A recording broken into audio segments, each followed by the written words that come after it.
I think I need to turn that off.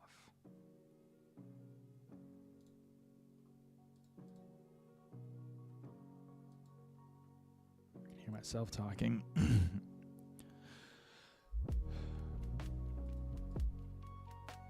Okay. I'm just starting the day, so there's not a lot to say. I got some client emails, probably like, I guess 38 are in here, so we're going to handle these before I tackle the two things that I got on this checklist. Hey, thanks for the sub, Aaron. Okay, so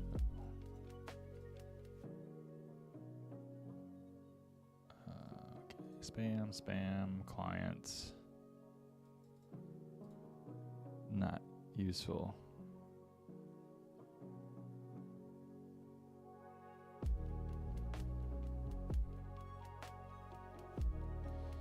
Also not useful. Client email. Spam.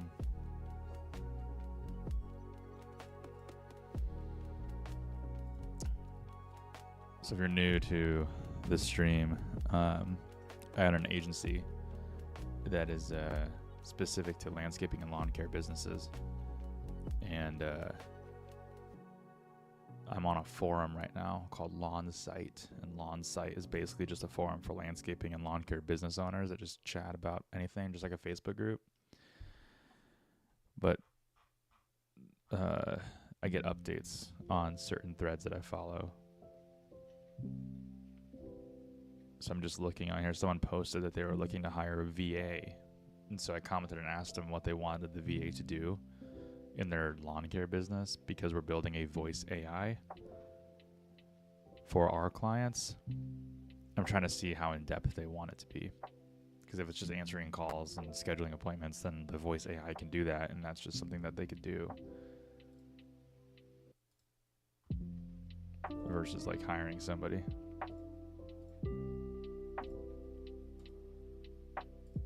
Forum. Spam.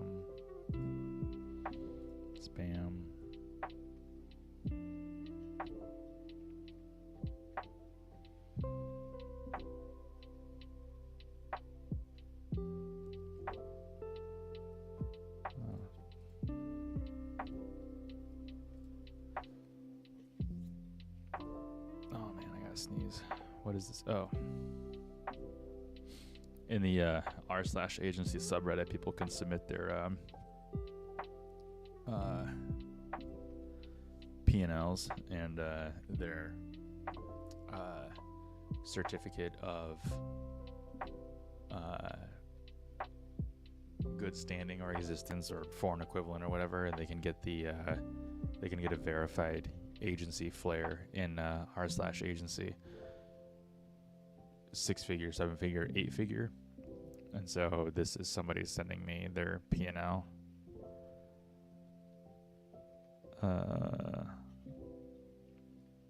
They all look different, so I just got to figure out.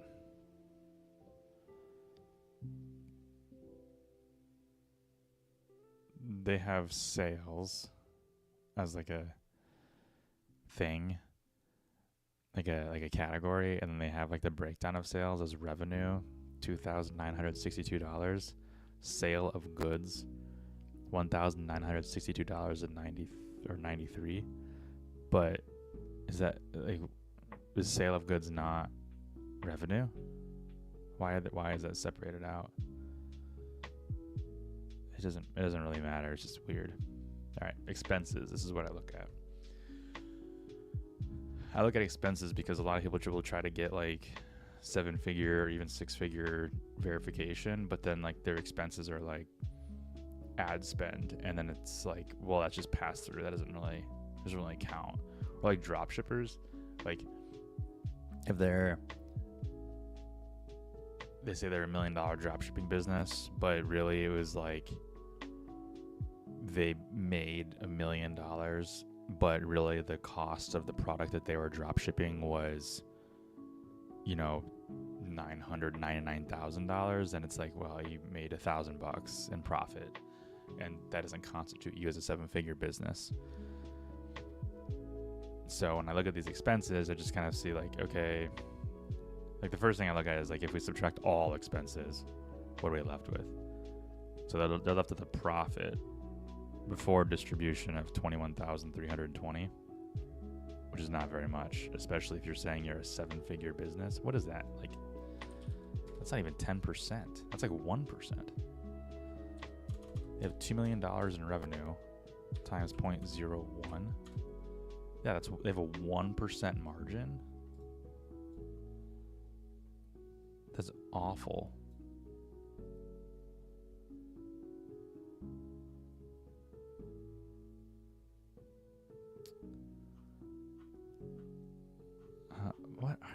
What do they do?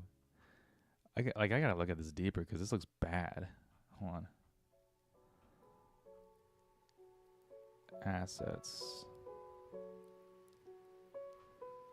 Okay, that's the balance sheet. It's not what I want. I want the income statement. Okay, so where are all their consulting and accounting? $374,000. E-market experts.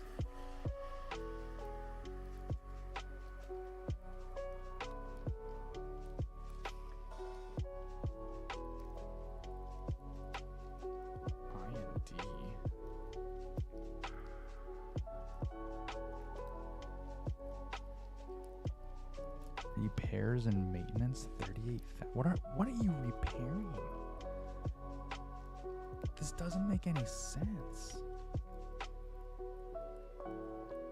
You're a marketing company?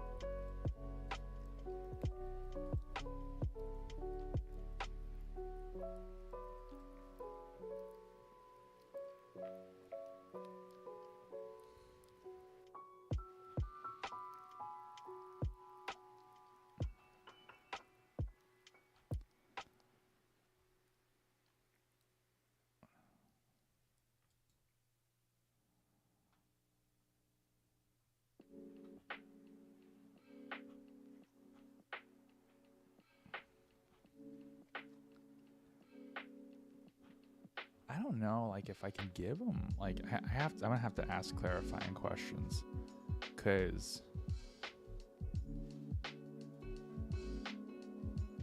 like the profit, their net margin is really bad.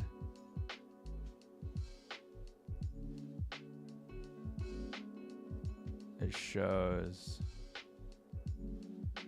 okay, wages and salaries is 500,500,000.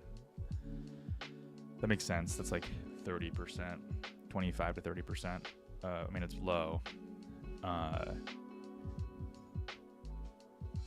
But it's not like unheard of. But then they start getting into like, okay, rent is 127,000. That's like 8% of their entire income. 15%. Why did I say 8%?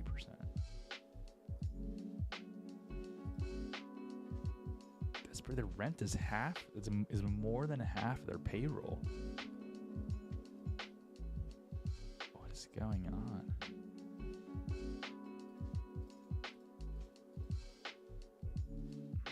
Melbourne CityLink. What is CityLink?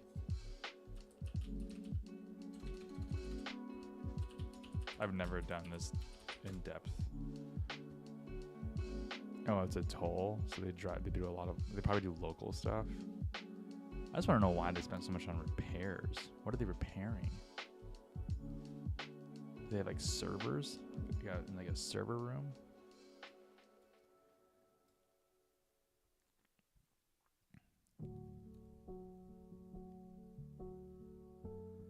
Consulting and accounting. Computer software, cleaning. Okay. I mean, they have very typical office expenses. Advertising, travel and accommodation, motor vehicle. 4,400. They have to one vehicle. That one vehicle. They've spent basically $4,000 in gas. It's a lot of mileage.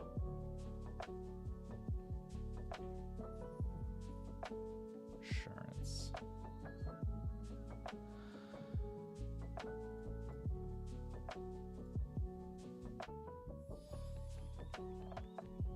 Hey Robin, thanks for the sub, the follow. I don't know what you call it. I don't know if you've been here for a while, but I'm auditing a P&L statement another agency owner sent me because they want the 7-figure agency flare in r/agency, which is the subreddit that I run. And in order to get it, you have to prove your income, and they can't be fishy. Like, in other words, you can't just have like $1 million of ad spend and then like $10,000 of actual income.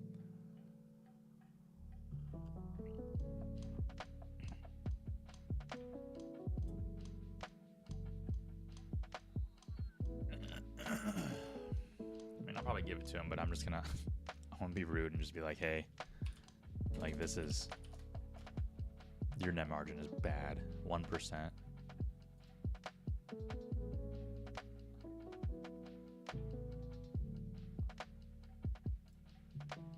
Let's see.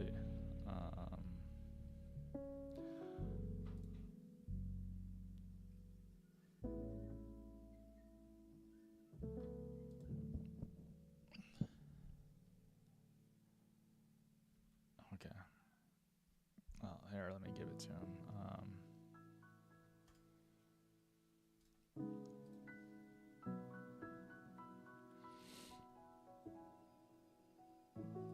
Let's bring his name up. Edit user flare.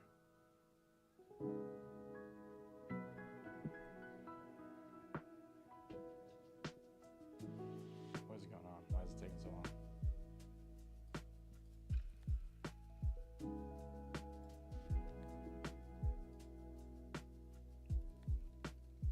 There we go. Verified 7-figure.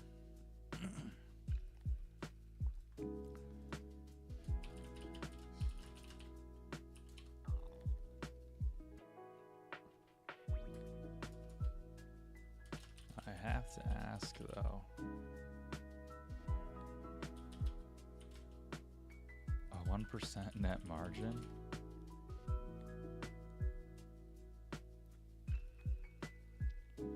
Trying to say, like, I'm trying to put this in a question and not just being like, this is bad. A 1% net margin.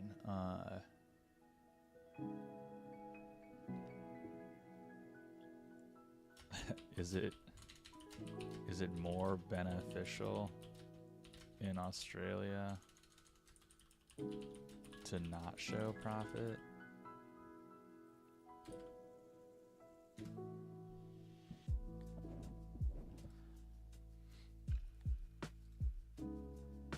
Hopefully he doesn't get offended at that, but I don't know how much I really care.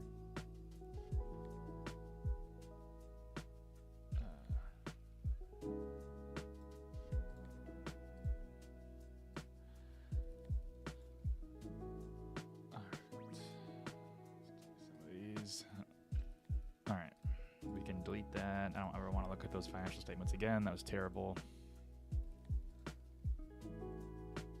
Why are we not muted? All right. Okay, so we got a client email. We were running Nextdoor ads for him. He wanted to see what they looked like, so we sent them to him. So thank you for sending those. Not to mess with the traction you've got with the trial and error with the ads, but do you think focusing on more of quote retaining walls and drainage solutions would get more results here? Maybe more functional mid-range services than outdoor living. I tried the voice AI. How was it working for them? I'm assuming I would get some sort of email, something of the transcribed info. Do you think this would lessen my contact for form fills? Would this be able to fill out my contact form? Well, I wouldn't be able to fill out your contact form, but it would send you So this is a client that is a little unique. When he approached us in like I think he's been with us since 2018 or 2019 actually. He didn't want more leads. He wanted fewer leads, but better ones.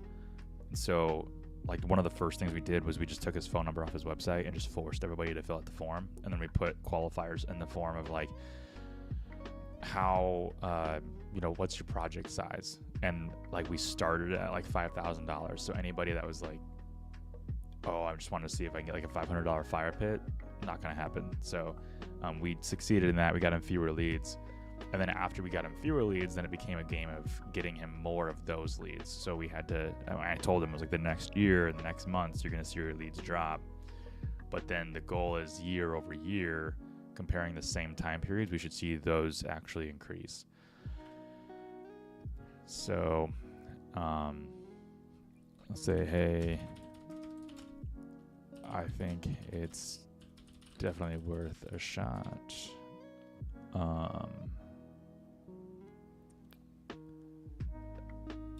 I'll say the more variants we run at the same time, the more budget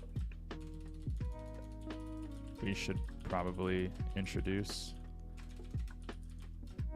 Otherwise, we're spreading ourselves too thin.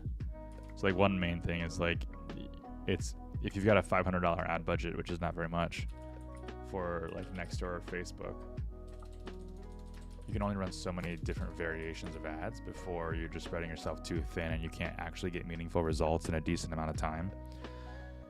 By decent amount of time, I mean like even within a month. But like a month might be good to get you meaningful results with like a $500 budget, but you would need that full month. Now, if you want meaningful results with a $500 budget on a local service company, spending $500 in like a week might get you, like per week, might get you meaningful results in like 2 weeks. So it's like the more you spend and the time frame that you're given, the less you spread yourself out. Now the caveat to that is if you spend more, or if you have more ads and to see what works, you're going to need more money for that same time frame. So if we're averaging $500 a month and he wants to run like a different type of ad than we're running, because right now we're running an ad for like hardscaping and landscape services. We're appealing to kind of like the outdoor living experience, and he's suggesting maybe we run ads that appeal to more of kind of a functional outdoor experience, such as like drainage issues or like retaining walls, which is another drainage perspective technically. And so I might lean on him more to give me some content or ideas around like the functional aspect. Like what are people calling you about to fix in their properties and their outdoor living space?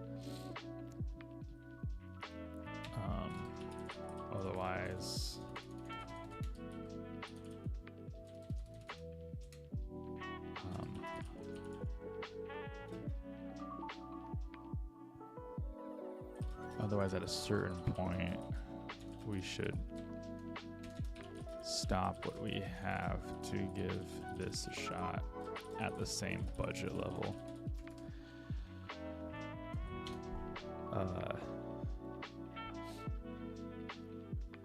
I mean, we can try drainage, but like it's winter, and I'm sure they've got snow on the ground, and nothing's really like there are no drainage issues. Would things like drainage be an issue this time of year people want to tackle or ask you about? Are there other functional things you're called about during this time of year? Regarding the voice AI,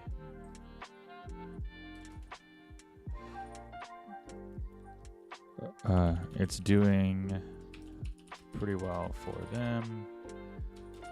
The reason why we implemented it for them was because their current receptionists were simply just not offering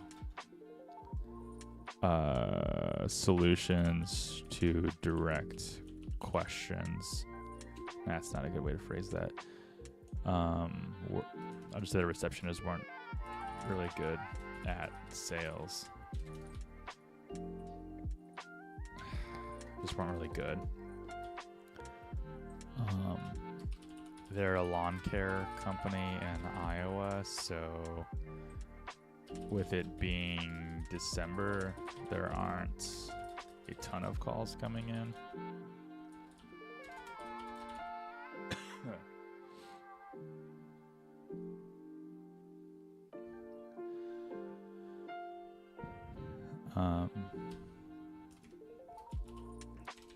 This is an example of what they get after the AI picks up the phone and takes the information. So one thing that our voice AI software does is it answers the call, it collects the information that we need, and then it passes it off to a sales rep, in this case an email. We can also integrate it into their CRM, but like the email is just like the most universal approach. And I don't know if you can see it on the right screen, bottom right screen here. Hold on, let me pull it up.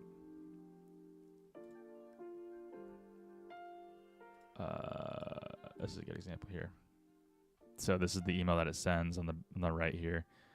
But at the top it has like activity notification. Hey, this agent answered a call. These are the extracted lead details. So the full name of the lead right here at the top. The phone number right here, their service address, the service they requested, and then when they would like an estimate. This is a section right here specifically just for local service ads that we run, which just tells us, hey, what's the customer name, was the lead booked, and what is their rating. And so what this tells us is just really quick information that we can just log into the local service ads dashboard and just plug those in. And we don't have to listen to the call. We don't have to know anything else about it. It just saves a bunch of time. And then down here is like a full call summary. So if this information was a little weird, you can just go down into the call summary and look more in depth. I mean, then the full recording is available too on our call tracking software, as well as in local service ads, as well as the full transcript. So what I'm going to do is I'm going to send this to client, except we're going to kind of blur out some stuff just because we're nice people.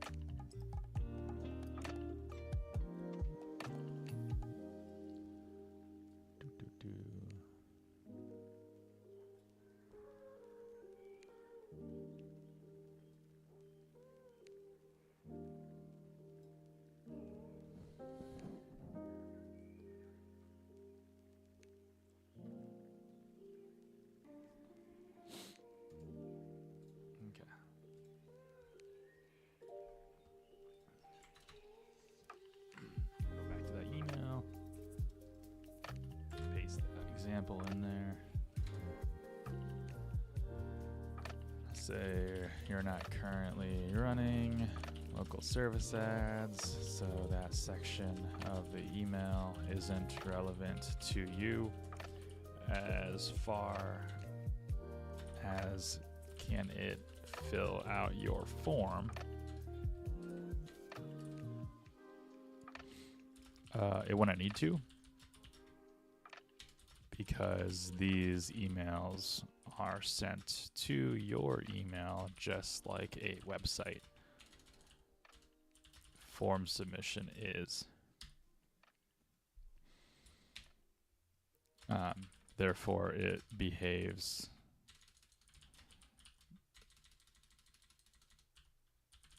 very similarly.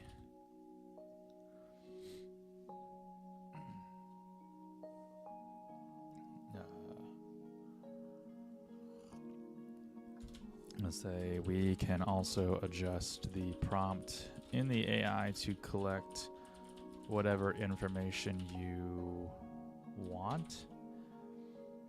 Just remember that this is a live phone call, so you don't necessarily want to be too, you don't necessarily want the AI asking too many questions.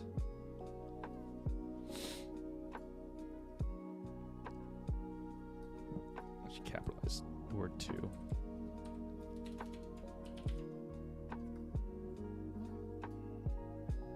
Actually, like, but we can say something like, "Can you give me a range for your project budget?"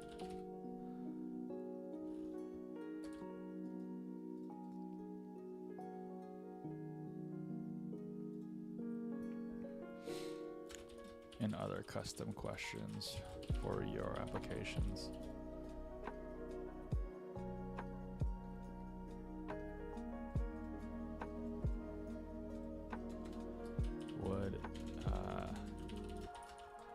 Would it lessen your contact form fills? Maybe. I'm not sure. Logically, when we I'll say when we first started, "Hey Jenny, how was date night?"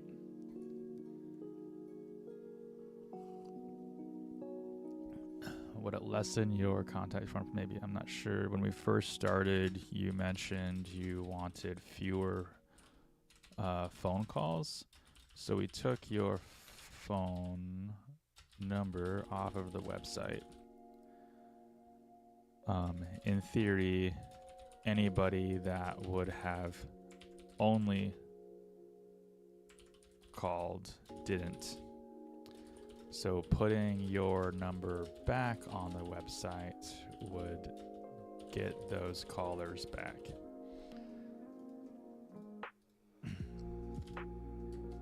There is some overlap, though, of people who would have rather called but still filled out the form because there was no other option. Let's see. But the Google Business profile, I believe, has the phone number on it. So, like, if people want to call, they can, and they're probably gonna see that before their website anyways. Yeah. However, your Google Business profile already has a phone number on it, and the majority of people see that before the website. And if I look at the performance of it, I can look at like the calls last month. You got 5 calls last month. So like you got 5 calls from it last month. That's 5 calls you didn't have to answer if you had Voice AI answering it for you.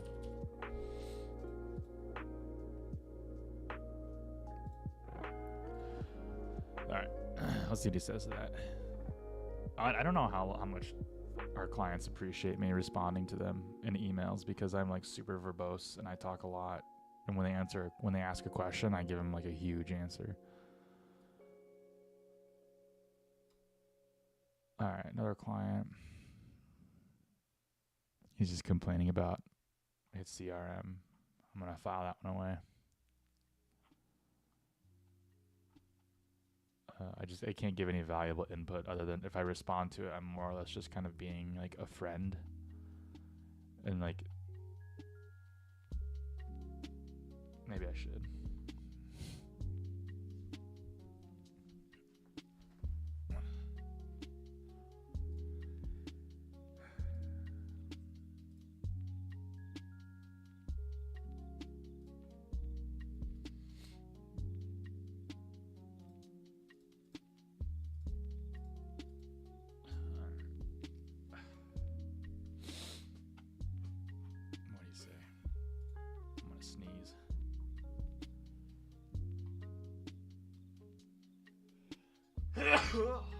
Excuse me.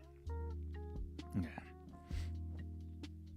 Definitely sucks when they try to nickel and dime you, but the software itself just works so much better than anything I've seen. His friend is switching over to Spray, so we'll see how that goes.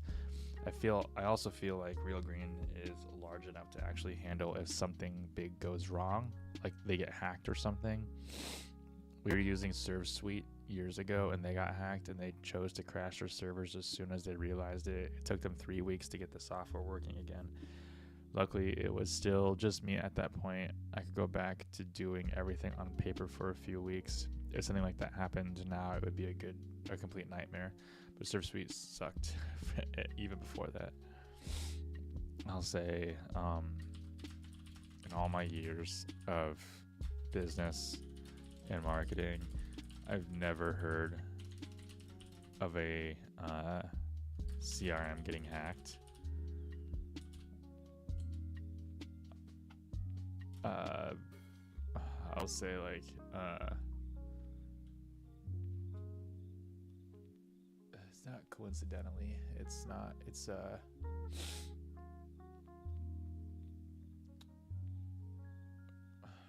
can't think of the word right now. All my years of business and marketing, I've never heard of a CRM getting hacked.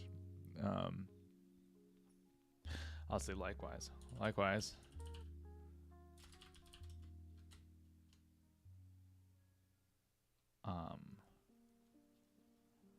I've never heard of ServSuite.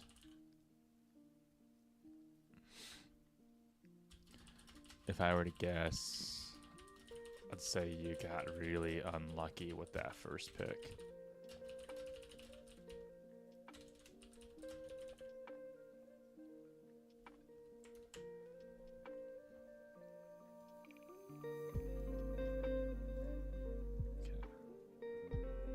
Down to 15 emails in my inbox.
client sent me a map of all of his jobs that he's a builds patios and stuff. They sent me a map of everything that he has quoted and closed. And so I sent it over to our team and just said, hey, is it worth it to look at this and prioritize targeting in the areas that he has the most traction? There's two schools of thought, right? There's prioritizing in areas where you have a lot of traction, and there's also saturating areas that don't have a lot of traction in order to help build referral business in those areas because there's more opportunity. But the other side of the coin is, well, is there not as much opportunity over there because the income is not high enough over there, or the demographic is not as relevant?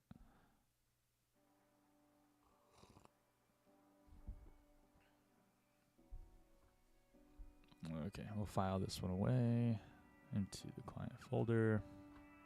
Okay. Now I get to actually tackle the WordPress hack. I have no idea what I'm doing, but we're going to find out as safe as possible. Actually,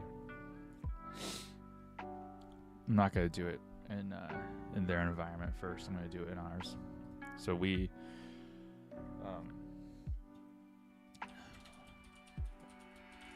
one thing that we do is we have a dev environment for when we build new client websites. It's a subdomain.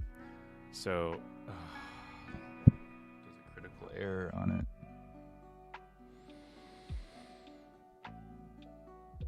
Why?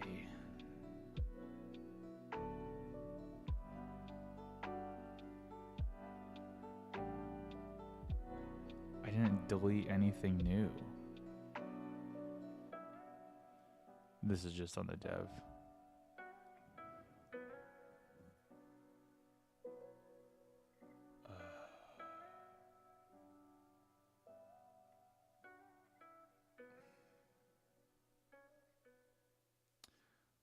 All I did, so the dev environment is fine. We can break it, and that's what's broken right now. The actual website is still up, and it still has the JavaScript in the source code.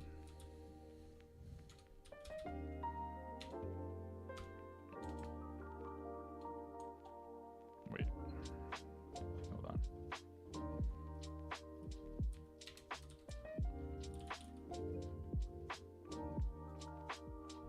RCP.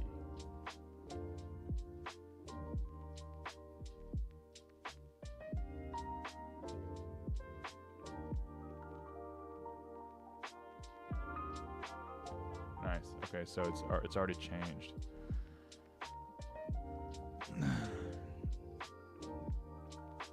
So there's a the hack was basically, I don't know how it happened, but it's not a site that we built. So it's a site that we took over, and this is like the main reason why I don't like taking over websites, because I don't know how they were handled before us, and I don't know like what's been laying dormant and what's been updated and what's been not. So I don't know how long ago this has been here. So the only thing I can look at is like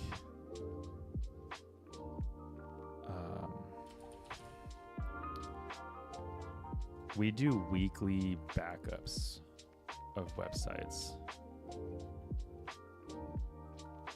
and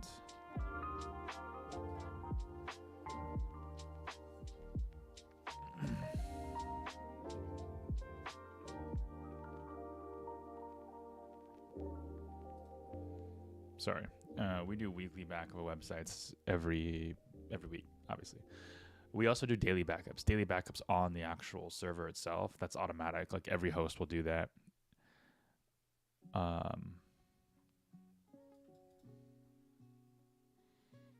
I don't want to add my phone number. Just let me log in. Thank you. We also do weekly backups to an offsite area. So if I go into here and I look in my drive, devices, security options, where's drive? here. There it is. All right. So for my files, website backups, we look for the clients folder here. So we do this automatically through Updraft Plus Premium. But if we go to this one, okay, so now what we've got to do is we've got to find a file. We got to find the most recent file that doesn't have this hack. And so what I'm going to do is basically try to solve it in our dev site, and then give them the backup file that solves it for them to upload it. But then everything that we've worked on outside of the hack has to be redone. And so that's just going to delay like a bunch of work. So what this hack does, by the way, for some reason it like randomly downloads a file onto the user's computer, and if you open it, it'll from what it looks like it steals your email signatures in order for it to then like email fish on your own device. Just based on my own research. So when I was looking over here in the source code, I was seeing that the original URL that I found, that was like the script URL that was triggering this JavaScript action, is now different. So like the first thing I did was I remember what it was, and I searched for it. It wasn't in the source code anymore. So then I had also noted where it was located, which is like right under the Google site verification meta tag. And I looked there and I see that it is a different URL, but it's the same kind of format. It's the asynchronous loading script with a random URL I've never seen and a bunch of text after it. Hey Paradise, what's up? I'm working on one of my clients has a website hack, and I'm working on fixing it and restoring to a version pre-hack, whenever that was.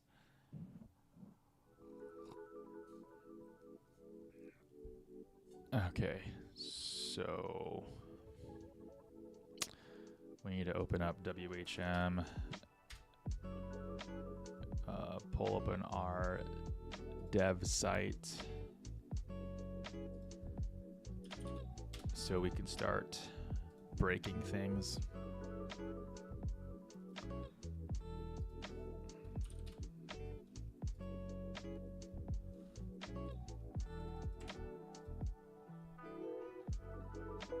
All right.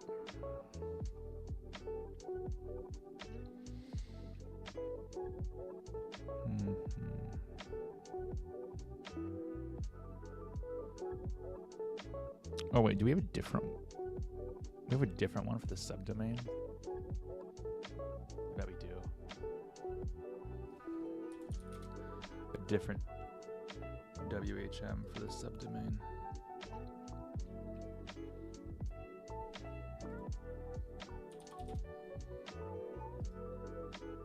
I don't know.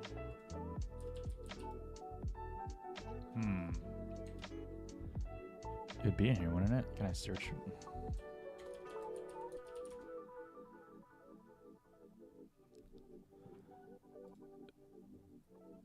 Oh, okay.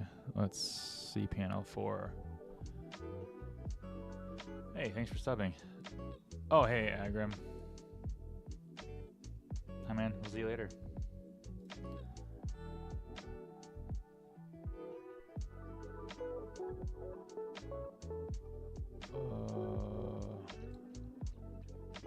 I don't know how to access the subdomain on here. Like, I'm a little stupid. So I'm maybe we have documentation. We gotta have documentation somewhere on how to do this.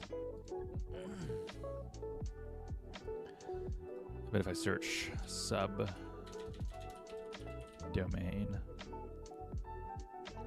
development website subdomain setup, there's a whole folder for this.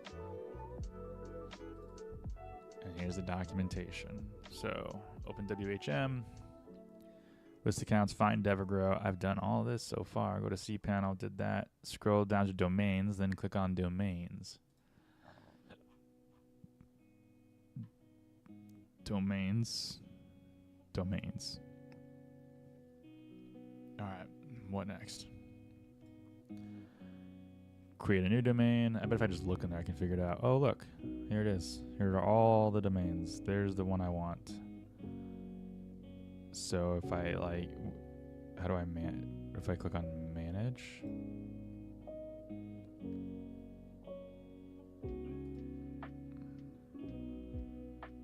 WordPress manager.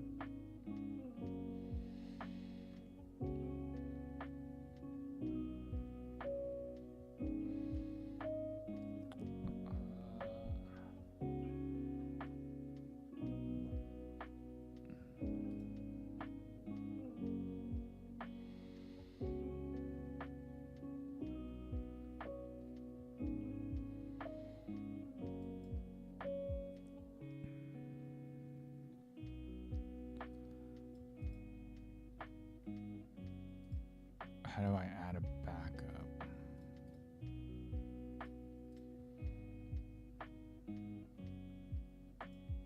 What is this?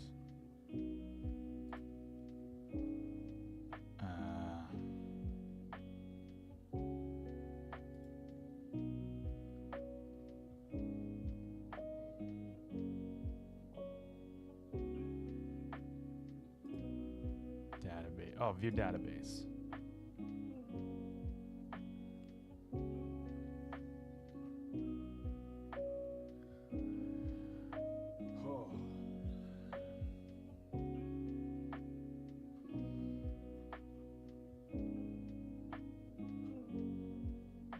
So if I look in here, what I figured out, I think, where the issue lied. Like, okay, WP content themes Jupyter X function. WP.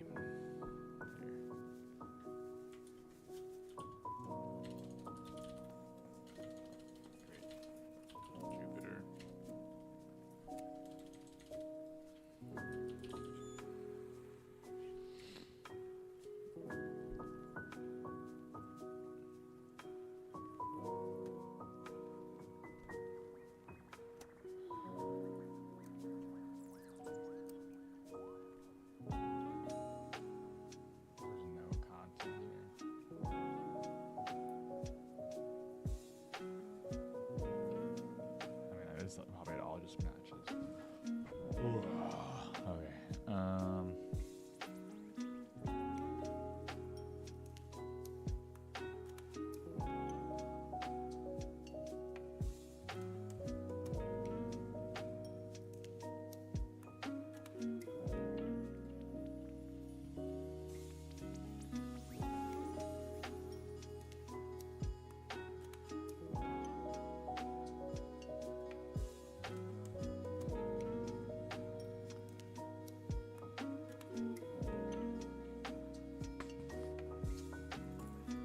Start consulting with Gemini here. Slides, navigation, post media options, sliders, links, revisions, drafts, layer slider.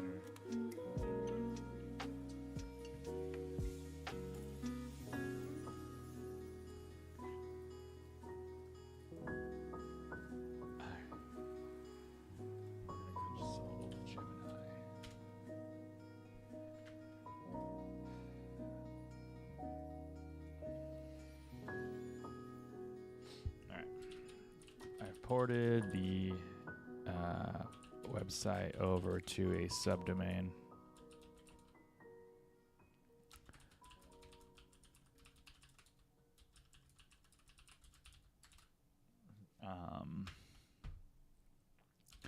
What I want to do is take a backup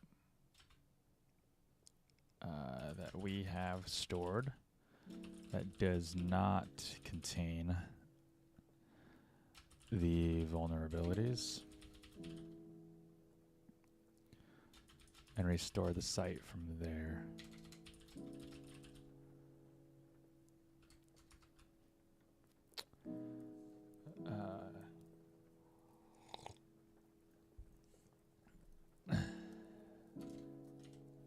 Devergrow.com .com is a domain in our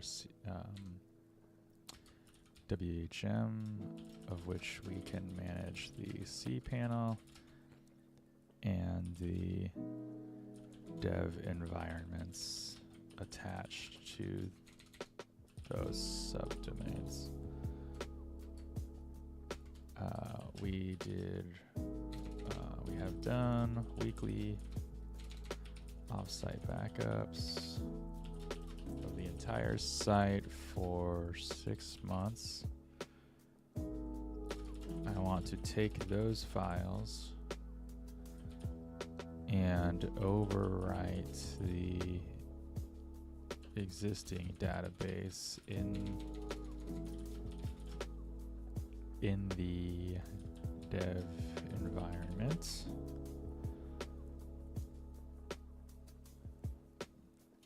And repeat until we find the most recent backup that does not contain the vulnerability.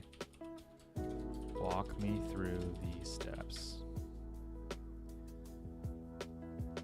We're gonna need documentation on how to do this, like how to troubleshoot this for clients. Step 1, prepare the target environment. Go to PHP, so hold on.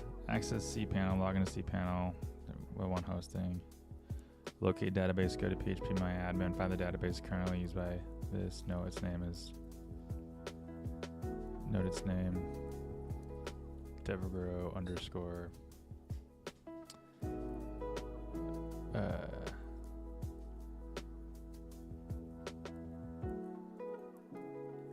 all right, yeah. Okay.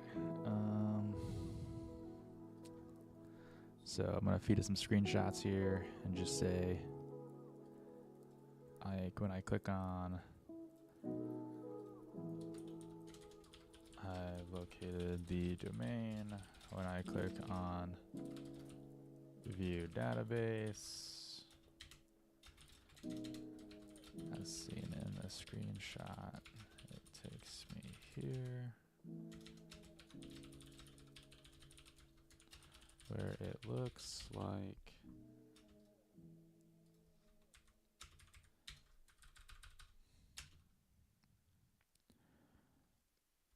the database is called Devergrow _ WP253. Is that correct?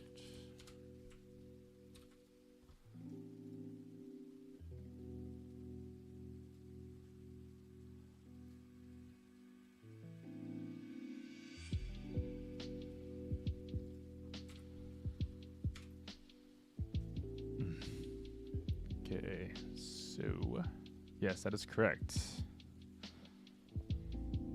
All right, great.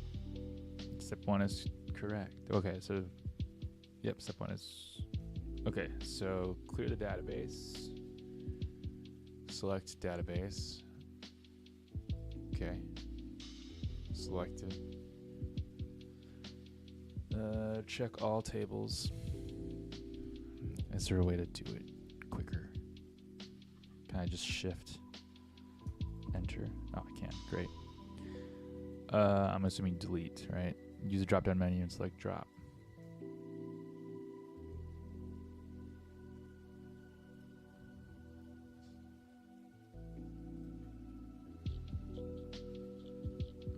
Okay. Clear files, go to file manager. Navigate to the root directory of your subdomain. I'm in here.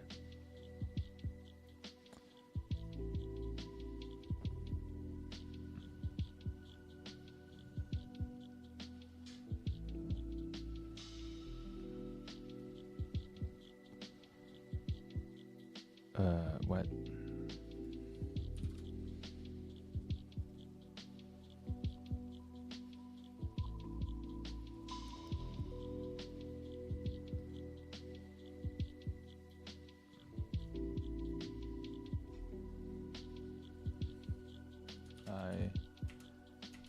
dropped all the tables, but I'm not sure what you mean by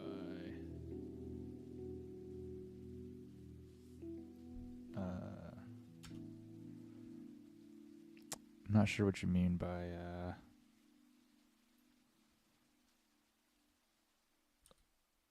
going to the root directory and selecting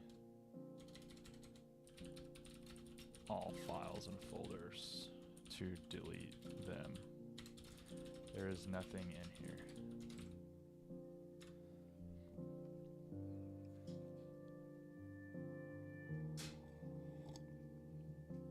The screenshot you provided showing no tables found in database confirms you successfully completed the first part of step 1 of clearing the database. Now we need to go on clearing the files. So when I refer to the root directory, there's a subdomain, I mean the specific folder on your server where the WordPress files for Peconic are stored. Based on the site info, the website path is home.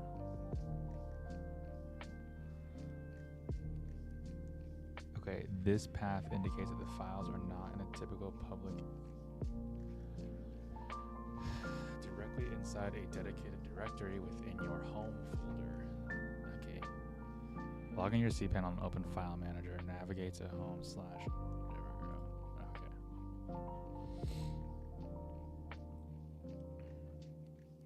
Wait, what?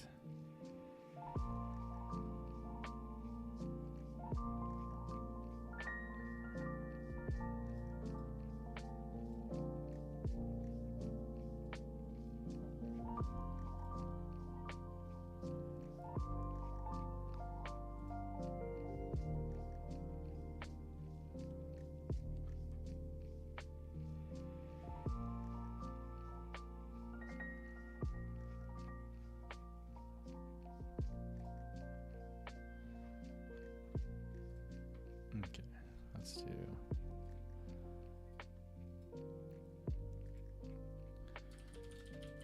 locate Devergrow, cPanel,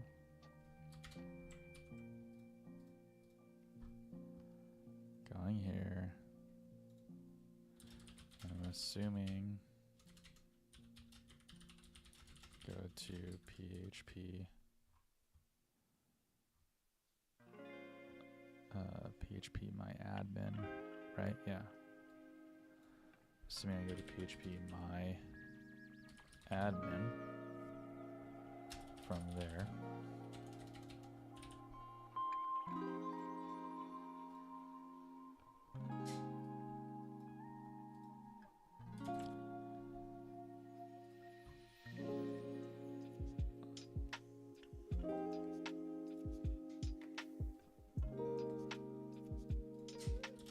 Once there, I end up back at the same. I end up back here, where I can see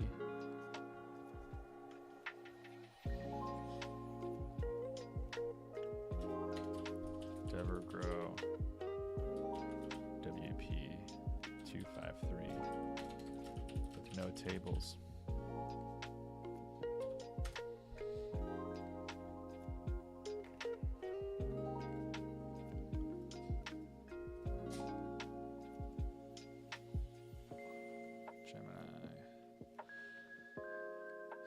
Successfully dropped all the tables in Devergrow, but you have completed the database cleanup portion of step 1.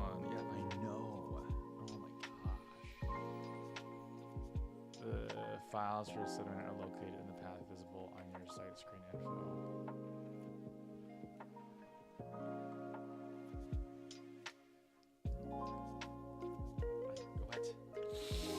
What are you talking about? Home/Devergrow/this client is not visible. Navigate to the file manager. Oh, from my cPanel, navigate to file manager. Here. Okay.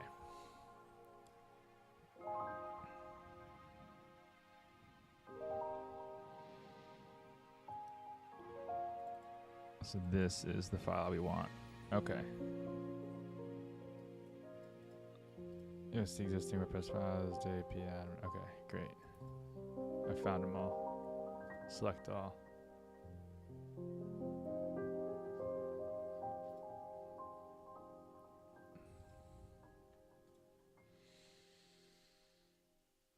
Perfect.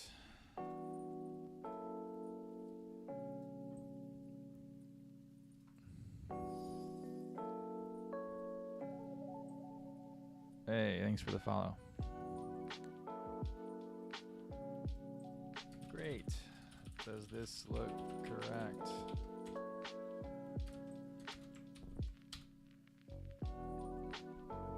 Just kidding. You should probably unfollow me if you're just gonna say that, man. Just Kick is the worst. Kick is like if like very few people are watching, which I don't care if anybody watches this, but like they're like, hey, I'm a professional promoter. I can get you tons of followers. Like I don't care. Like I don't care if anybody watches. I'm doing nothing. I'm working. And if people want to stop by and hang out, and because they're working, great.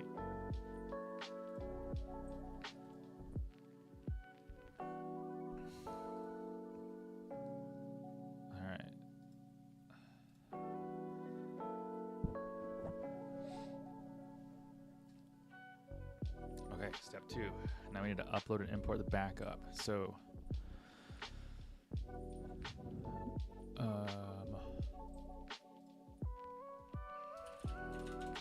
let's start with where my files are located in my drive.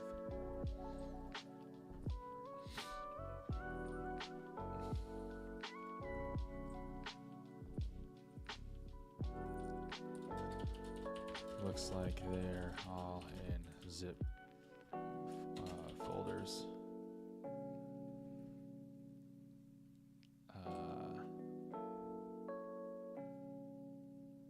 There are 2 of them for each day. Why are there 2 of them for each? Well, some of them have 4. Are they all the same? Oh, yeah.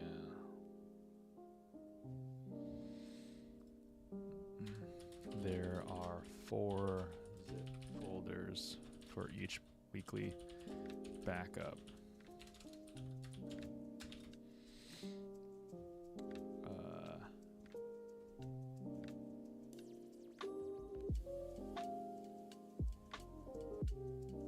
Can I expand it? Oh, here we go. This will be easier. Let's do this. Themes, so like this, and we'll just kind of give it the ability to read this a bit easier. Oh no, that's not what I want.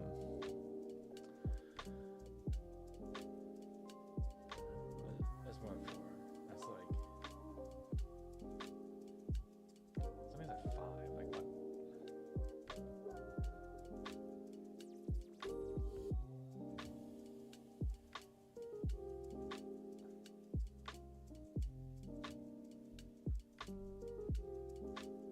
What is going on? Why is some of these have like odd numbers? So 1, 2, 3, 4, 5, 6. 1, 2, 3, 4, 5, 6. 1 and then 1, 2, 3, 4, 5, 6. They're supposed to have. I don't know why August. This one has 2. Wednesday. November 29th. Okay, we're gonna go with the 6th one. They all have 6 of them.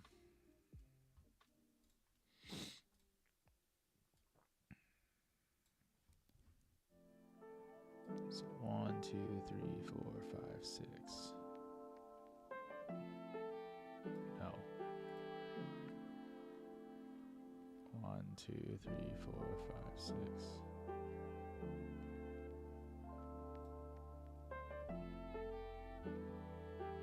That wasn't straight. Dang it. 1, 2, 3, 4, 5, 6.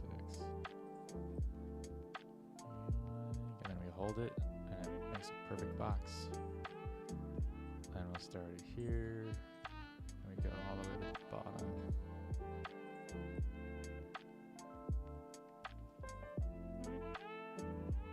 Perfect. Okay.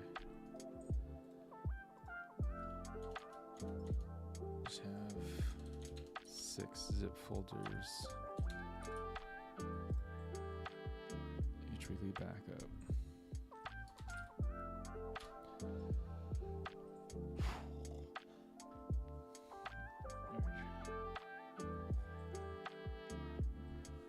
The hack was detected on December 2nd. The most recent backup was November 29th, but we've already determined that the November 29th backup does not work.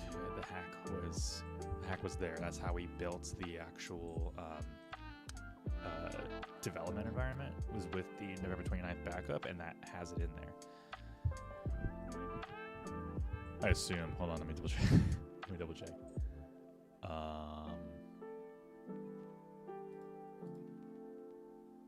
Let's do.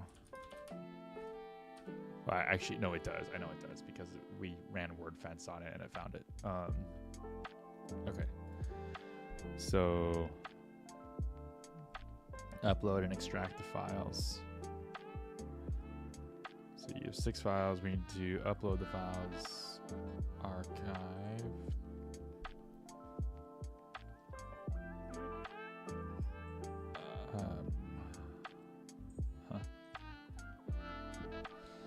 You have 6 files from November 29th backup. We need to upload the files archive and the database dump. Okay, so we're not gonna do the 29th. We're gonna try the 22nd. So we want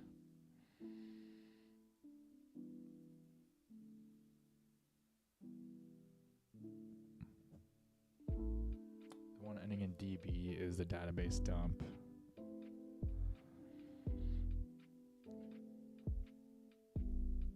How does that? Oh, here it is.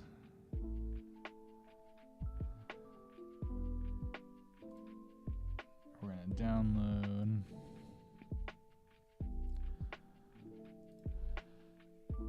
Then we want the others.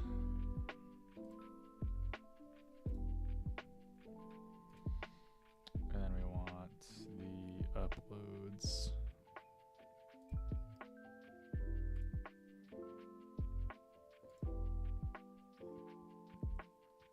Okay, so now we need to go to the cPanel file manager, which we're here. Extract the 2 zip files, others, and uploads. So upload files. So use cPanel's file manager to upload the 3 files listed above. Okay, so we are in the correct path here. We're gonna upload. Select. Upload the 3 files. I guess we can only do one at a time.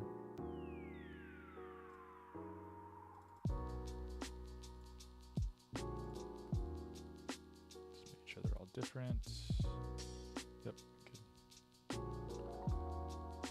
Okay. Now it says, now I need to extract, so others and zip, except I don't see the 3rd one.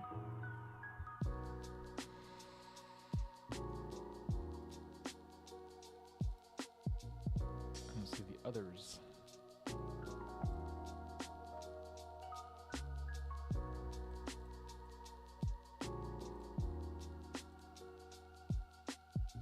I don't see uploads.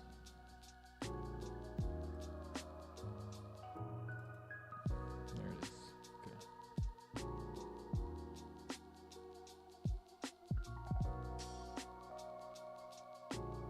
Says it's complete. Still not there. Oh, maybe it has to turn green. Let's do upload. Again.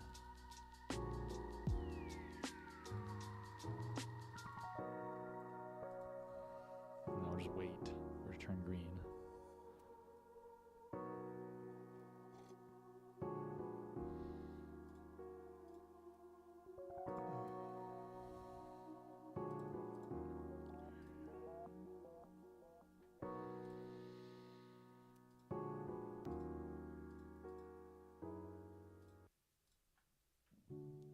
I don't understand. It's like not uploading. Here, what if I overwrite? It shouldn't matter.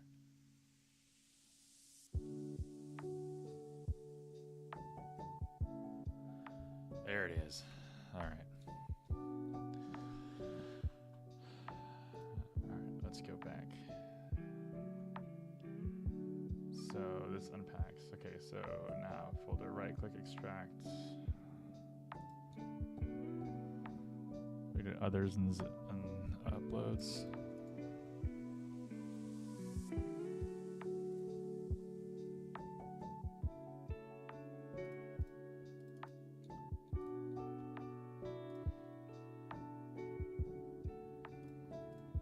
Great. Okay, import database dump. Your empty database is named Deborah. Yeah, go to phpMyAdmin database, click import. So I gotta go to the actual database this time, which is here.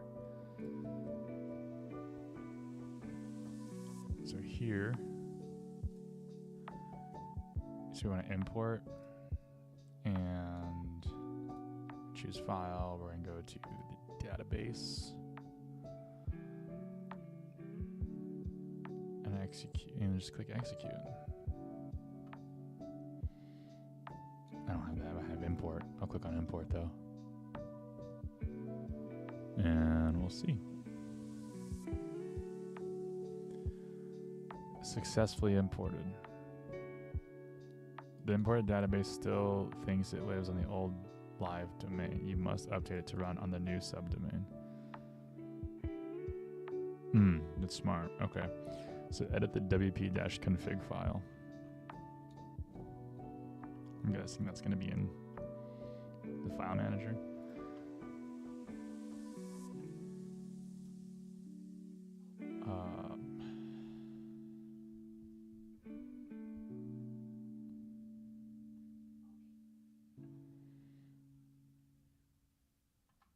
Okay, well, I don't see it.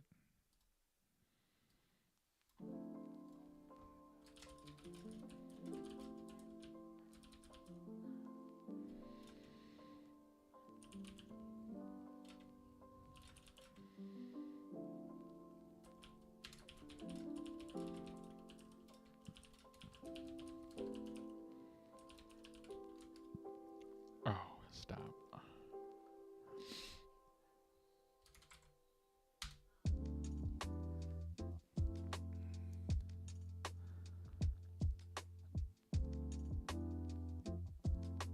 Based on the file manager screenshot provided, the reason you don't see wp-config is because the files installation are still in the directory.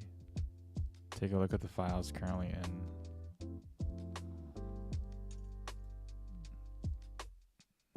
I literally did. Instead of saying I didn't delete the old files in the previous installation, but I literally did, and you confirmed it.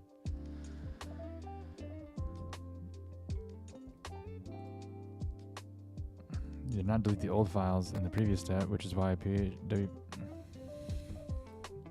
you literally confirmed the files were deleted when I sent you the screenshot.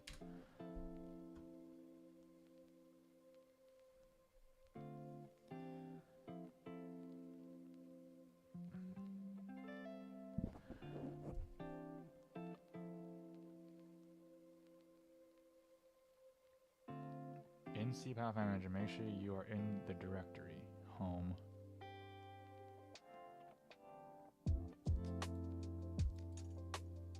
Okay, so I guess we're going to select all and we're going to delete all of these again.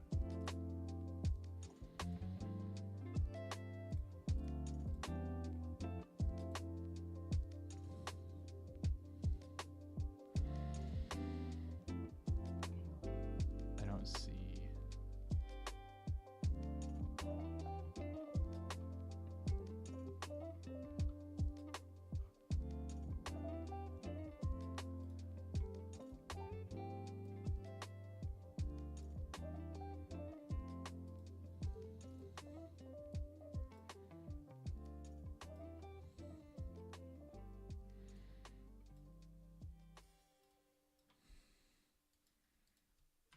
Look again.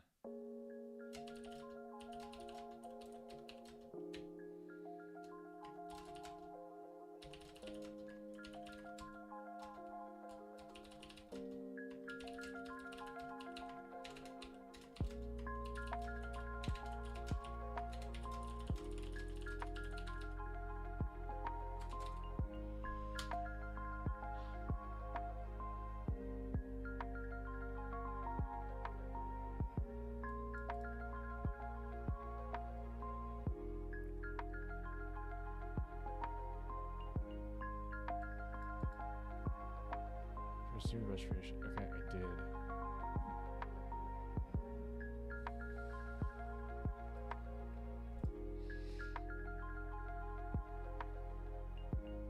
Okay, now it's time to do it again.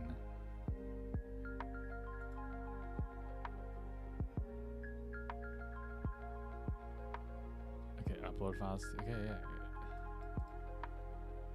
To their respective locations. Oh my god.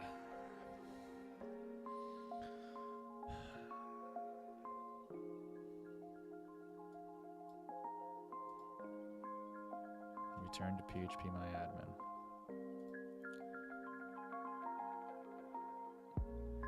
It's like Devagrow253.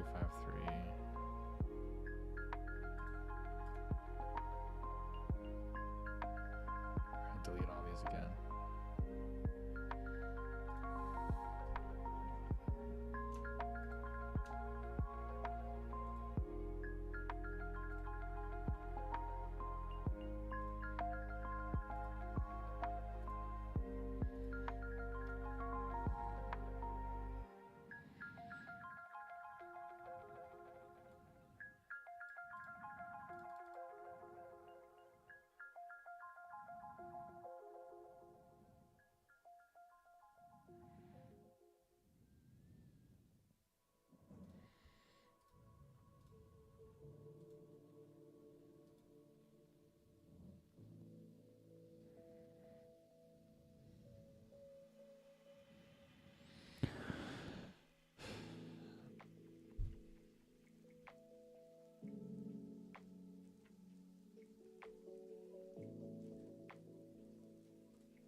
I'm confused. You want me to upload the 3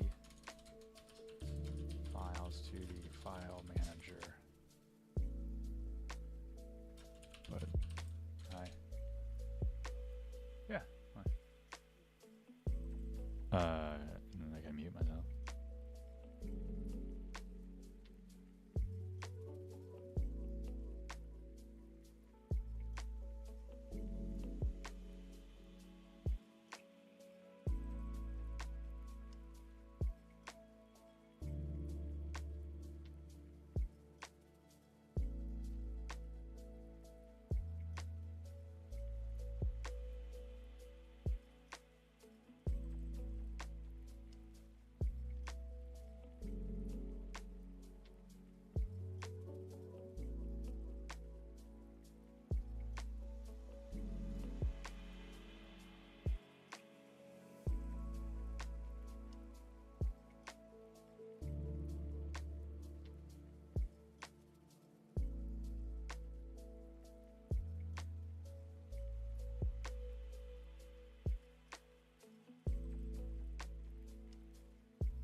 Okay.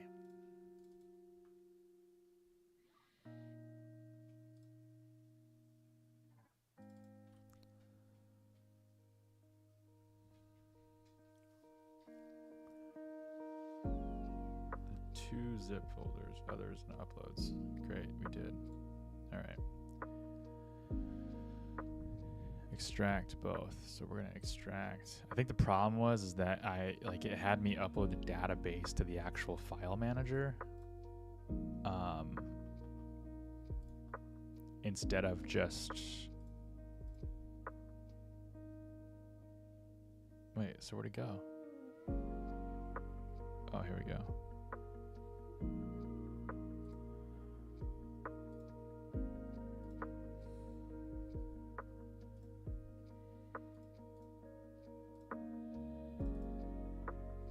Oops.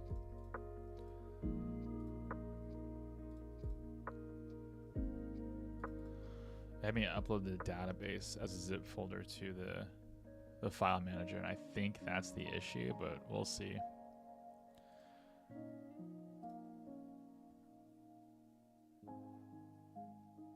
I can delete the zip folders now. Apparently. Okay. Upload the database.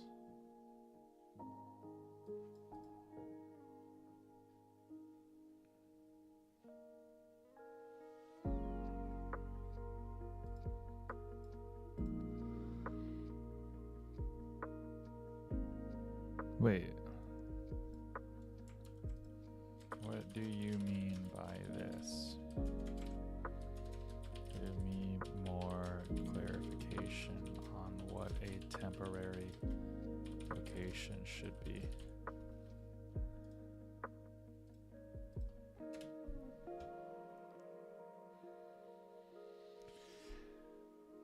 Upload the database to a different location to keep the file manager clean and organized while we are working on the subdomain directory. Here's, okay, so PHPMyAdmin. Avoid subdomain clutter. We need to keep, if we upload the database file there, we risk accidentally unzipping it or mixing it up with the main site files. Recommend temporary location. The safest and most common temporary location in your cPanel home directory, which is the directory name.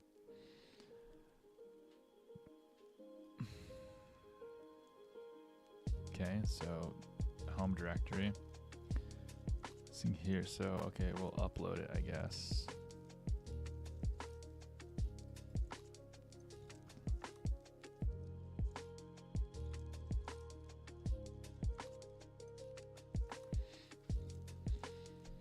Okay, it's uploaded. Once you've uploaded the database file to that home directory, you can proceed with the import database dump step. Okay. So temporary location outside this. Okay, now go to PHPMyAdmin. All right. And we want to import.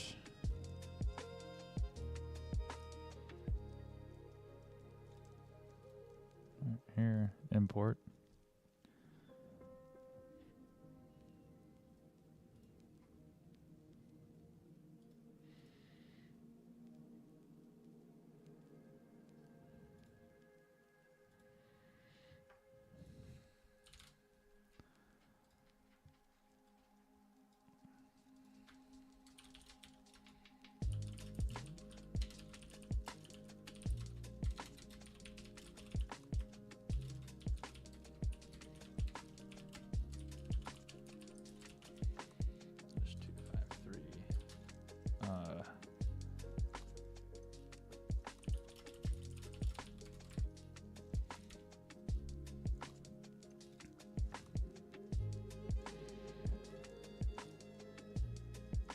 Okay, one.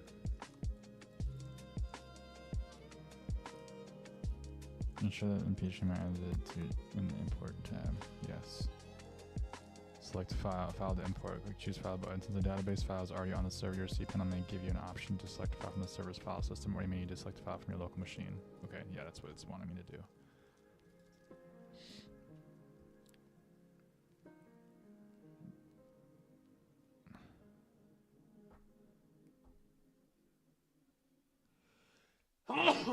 Excuse me.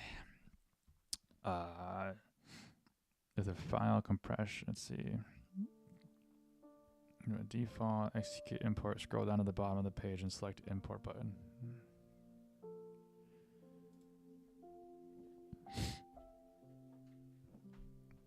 It's okay. So if I go to great.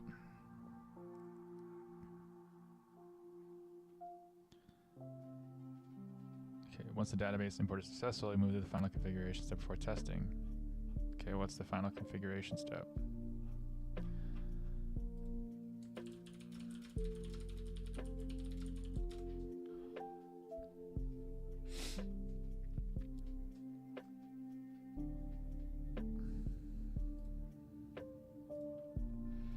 So we go back to the file manager. We go to here.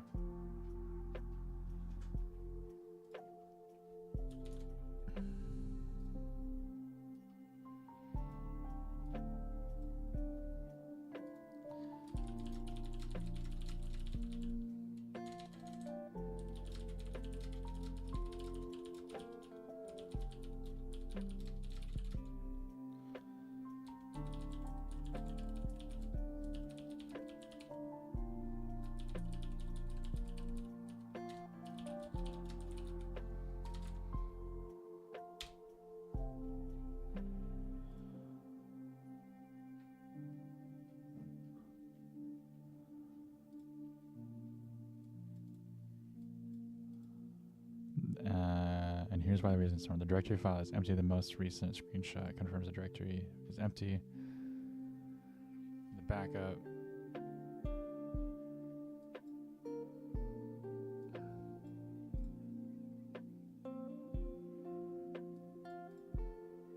I did extract those backups.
Sometimes create a new subdirect. I don't see it doing that.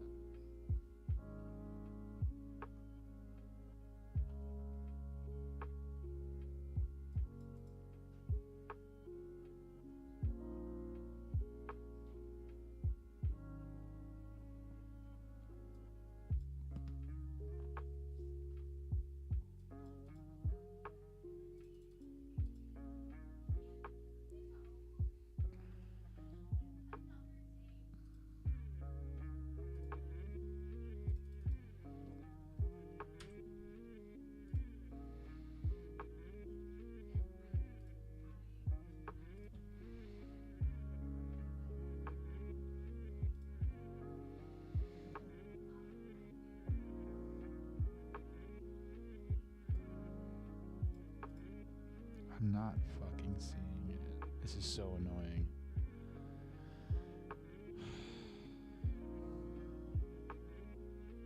Let me try it again. Download.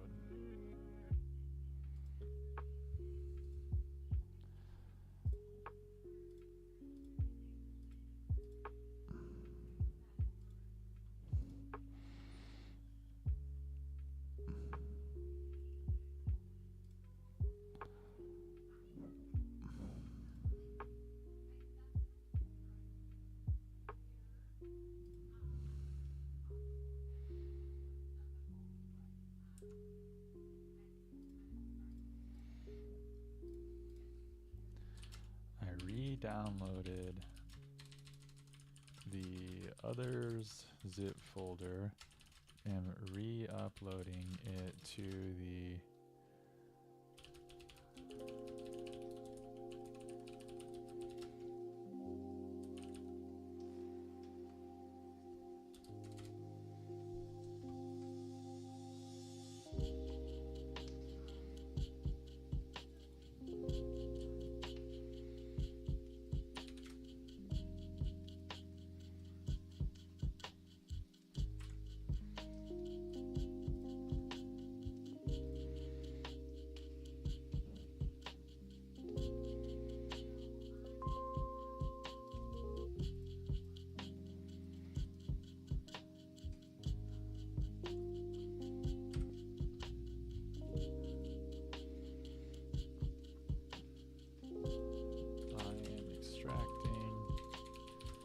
files and ensuring the file path only has a period in it.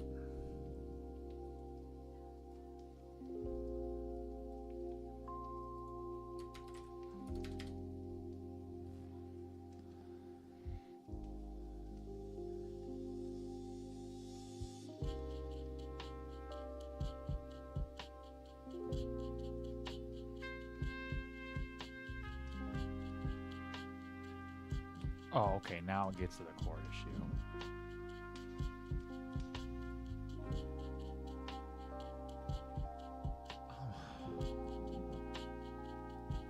So I need to actually do the other ones that it suggested, themes.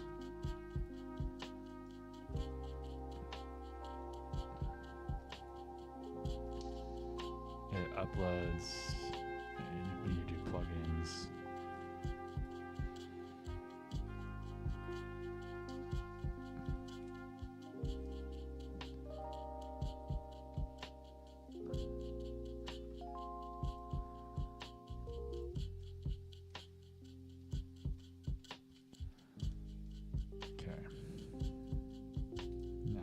Same thing for those.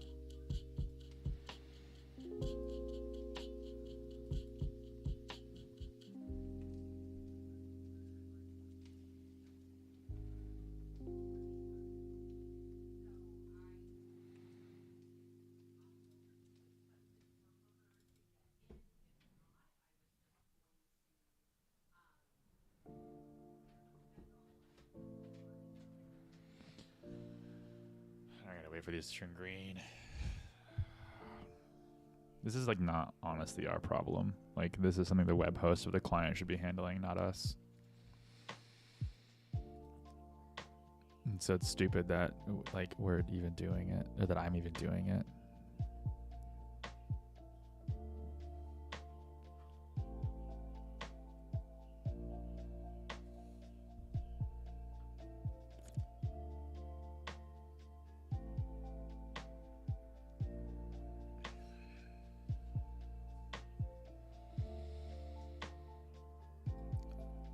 Plugins is not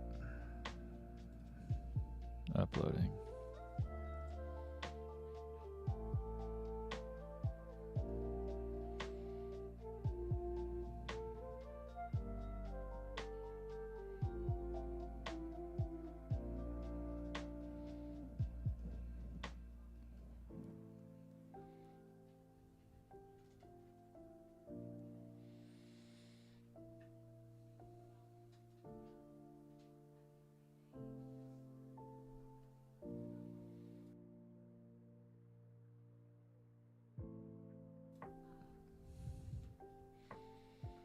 Don't know why this is taking forever. We'll just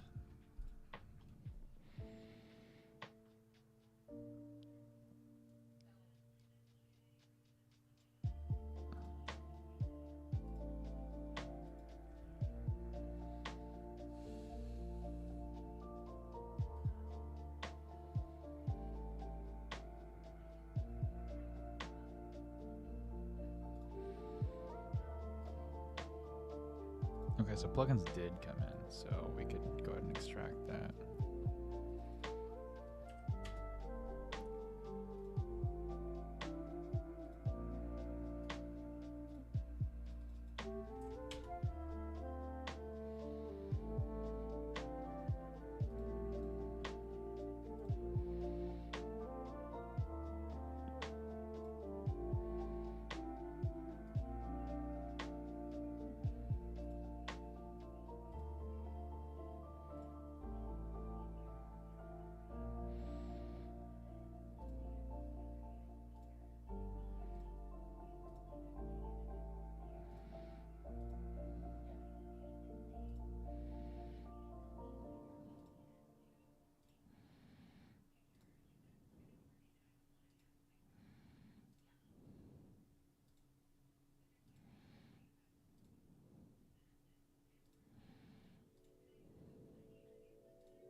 Gemini is awful. It's not helping me at all.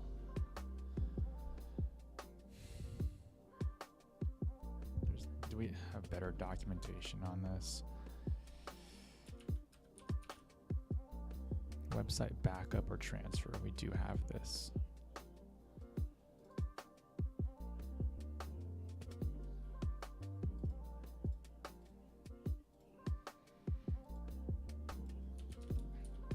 Well, we had something.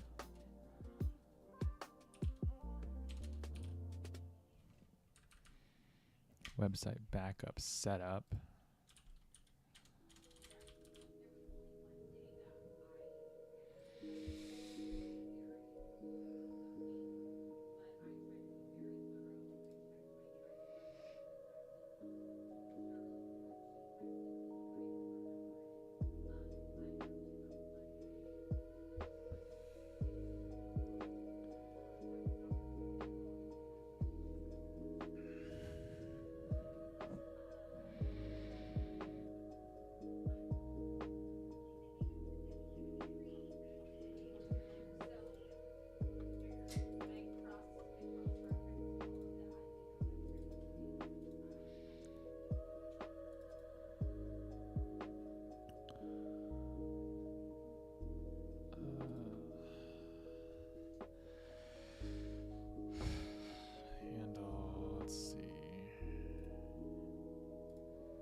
Well, clearly our documentation is not like what Gemini is giving me is not good because it's operating from a perspective of the templates that we don't already have in place for certain things, and it's not jiving with like how we actually operate. It's wanting to start from zero, and it's like that doesn't work that way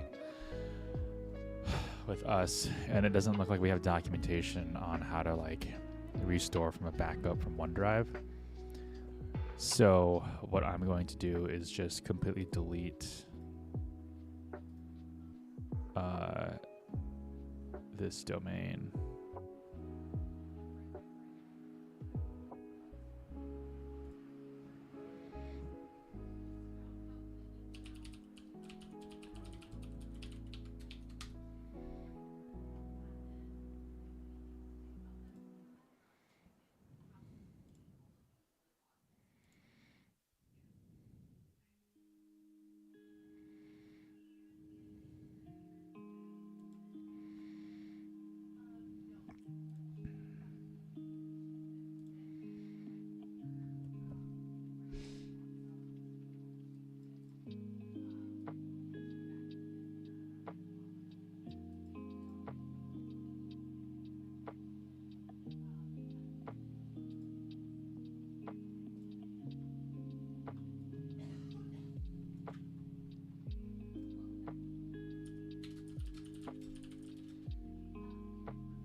Okay, so I just emailed Eva and just said like, hey, I don't know how you do this, which means it's not documented somewhere. I should be able to do this. Like, even if you're not here, I should be able to back up a site from our OneDrive file.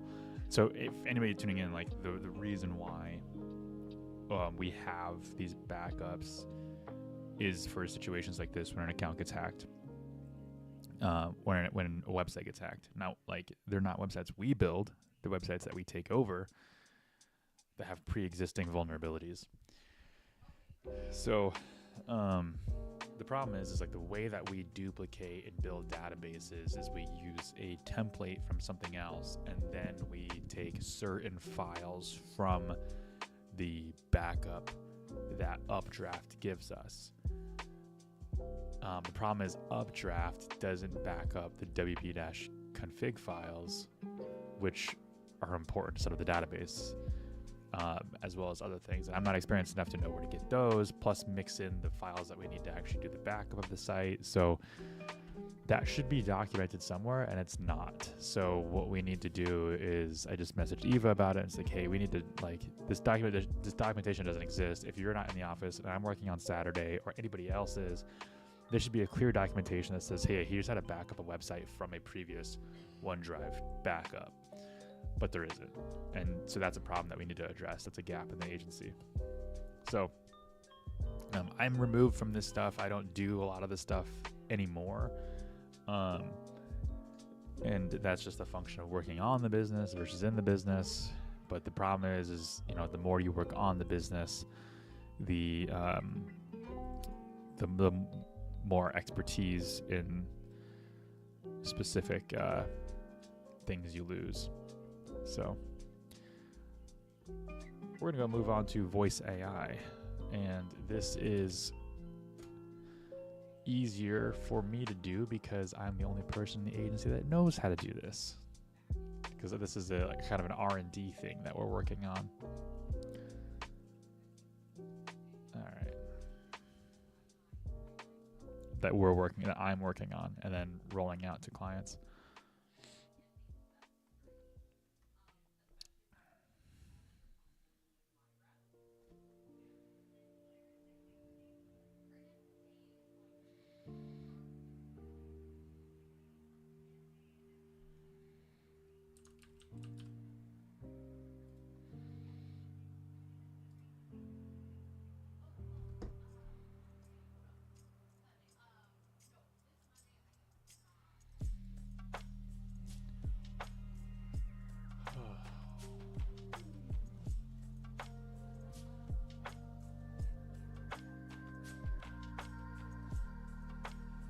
Somebody in the agency Discord is asking me to look at a website here, so I'm going to do that real quick. Image is the site as promised. Take a look at it. Yeah, ended up getting help with the audit for some parts. So this is the Google Doc of the audit. How many pages is this? 9.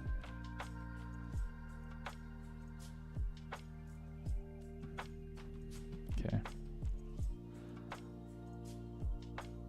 This is broken out into CRO, UI, what about like SEO? So this is like what I would actually look at. So attribution tracking issues, rebuild organic visibility. He's operating from a data perspective first rather than just like a functional perspective. If I look at a functional perspective, what do they do? What is this? So they're like a career path thing. Intentional with every career decision.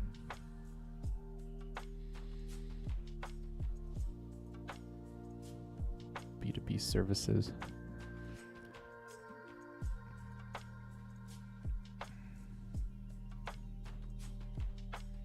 It's hard to tell what they actually do. What do they do?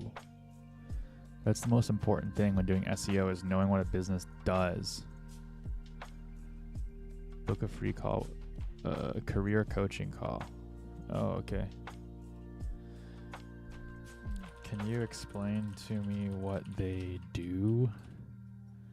Like, what are their services? In explain each service in 2 words. 3 max. It's a dumb exercise. I know, but it'll make sense.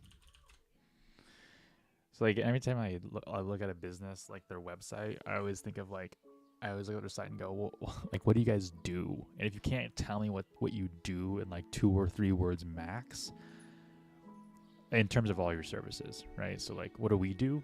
Marketing, or marketing for landscapers. Very simple.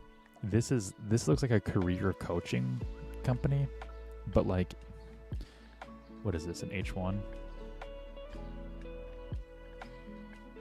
H1. So, I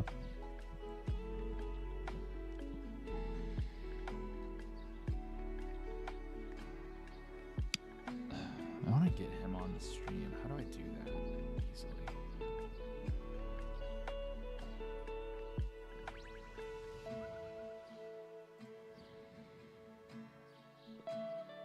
I don't know. This is offline. So he just messaged me. When did he just message me? Oh, it was like an hour ago.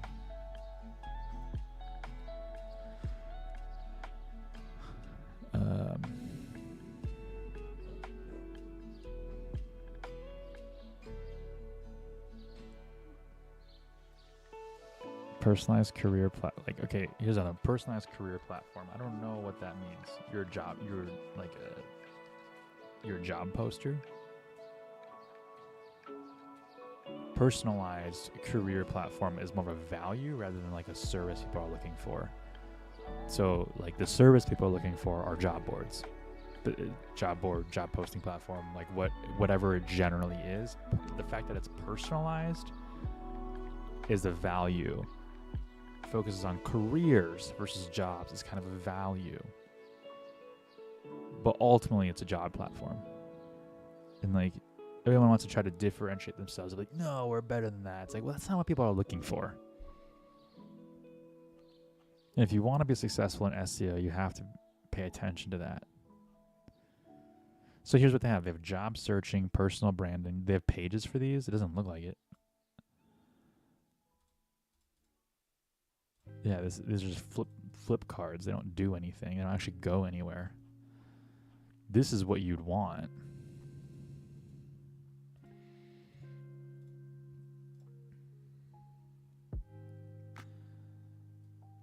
And so I can see what this. So this says like mindset and accountability, career exploration. Okay, why did that just disappear? Hold on, what? Upskilling decisions. If I click on this and I click on it again, it disappears. I don't know why, but the other ones don't do that. They just flip back and forth. And they have personal branding. I'm assuming they coach with that. Job searching, career advancement, and entrepreneurship. So these are the things that they help with. I would have pages for these, specifically these. But if you look at the menu, I don't understand the user flow. It's like, okay, like the first thing I'm gonna look at is like at the top menu. Okay, Wilkin. First of all, why am I here? How did I get here? Well, if I don't have pages for those specific things I looked for, that's not how I got here. But if I did end up on this site and I didn't know what I was looking at or what this company did, the top menu and the header should tell me exactly what this company is and what they do. The header says clarify and pursue your optimal career path. Like how? In what way? Like what do you do? Like you're just saying something but not saying what you do. We believe that you can and should have a job you love. Cool. Like you can make an argument that some of this stuff is implied, but it's really not. Like you have to be way more clear on that. Are you ready for a career change? Book a free call. So you're going to hire me somewhere? You're just coaching me to hire you somewhere? Like, I don't... Are you a temp agency? Like, I don't know what you do. It should say something like, we gave you the job. We help you get the job you want. Or like the industry's premier career coaching,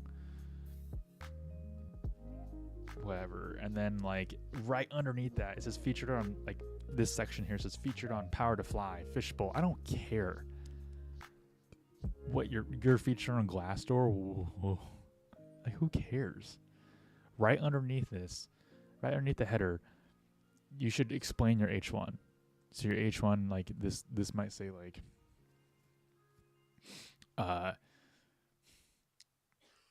like we are like the best. You gotta substantiate that, but this is just an example. Like we are the best, like career coaching company or whatever. There's probably a better wording for that, but you get the idea. And then under here in this section, what you would want is like how you do that and in what ways. And they have a section for that. And it's down here, right here. I would move this section up. I'd fix this thing here. But then I'd also probably rename these, right? So I'd say like, I put job searching first, put this at the end, mindset and accountability. Long nose hair there. And then I would have, career exploration. Then I'd do career advancement. Oh, I gotta sneeze. Excuse me. I would do basically like lowest value to highest value, and like lowest or like most important to least important. So in my head, job searching is probably the most important, because if you don't have a job at that point and you just need a job. The second thing I would do is probably career exploration. Is like maybe like you don't know what you want to do. Maybe you have a job, but like you're working the 7-Eleven and you want more like a career path. Then I would probably have career exploration. After that, I had career advancement. Obvious reasons is like you have the job, you have the career you're looking for. Now you're just looking at like leveling up, and that makes sense. And then after that, I would have like this mindset and accountability and entrepreneurship and personal branding. I'd probably do personal branding after career advancement, because I think it's more important than anything. After you're able to pay the bills. And then I would do like entrepreneurship, and then mindset and accountability and things like that. Makes way more sense. I don't know what he says in here. He says, clear value. Oh, look, clear value prop. Perfect. He's got it. Made it. Oh. Strengthen social signals and whatever. What's his recommendation? Stronger, more unique value prop. For example, get clarity on your ideal career direction with personalized coaching.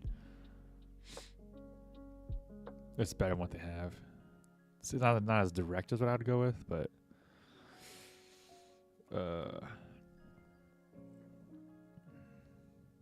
the current offering creates decision fatigue. I agree. Yeah, this is good. Change primary, find my recommendation plan. That's good. Change primary CTA across website to find my recommendation plan. That's good.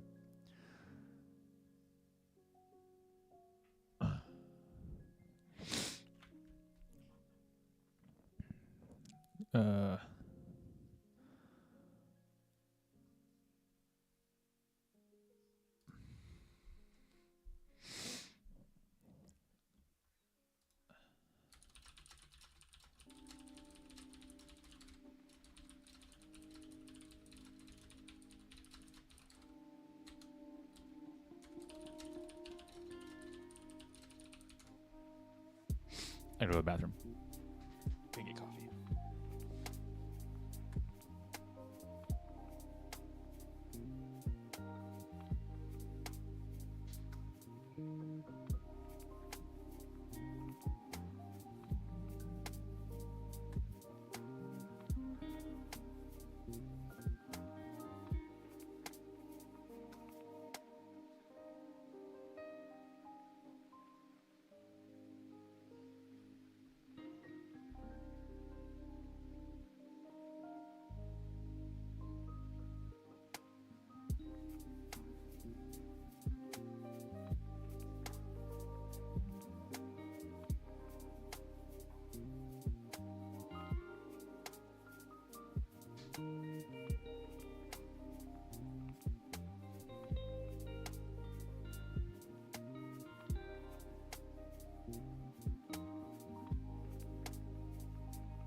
Okay, I'm gonna get him to join the live stream here.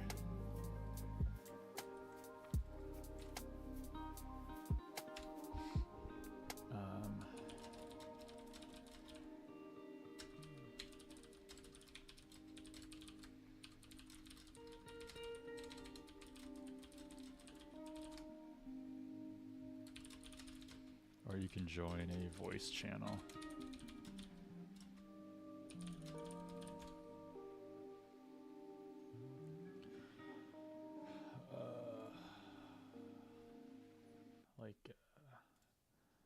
Co-working.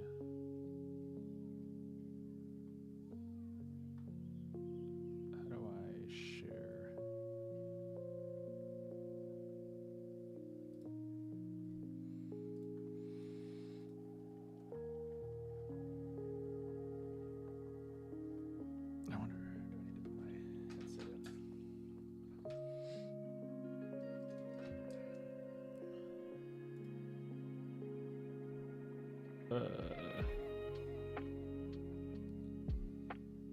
Hey, how's it going?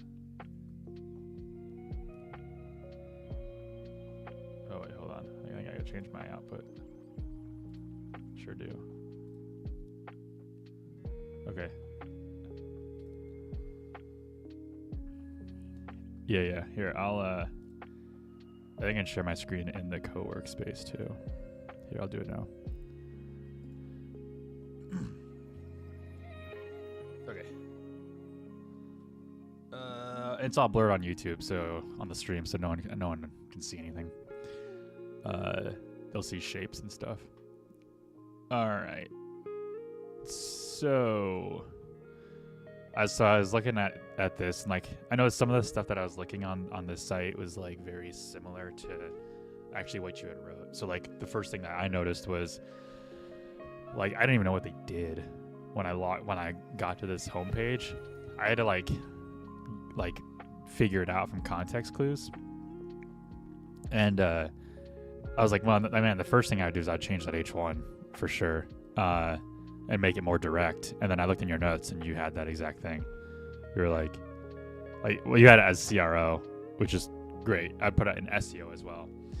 But yeah, hero section needs a clearer value prop and CTA focus. So you had the value prop of get clarity on your ideal career direction with personalized coaching and a proven step-by-step process. That's good. That's a good value prop. I think it's a little too long for SEO in my opinion. But like, I think the example that I gave, because I was talking about this a little bit on the stream before you jumped on. And I was like, for me it'd be like, the premier career coaching service. Like, it's short, but I would do keyword research first and just be like, that's why I asked you, like, what do they do? What do they actually do that people are looking for? And I saw down here, let's refresh this for a sec. So I saw down here, I was like, this is it. This is what they do. Like the services that they offer. But I didn't do like a lot of looking, but I noticed that they didn't have pages for these. Like, it's just like these things here. And then you could book a call or take an action from them. Oh wait, can you see my screen? Your stream is still running. We've paused it. Oh, okay. Gotcha. You can see my screen though, right? Okay, great. Yeah. Also with this card here, this third card in, for some reason when you double click it, it like disappears. Like, I don't know why. I don't know why, but all the other ones like flip back and forth. That one just disappears. Yeah, only the third one. Yeah, they're all the other ones are good. And then yeah, but I don't see pages for like their actual services. These are like the number one things I would want pages for like SEO, because some people are let's refresh so we can have that card back. Okay, so some people are looking, they're doing job searches. Some people are looking to change their career path, and these are the things that people are actually using Google and search engines for.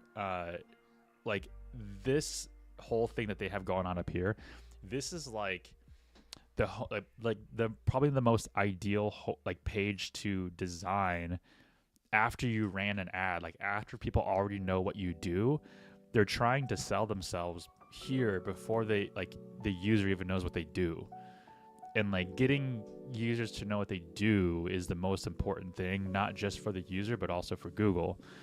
And so like when I was talking about this before you came on, I was kind of like trashing how they have as featured on, like right underneath their hero image. Like, I don't care. Like, if I'm looking for a job, I don't care that you're featured on here at all.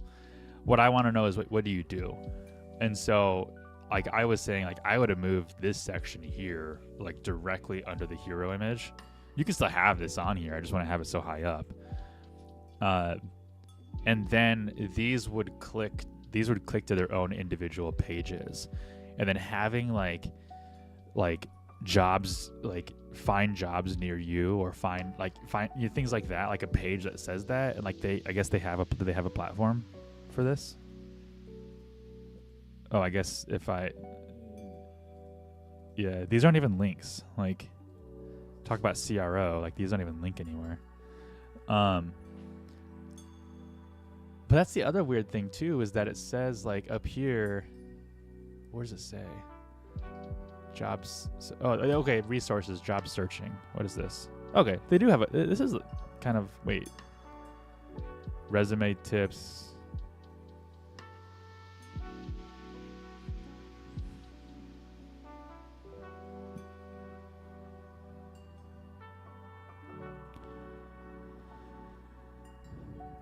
Yeah, so this is looking for resume tips. Here, you can book a call, need a resume edit, you can do that. Looks like these are the services. It looks like they primarily do coaching, like job. Okay, this is totally fine. Like my dad and my wife both used these services before, and they worked out well for both of them. But yeah, they've both used career coaching and like job coaching services before. And it did well. So I know people do use this, but like their platform, this doesn't tell me that they're like primarily a job coaching service. It's like I don't like how Microsoft Edge opened. Let me go to Chrome. All right.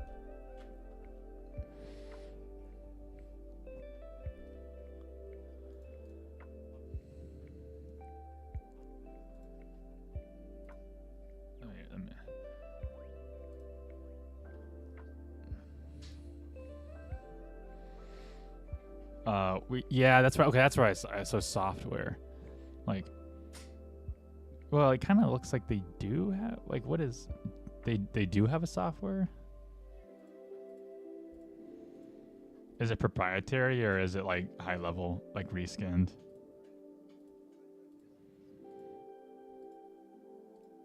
Okay.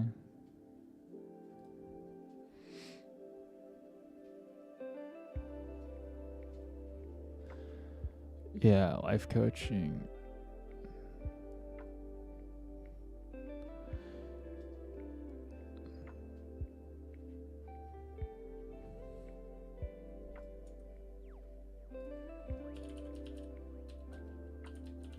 Let's go to it. Let's go to the... does it keep... okay, it's still working. Great. Okay, this is their platform. Let's see... It's probably not going to tell me in here, because it kind of like, it looks really simple. It almost just looks like a circle.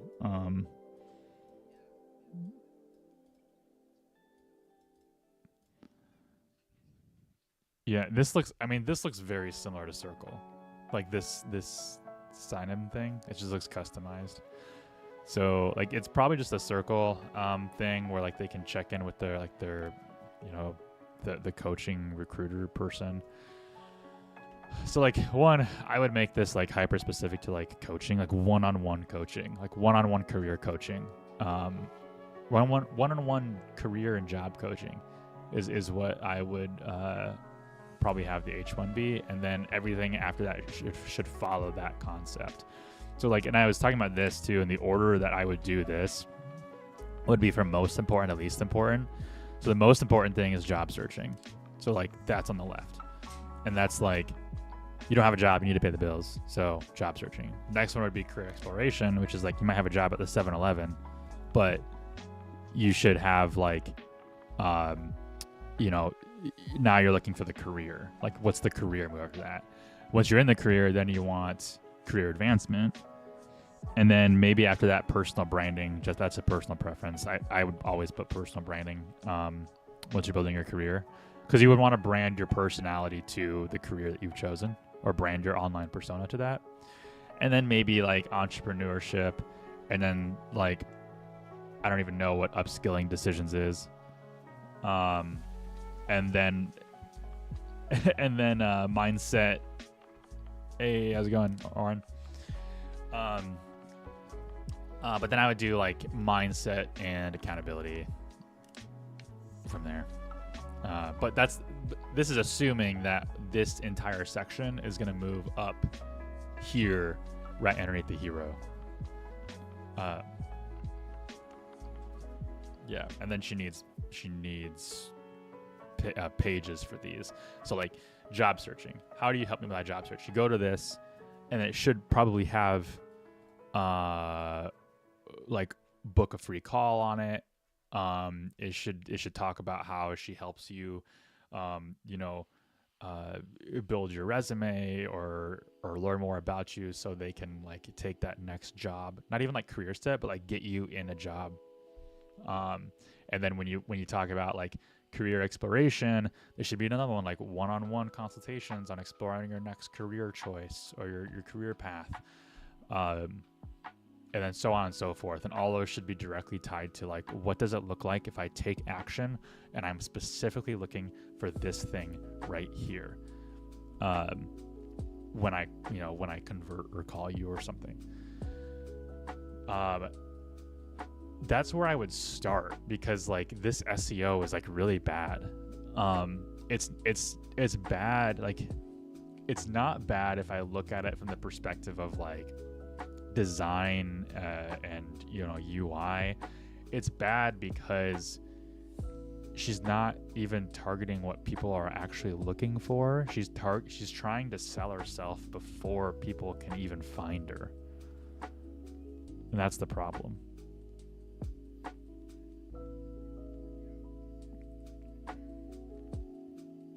Yeah, that's a good way to put it. I think you're very good at explaining or saying some of that stuff. Let me go back to your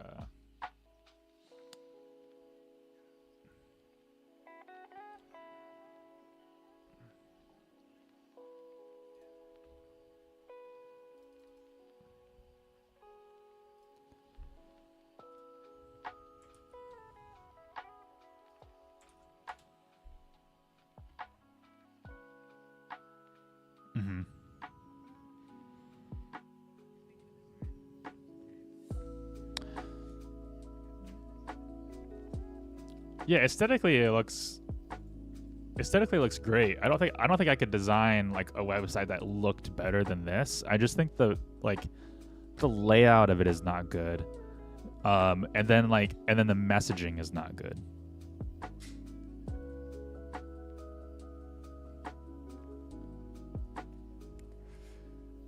So yeah,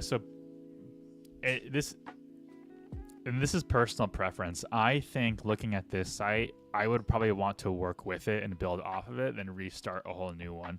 Only because I would want to work with the existing one.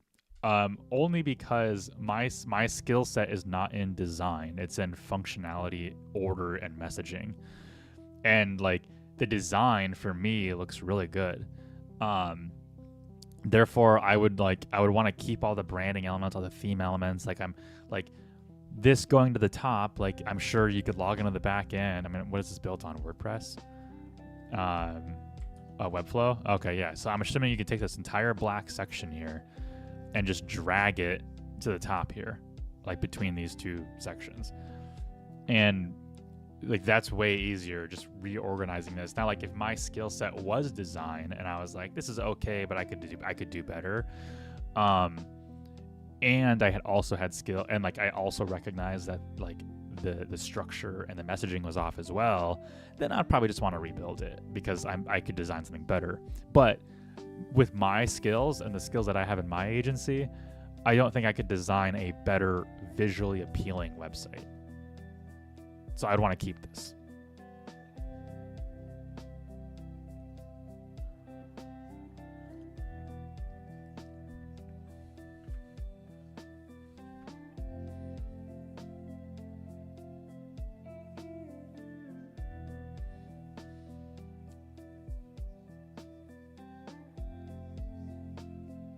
I mean,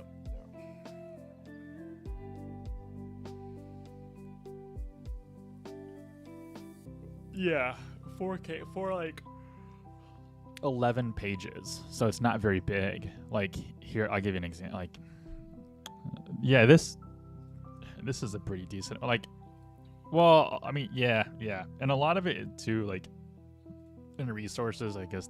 These must be like these are like blog categories. Like,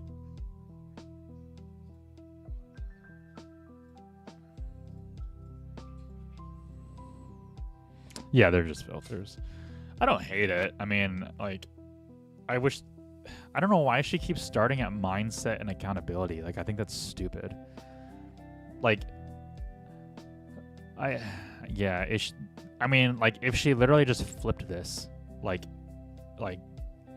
took these three, put them in front, and then these three and took them in back, it'd be better. But I would still do job searching, career exploration, career advancement, entrepreneurship, personal branding, or personal branding and then entrepreneurship. Upskilling decisions probably, and then mindset and accountability last. But otherwise, like, I don't hate it. I like these. Like, I like that these are here, but I don't think they should be in the resources section. I think these should be on every single landing page, like every single service page. But so, like, your guy that was like, yeah, I would just rebuild it. Like, it'd be less work. Maybe it might be less work for him. I don't think it'd be less work for me.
Well, I mean, is the staggered payments? Is that just like you're staggering it to help with cash flow, or are you just doing monthly optimizations?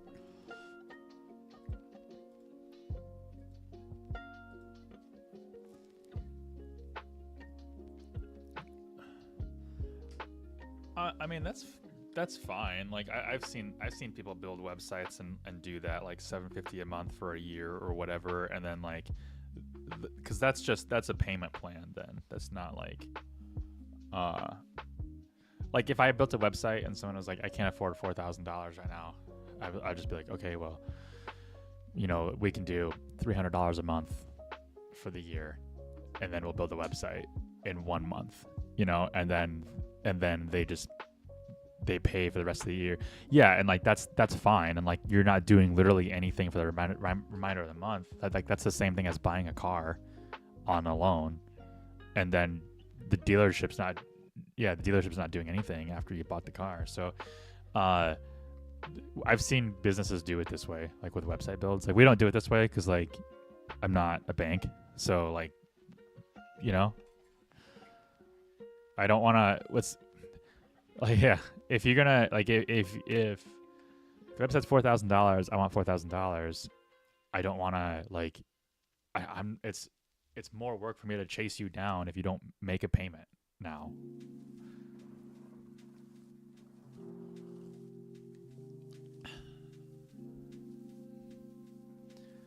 Well, but you could work with the existing one, and you can make updates to the existing website, and you can still make the case study like, we worked with this existing website. We made these changes like you have outlined here, and we saw these increases. It depends on your business model. Like, what do you want your business model to be? Like, primarily rebuilding websites, or do you just want it to be like SEO?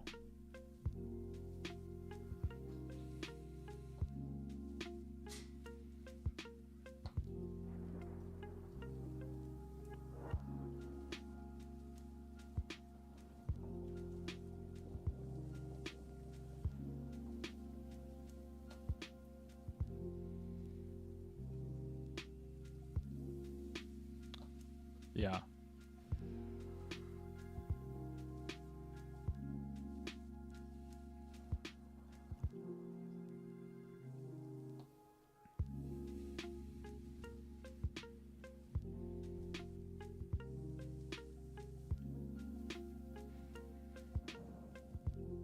Yeah. There's pros and cons to each, right? Because if you go in and say we only rebuild websites, then you're going to exclude anybody that has a good website already that doesn't want their website rebuilt. They just want you to do the marketing work. And if you continually only want to rebuild websites, despite the amount of work that it takes to onboard an existing website, you'll never have case studies for those clients that don't want a website rebuild and just want you to do marketing, and maybe they already have a decent website.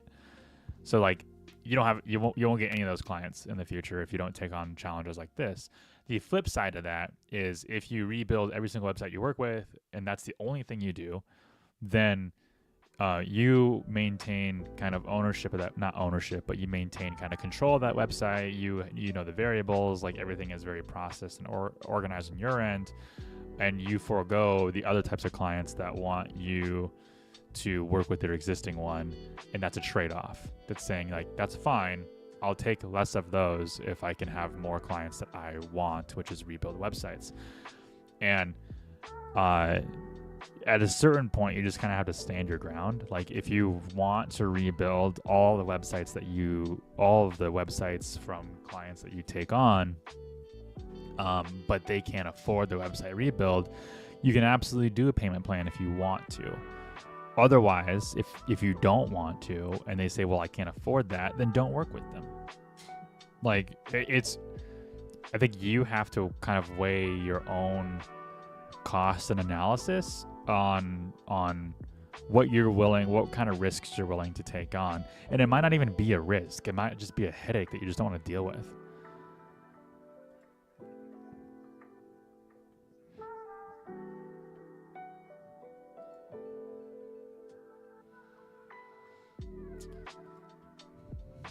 Then work with the existing website then.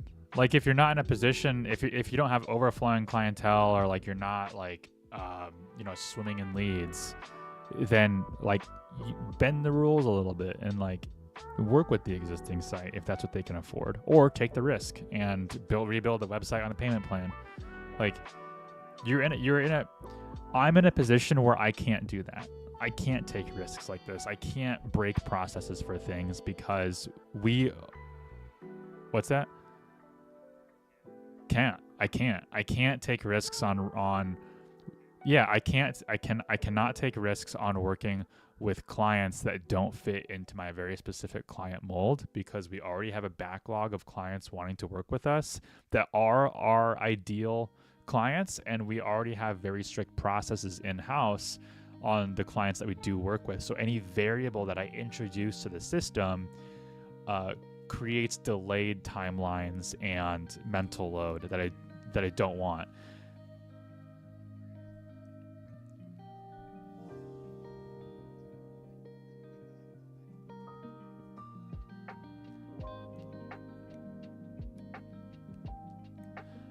No, I don't want help. I don't want.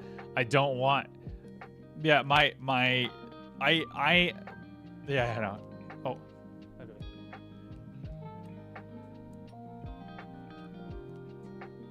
I love you.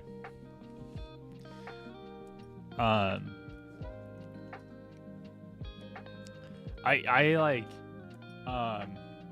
the problem that I'm building isn't my problem. It's everybody else's problem. It's like, I want our agents to be as hands-off as possible. And in order for us to be as hands-off as possible and not dealing with so much client work, we have to mitigate all possible variables completely.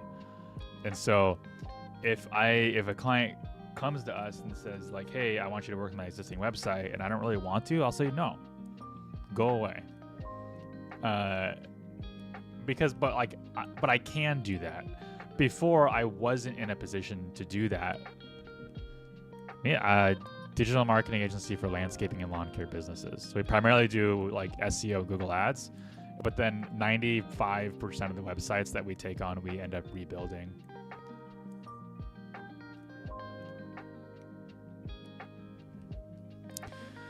We do Facebook ads, but it's not our primary skill. We're gonna get into it later, but we've got to systematize and process it for sure. Like we can't, yeah.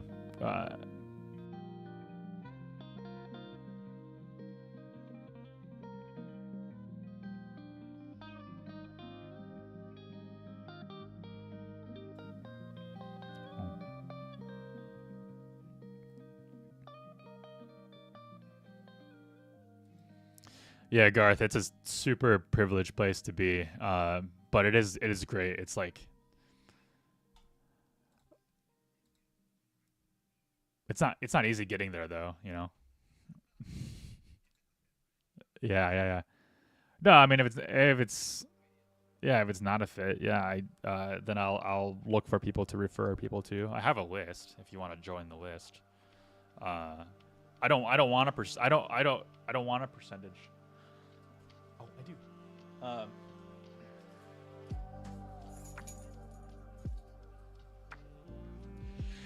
Yeah, so when I refer business, I don't want a commission. I don't want money from you guys. Like I've said this on our podcast multiple times. Like the more variables that I have to deal with, I don't want I don't want to. And like if we set up like a commission based referral system, then I've got to make sure that the people that I'm sending referrals to are paying me commission.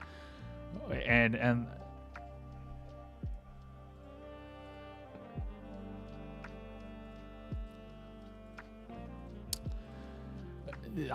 I'll give you my PayPal then.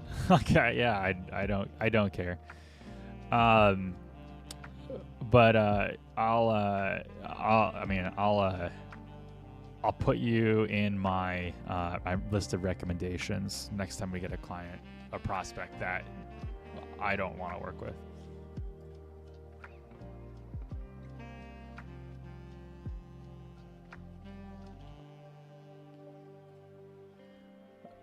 I mean, it's not about how much. I mean, it's like, yeah, I would say, yeah, it's more of yeah, it's more of a fit. And how much are these clients that I don't want to work with? Like, yeah, what do they cost? I don't know because I don't work with them. like, so like it could be because the fit is usually because they don't the fit is usually like reasons like they don't want to work with us. So like one reason is like we build and control their ad accounts. Like we don't work with existing ad accounts. And like that's a turnoff for some people. And that's cool. Go somewhere else. If like we yeah we what yeah a lot of people are.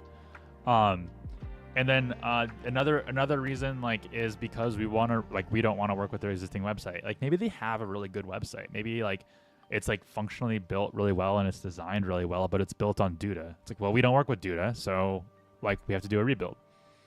And like it's not that we can't learn it or that like I don't know how to do it or that we're not smart enough to figure it out because like it is all just a standard builder and it's no code, but I don't that breaks our processes.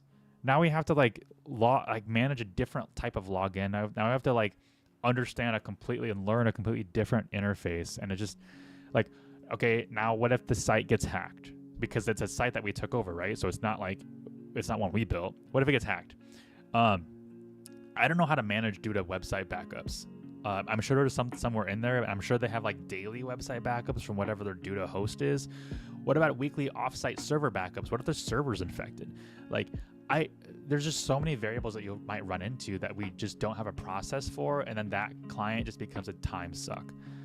And it's not worth it for us. Some people like they might have higher fees and that stuff is accounted for, but that's not us.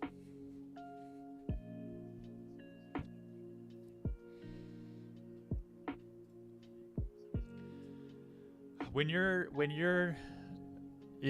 new, you'll do anything that people will give you money for, and that's fine for a while.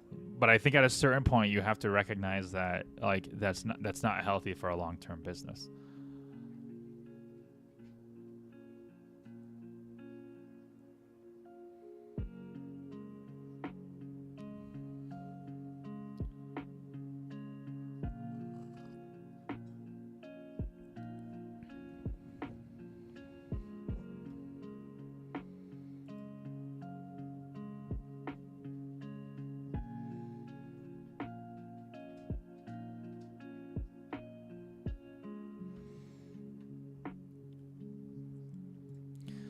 Yeah, Garth, that's exactly what we don't want to deal with. Like we don't want to deal with.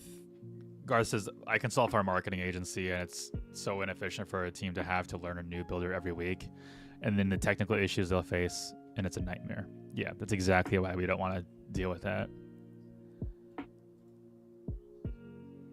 What, Warren? Oh, Nico?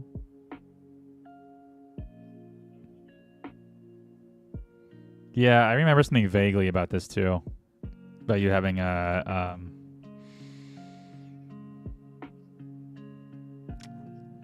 yes, it was the agency coaching client that you had.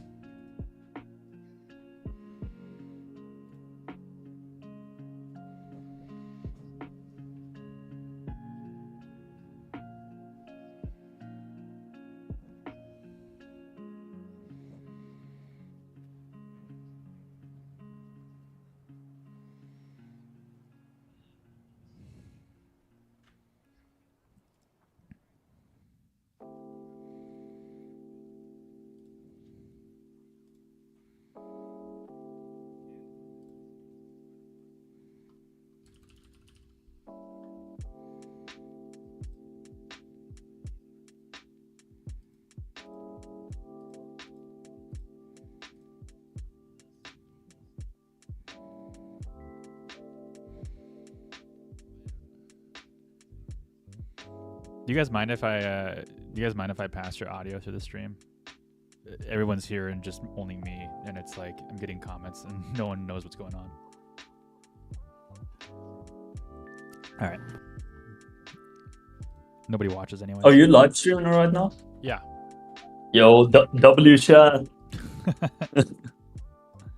I gotta turn you guys down. All right, there we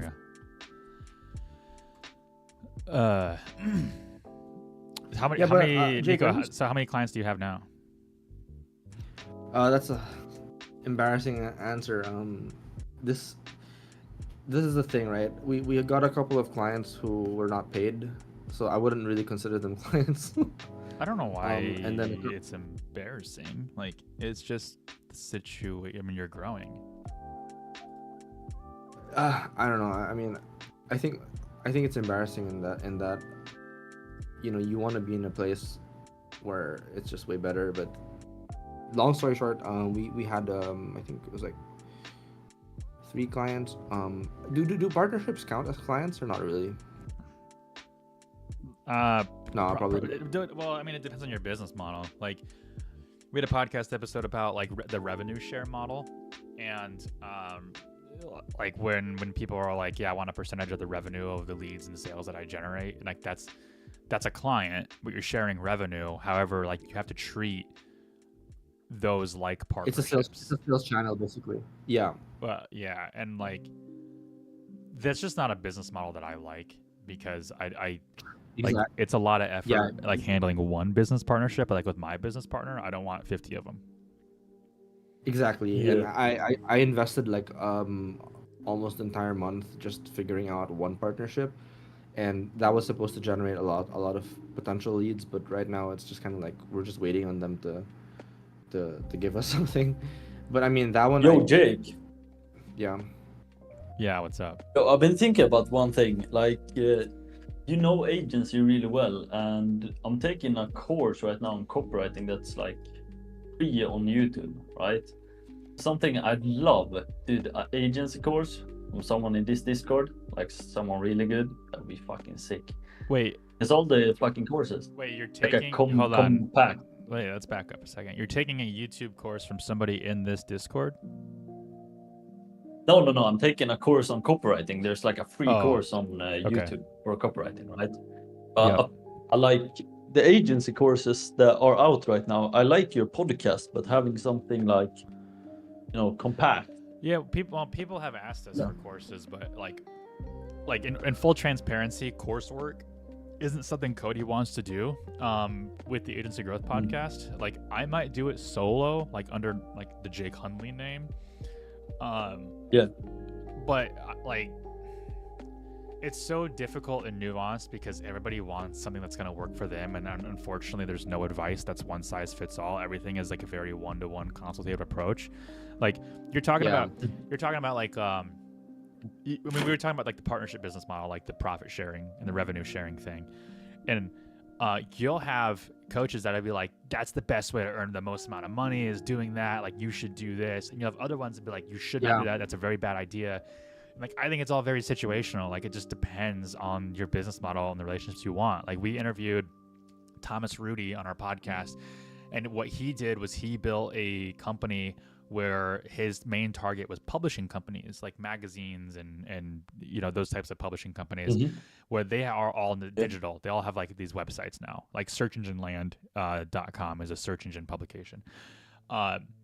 He created a business model for them where it was like an affiliate business model. So the way that publishers make money generally is they sell their audience in like newsletter advertisements or like display banners on their website or like co-hosted webinars and things like that. And that's primarily, and like hosting events. That's primarily how publishing companies make their money. He created a company that opened up a new revenue stream, which was an affiliate, it got into affiliate marketing. So then he brokered these affiliate deals for these publishing companies in which they would write articles and they would do things and they were like, put their affiliate link in there. And anytime somebody clicked on that affiliate would send them like $5 or it would send them like a certain amount of money. And it was pretty good money. That generated like hundreds of thousands of dollars for his clients. But that was another revenue stream that he opened, and the way that he did that and the way that he priced that was like, you get $5, I get $2. Yeah, very specific. You know, like, or like you get $3, I get $2. And then that was a revenue sharing model, and he did have access to their books, so he could verify that the revenue line items coming from the affiliate clicks matched up what his percentage was, and he mentioned that like every business partnership was. Or every client was basically like a business partnership, and his agency made millions, and he ended up selling that and now does something else. But like that business model for what his agency did worked really well for him. And so for me as a coach or like someone who has a course, telling you what you should do as far as your business model or what your pricing is doesn't make sense in every application. And like, so I've thought about this and like, well, like maybe that's the idea. Maybe that's the coaching, is like trying to help people, guide them through what kind of business model they want on their own. Yeah. But the problem is like 9 out of 10 people are finding stupid. A creative approach. Yeah. 9 out of 10 people are stupid. So even if I give them that, like they're still not going to come to a conclusion unless they're told what to do. And then I think the tricky part also is like how are you gonna charge? Is it like hourly or is it like a program? The course? Yeah. It would be a program. I already do consulting on an hourly basis. Like if people want to consult with me for like an hour, like I already do that.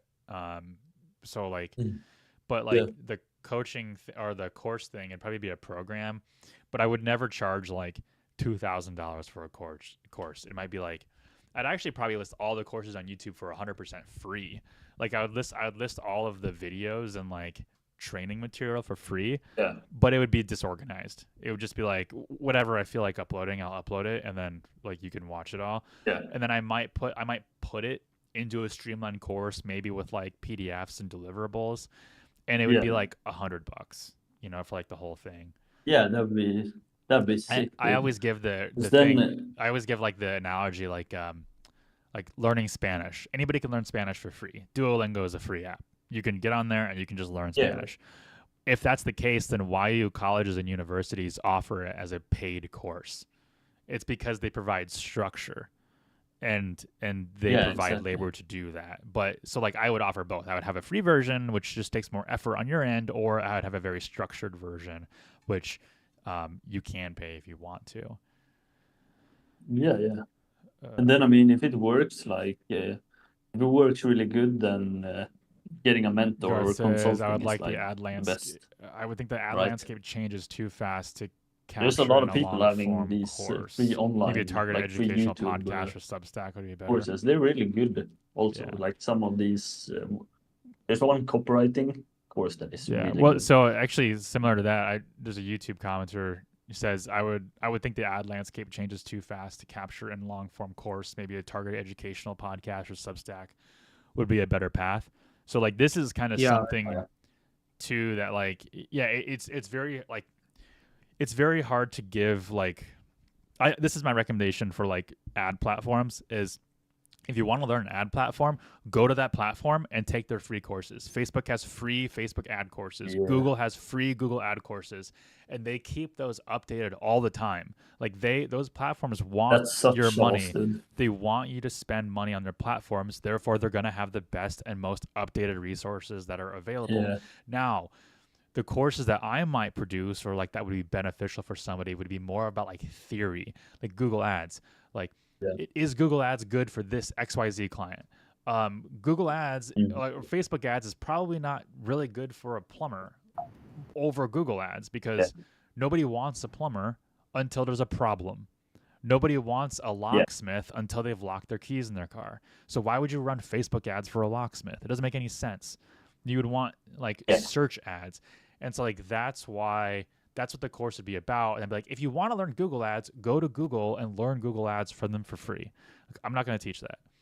The other thing too is Garth mentions on YouTube too, like a targeted educational podcast or Substack with like what I want the podcast to be is to grow into a media company. So instead of just having the podcast, we also have like YouTube. Maybe that's separated. The video is separated by different ad platforms that are like constantly update, but also a website that's like a publication. Like you can read, or like almost like Search Engine Land or Martech or something like that, but specifically for agencies. Martech is for anybody in marketing technology. Search Engine Land is anybody in SEO.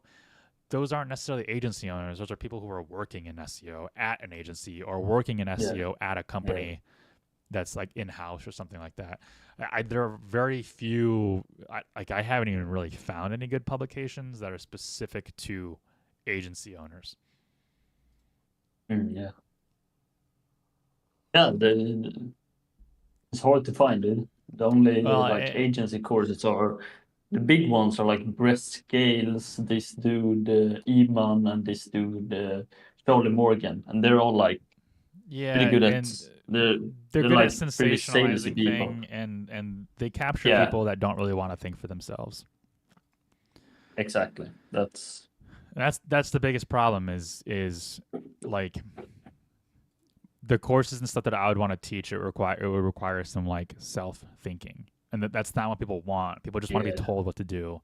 Like that's why the course like that's why I don't know if I don't think my courses would do very well, is because I think it might, dude, because like me personally and a friend, we went into two different sectors, and like we both came to the conclusion of like reading, taking the Facebook course, the Google course, and like reading a lot of books on marketing, like reading old school books on marketing, like advertising books and such, and that takes a lot of time. A lot of these books are also like, they can be compressed, but in agency, there's like a lot of scattered information, right? There's a lot of scattered information all over the place in books, and you gotta learn Google ads right here and Facebook ads right there. You gotta like connect the pieces yourself. Yeah. But like, if there were a course that was more like collected all the like real info, not just for 14-year-olds, but like for developed people, like for 25-year-olds that can like learn to think for themselves, that can make decisions, and that isn't like a cookie cutter thing. I think that'd be really sick. I don't know, but that's like, you never know, dude. Yeah, I don't. I spend so much, like my primary income source is my agency, and so like this podcast doesn't generate any like any income at all. Like this has all been a passion project for 3.5 years, and so like when I do, when I considered like this podcast and everything that I do takes time, and it takes resources, and so does the agency, and so now if I go on and create a course, like where is the time for me to do that I can't pull away from everything. I'm also married, so like I can't just like use my Yeah. entire time. Like, fortunately, my wife is she's a retail executive, It's like so a catch. her hours are It's like a catch 22, yeah, dude. her work days are But Tuesday through Saturday. So like Saturday she's Damn. working, so I can spend but then that's kind of like that ends up kind of being my schedule too. Except Mondays, like Evergrow is Monday through Friday, so like even though she's home on Mondays, I'm like, well, like it's the business week, so I have to work, and I can be kind of like sort of attentive to Evergrow, but also like her. But then essentially, I get to work 6 days is basically how it comes out, and that's why I work Saturdays on the agency because she's not even here. oh yeah, that's the best agency owners don't have time to create courses. Yeah. I feel Here's that's the problem. here's another. So Garth says a course with in-depth case studies following along with scaling business ad campaigns and showing the actual grid to hit the ROI goals would be super valuable. Like, I agree, but like for your specific use case, right? It's like in-depth case study of me working on an e-com business is not going to be the same thing that works for a local service business. It's not going to be the same thing that works for a SaaS business. It's not going to be the same thing that works for a manufacturing company. And like, and of what their unique challenges are, it's like, how many case studies do I actually need to develop a course that works for a majority of people rather than like 5 people? Yeah, that's true. That's very true. Like, I don't know. It's if you go to r/agency on Reddit and like somebody asks a question and like I don't understand how people give their answers without even like having additional context. Like some like I can't get clients. I'm like, okay, well, what's your positioning? Like I don't know anything about your agency, therefore I can't give you advice and on any of that. Garth says we should categorize the case studies. Yeah, I agree. I don't know if a course would be a good thing for that because that's a lot of work for that. What I would probably do is like YouTube videos and just like when I talk about the media company about like categorizing things for agencies, like I would probably have on the website like case studies for very specific use cases. Like we could do that, but then that's a lot of work. We gotta employ people to do this stuff like that. Yeah, maybe. Yeah, I don't know, bro. Maybe the courses that are available right now, like from what I see, it's only like cookie cutter stuff. Dude, It's I've seen some of those, and like I've gotten access to a couple of them, and I joined them just to see like how it was set up. Like, because when I'm thinking of doing a course, I'm thinking of doing it in here, but like looking at my prompter, like fully like produced on OBS and like cutting to different things in the screen. But I see a lot of them just do like Loom videos and are just like read off of a document. I'm like, this is terrible. And like they're making hundreds of thousands of dollars selling that. I'm like, that's crazy. They're putting like no effort into it. Like Charlie Morgan just sits in his desk and like talks like this and like sensationalizes things. Tai Lopez doesn't even do any of it. Like he's not even in the courses. He's just like random people that he's paid to do like to sit in front of this desk on a Loom video. Yeah, Eamon has the same. He has his latest course is just it's random people talking. Eamon doesn't even talk about the agency in the course. Eamon had never actually ran a successful agency. Like Eamon never once ran a successful agency in his life because all that documentation is public knowledge because he lives in Europe. And so it's all in the public house. And you can see the revenue levels from the agency he claimed he owned. And it's like nothing. Yeah. CoffeeZilla, not CoffeeZilla, who was it? Spencer. CoffeeZilla, that's the dude who exposes him. Yeah, CoffeeZilla used to expose like fake agency gurus. Then he went to crypto. Yeah. And finance. And then Spencer Cornelia did a Eamon Gaji one. That was really I like the Alex Hormozi style. Like Alex Hormozi has some like overlaying business knowledge that just applies. It's weird, but somehow it applies. It doesn't apply like it's not really tailored in the same way. It's not like super specific, but it works somehow. He's just a business dude. He just knows businesses. Yeah, he's pretty good. If there was an agency course like maybe teaching you how to find, I don't know, some good business model in agency, Like instead of being like, oh, you can pick from this list of niches and you can do either Facebook or Google ads, which everyone does. Maybe if there was a course like teaching you how to find really good marketing opportunities in specific niches. Because there are some like unexplored stuff. There's a lot of mentors that can sell, like build a course funnel. There's a lot of places where affiliate marketing, like you said, is really good. There's certain places where other stuff is really good, right? Yeah. So I mean, there's even certain things where clipping is really good. Like clipping works like a charm, dude. If someone were to create like a, I don't know, something like that, and learn to like think for themselves and look at the market, see, okay, but what does companies really need? Yeah, it all takes a ton of work, and I don't have time for right now. Like I'd love to, like it'd be cool, but we're getting ready to like fully monetize the podcast and actually have like sponsors and ads. We actually have a sponsor right now, but like Cody is working on the new podcast website, and like if you're watching the stream, who's the sponsor? Tiny Host. They're actually in the Discord. Oh, really? Yeah. If you look on the sponsor tab under agency content, they're the sponsor there. Oh. But if you're looking at the stream on YouTube, I have our new podcast website pulled up on the small right screen. It's all blurred out because it's not finished yet. But you have we're actually going to have like a newsletter and like affiliate stuff on there and actual income driving stuff.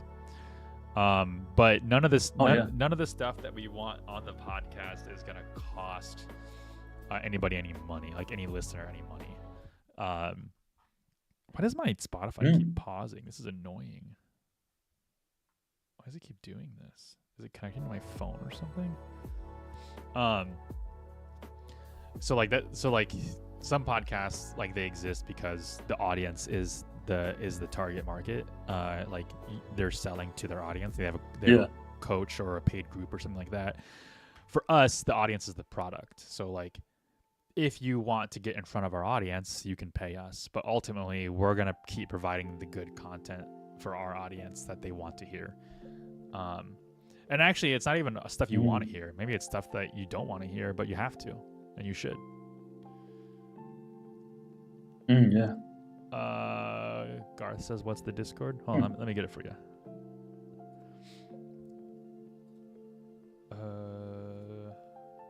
Agents called Agency After Hours. I've been in some other agency Discords, and they're all like really bad. Like it blows my mind. It blows my mind. Dude, how people build these things.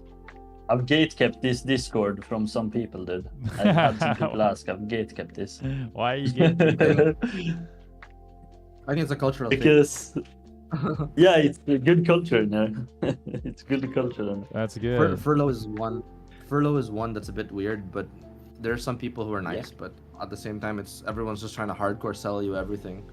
Yeah, I get. Oh my God, Jesus Christ! I have so many people trying to sell me, like 14-year-olds trying to sell me websites. The second I jump in Furlough, bruh, they want to build me a website. I'm like, nah, please. Yeah, we don't allow Jake, that. Just to answer your question from earlier. So, I don't know if previous clients count, but right now we like for just like a simple website and whatnot. But ongoing retainers, right now it's really just the one that I closed like last month. Like the one I talked to you guys about like a couple of months ago, and this one. Although this one just started, but the website rebuild is sort of like a different. I guess you could say expanded scope. Yeah. But yeah, that's not really a good look. That's fine. I mean, it's fine. It's fine. Still trying to. Actually, wanted to get your thoughts on that. Like, did you have one episode on client acquisition or? Dude, do I have one episode on client? I have a ton of episodes on client acquisition. Hold on. I actually, I gotta check it out. Do you wanna you drop the link? yeah. Well, hold on. But also, if you could share, Somebody if you asked. could also share your thoughts here. Yeah. Somebody asked. There's a subreddit called Agency Growth Hacks. I don't know how I got added to it, but I got added to it, or I subbed to it. I don't know how. But what was their post? They said Discord. no. It's a subreddit. It's on Reddit. How to get clients for teens trying to start a digital agency. Don't go work somewhere. That's how you should do it. Where is this? Is it 2 date? Anyone else dealing with? Oh, it's a thread called "I need help acquiring clients," and I commented in there, and I gave them 5 episodes on client acquisition. Then I was like, it looks like you have. Then I gave them 1, 2, 3, 4, 5, 6, 7, 8, 9, 10 episodes on client retention and qualifying. And then I gave them 1, 2, 3, 4 episodes on picking the right niche and understanding your niche, because in their comment or in their post it made it or they made a comment to somebody else that they weren't like clear on their niche. But I'll send this link to you. Hold on. I gotta add a member to the Discord. Oh, it's Garth. Approve. Wait, Garth, you weren't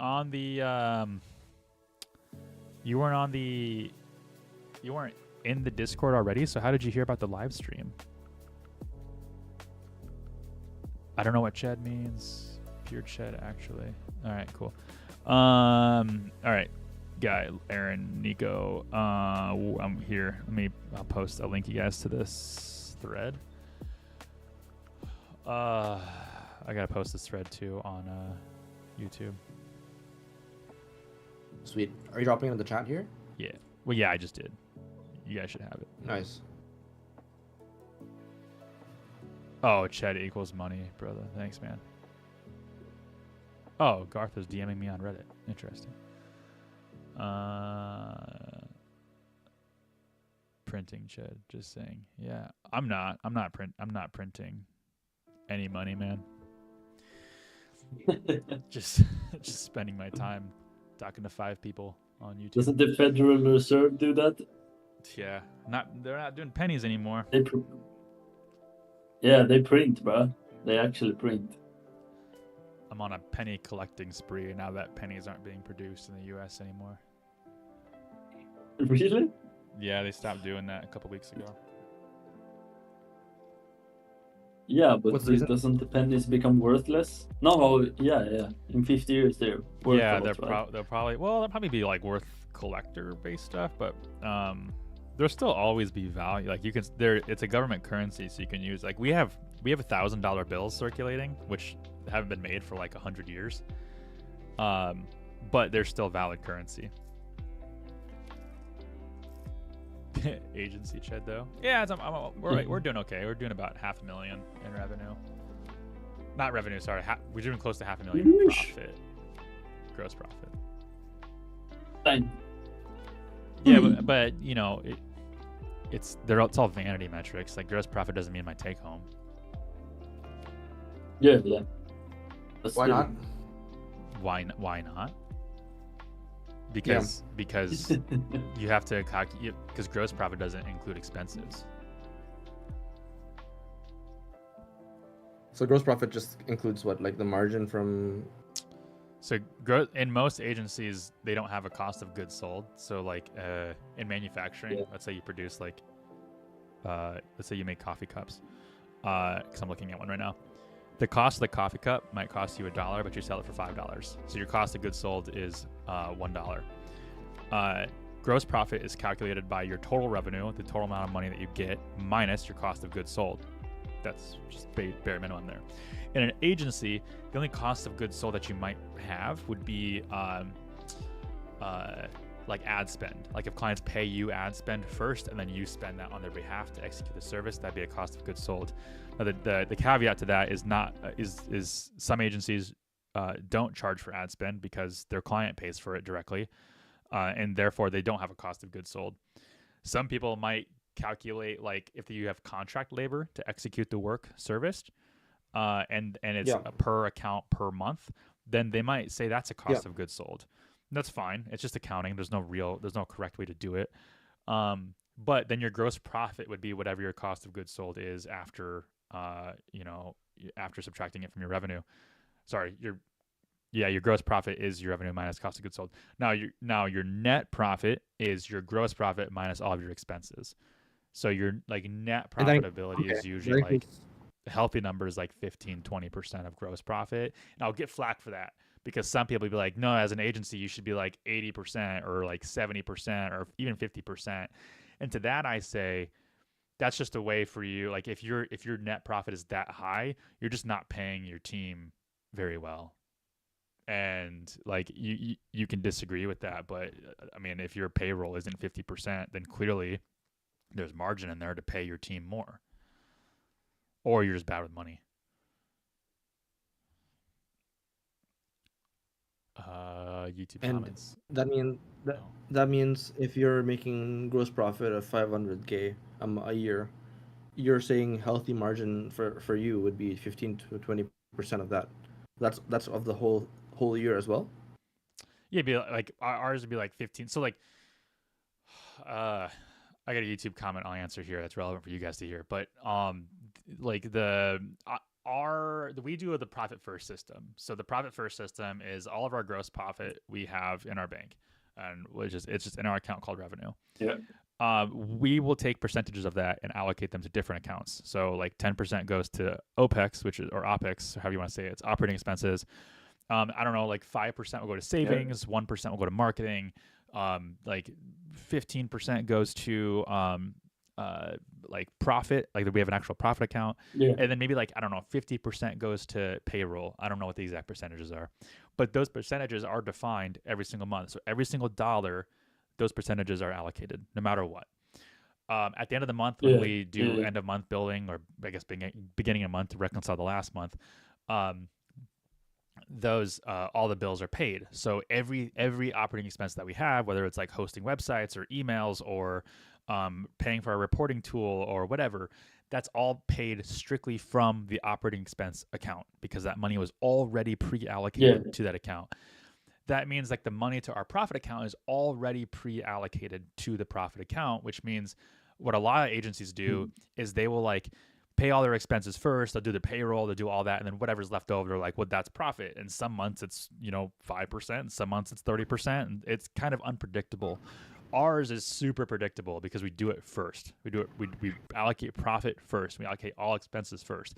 And so like what this also does too is things for like payroll and OPEX is there, like if we want to get a new thing, like a new tool or whatever, we have to look at the money in our OPEX. We have to look at how much we're spending per month on an operating expense basis and ask ourselves, is there room based on the revenue that's coming in? If there's not room based on the allocations and the percentages that we're allocating to OPEX, then we can't afford that thing. We can't buy that thing, or we have to get rid of another thing. A lot of agencies, they could become like tool whores, and they just start buying like getting subscriptions to all these different tools. Next thing you know, their operating expense is super inflated, and they can't control their expenses, and then subsequently the profit suffers from that. So when you have these like walled gardens between your different accounts, like you physically cannot spend more money because you're already allocating the money to other things.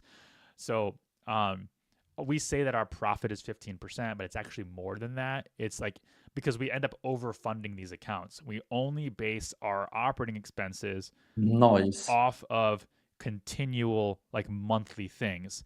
So we only allocate, let's just say 10% to operating expenses. So if we get $100,000, only like 10,000 will go into operating expenses, which means our monthly expenses cannot exceed $10,000.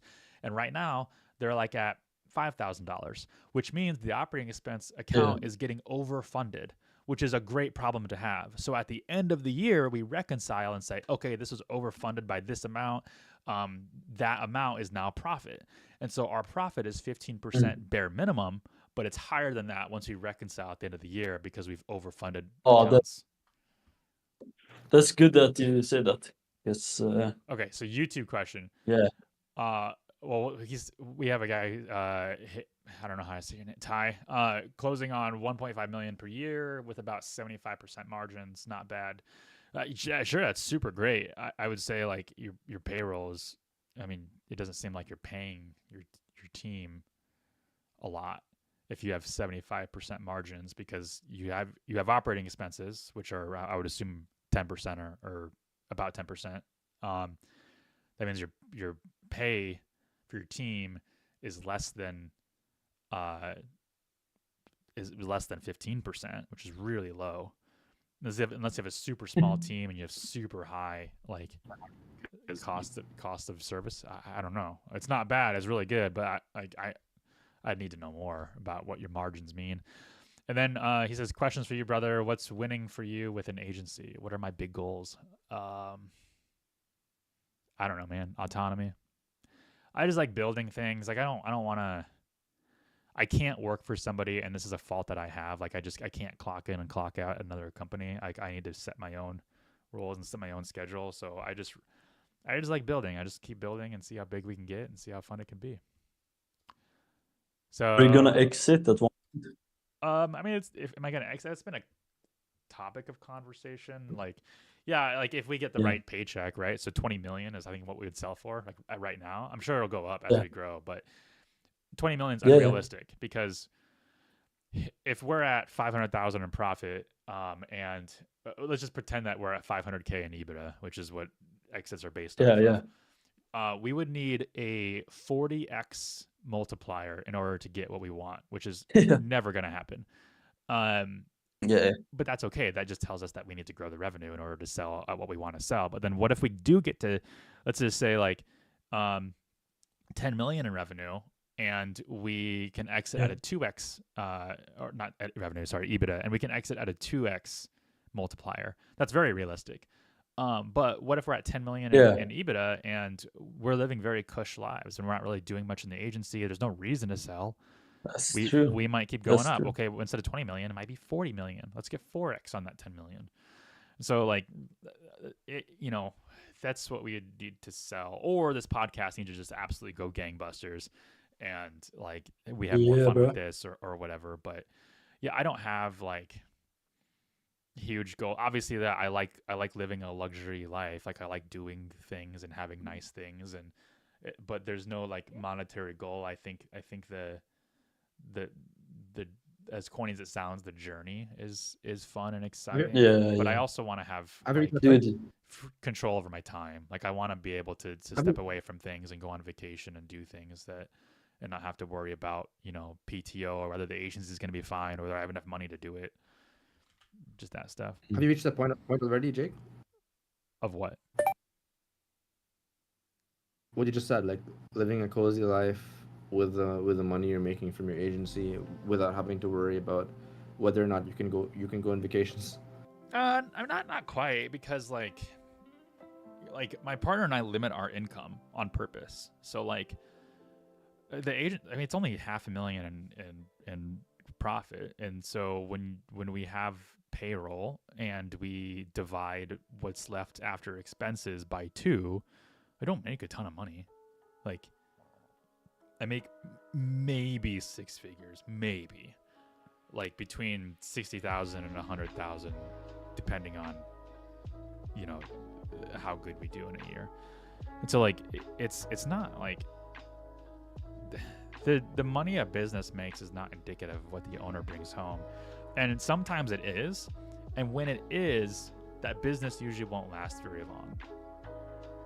And so you have to get like the business to like really high numbers in order for like the owner to be living cush.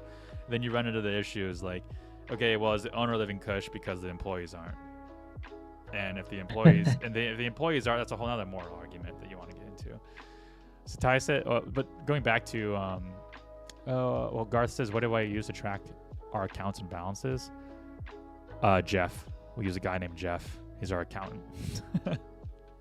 Nice. Ty says, honestly, it's all outsourced overseas. So we've got folks in Pakistan, for example, making equivalent of about 80K per year in the US. Oh, damn. Oh, I see what he's saying.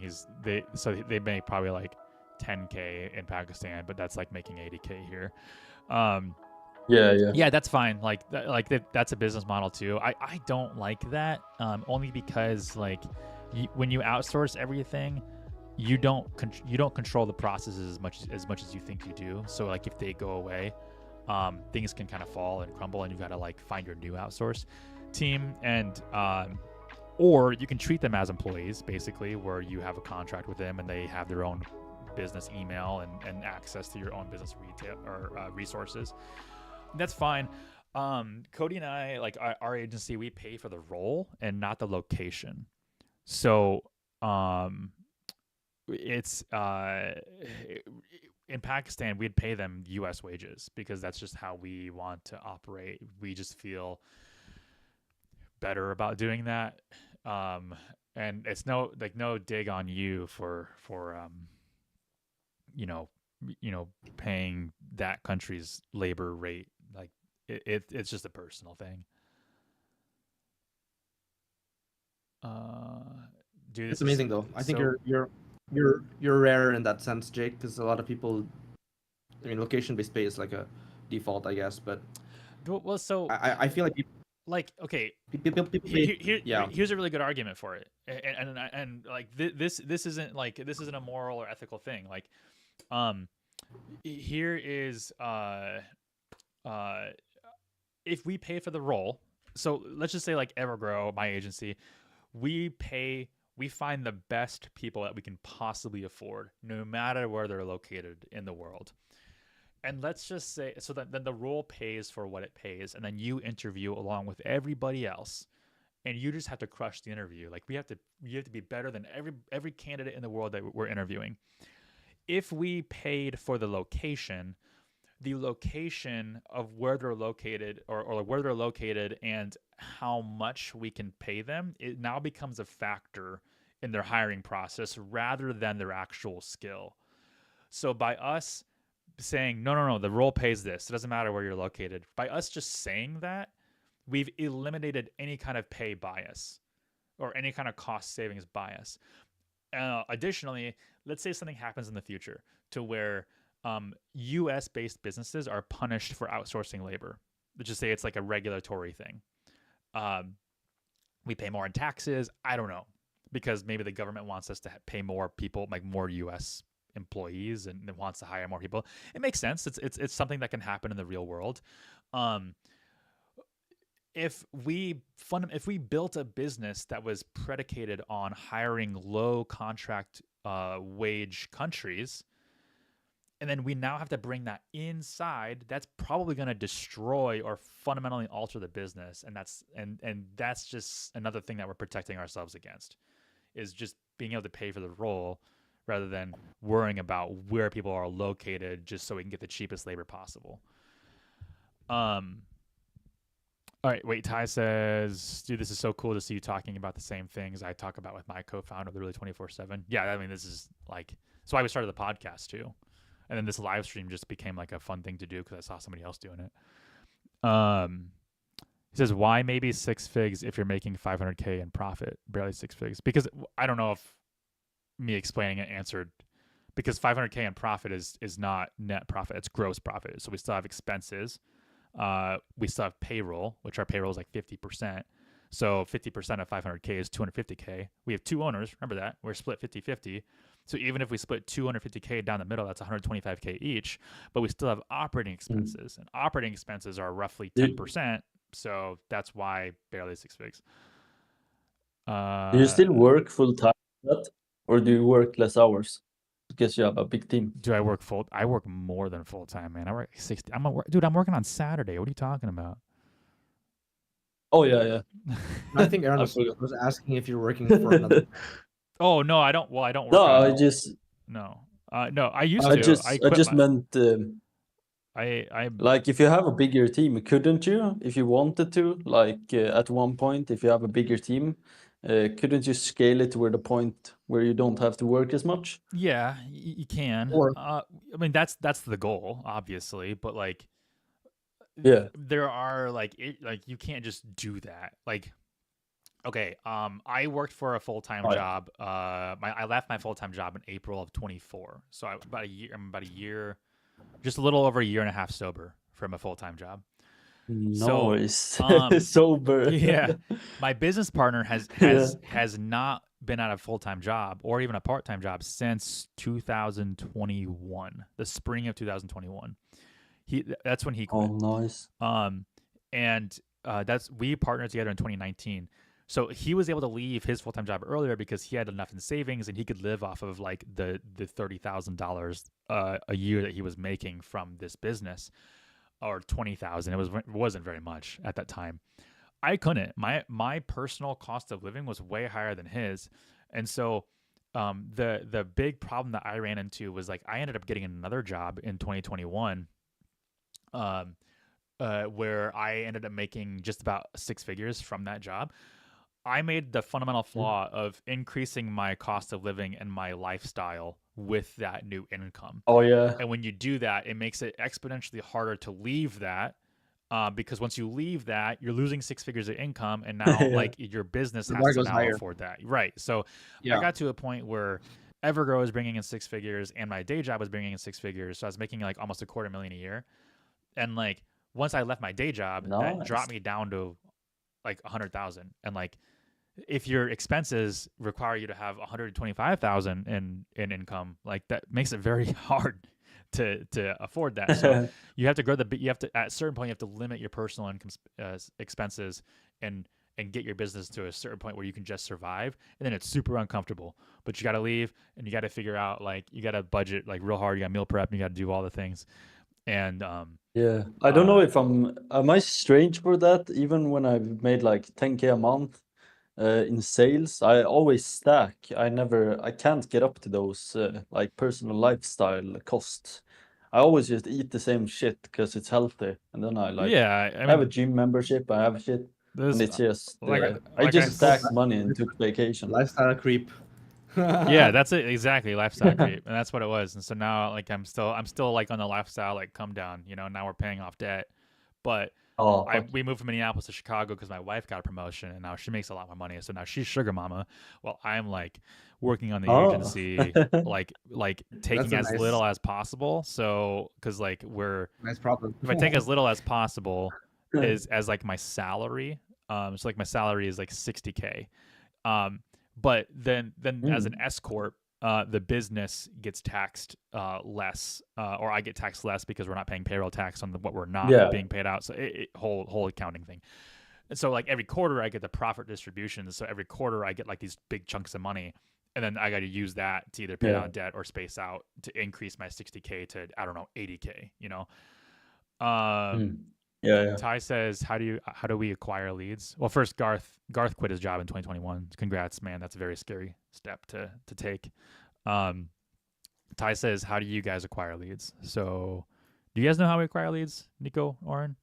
I talk about this a lot in the Discord and on Reddit. Acquire leads. What, for calling them? No, Calling them for like agency clients, or for our agency, how do we acquire leads?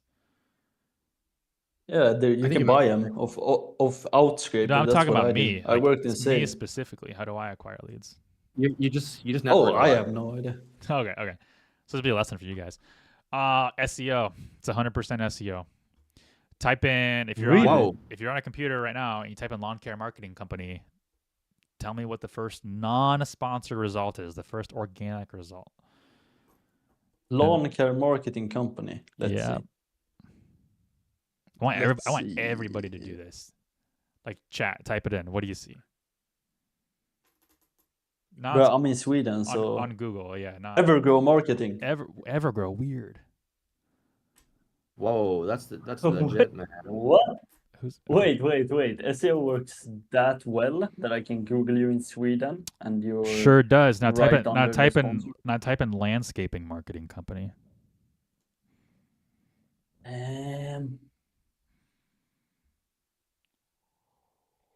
You're second. Bro, you're right under the sponsor. 1 second. Yeah, so I'm first for Oren again. I'm second for Nico. How about digital marketing for landscapers? How do you do this? How did you learn SEO, by the way? I've been trying to find Targeted that stuff. keywords that you must have won it somehow from like all your blogs. Yeah, but like, so Reese Queen says landscape leadership. Oh yeah, so Reese Queen, what's the one below that? Because they're the only other one that competes for me. Like, they're the only ones that take the top step. Otherwise, we're like right below that. But it alternates. It depends on who you are and like what your search history is. So like for Oren, landscaping marketing company, we were number one. So it just depends. I can show you the Search Console results too. So like here. Here, I'll share it. If you guys open YouTube, you can see my stream. Where did you learn SEO though? Google and trial and error. Like, no one taught it to me. Let's go to Evergrow Marketing. Here, I'll do right screen only. Wait, there we go. Okay, everybody on YouTube can see this now. So this is Evergrow. This is my company here. This is the last 16 months. So you'll see that like over time we're increasing ranking. Keep in mind this website's been around for like 9 years, but or 8 years. But if you look at the top impressions, we sort from bottom to top. You'll see like digital marketing for landscapers on top. Last 16 months we've had almost 22,000 searches. If I click on this and dive deeper, you'll see that our rank recently just took the top 5 positions for that specific keyword. If you go to, yeah, it's a lot of searches. Like, it's more than people think. And then look at impressions. Hold on. Wait. Oh, that's dates. We don't want that. We want impressions. Okay. And then we look at like landscaping marketing agency. It says average position is 2.3, but we see how this is kind of rocky here. So like, but generally it's, what's 1.6, 1.7, 1.8. I don't know why it's so rocky here. It's a little weird, but generally not concerned about it. If we type in, if I just do like now let's go to filter at position and we'll do position 1.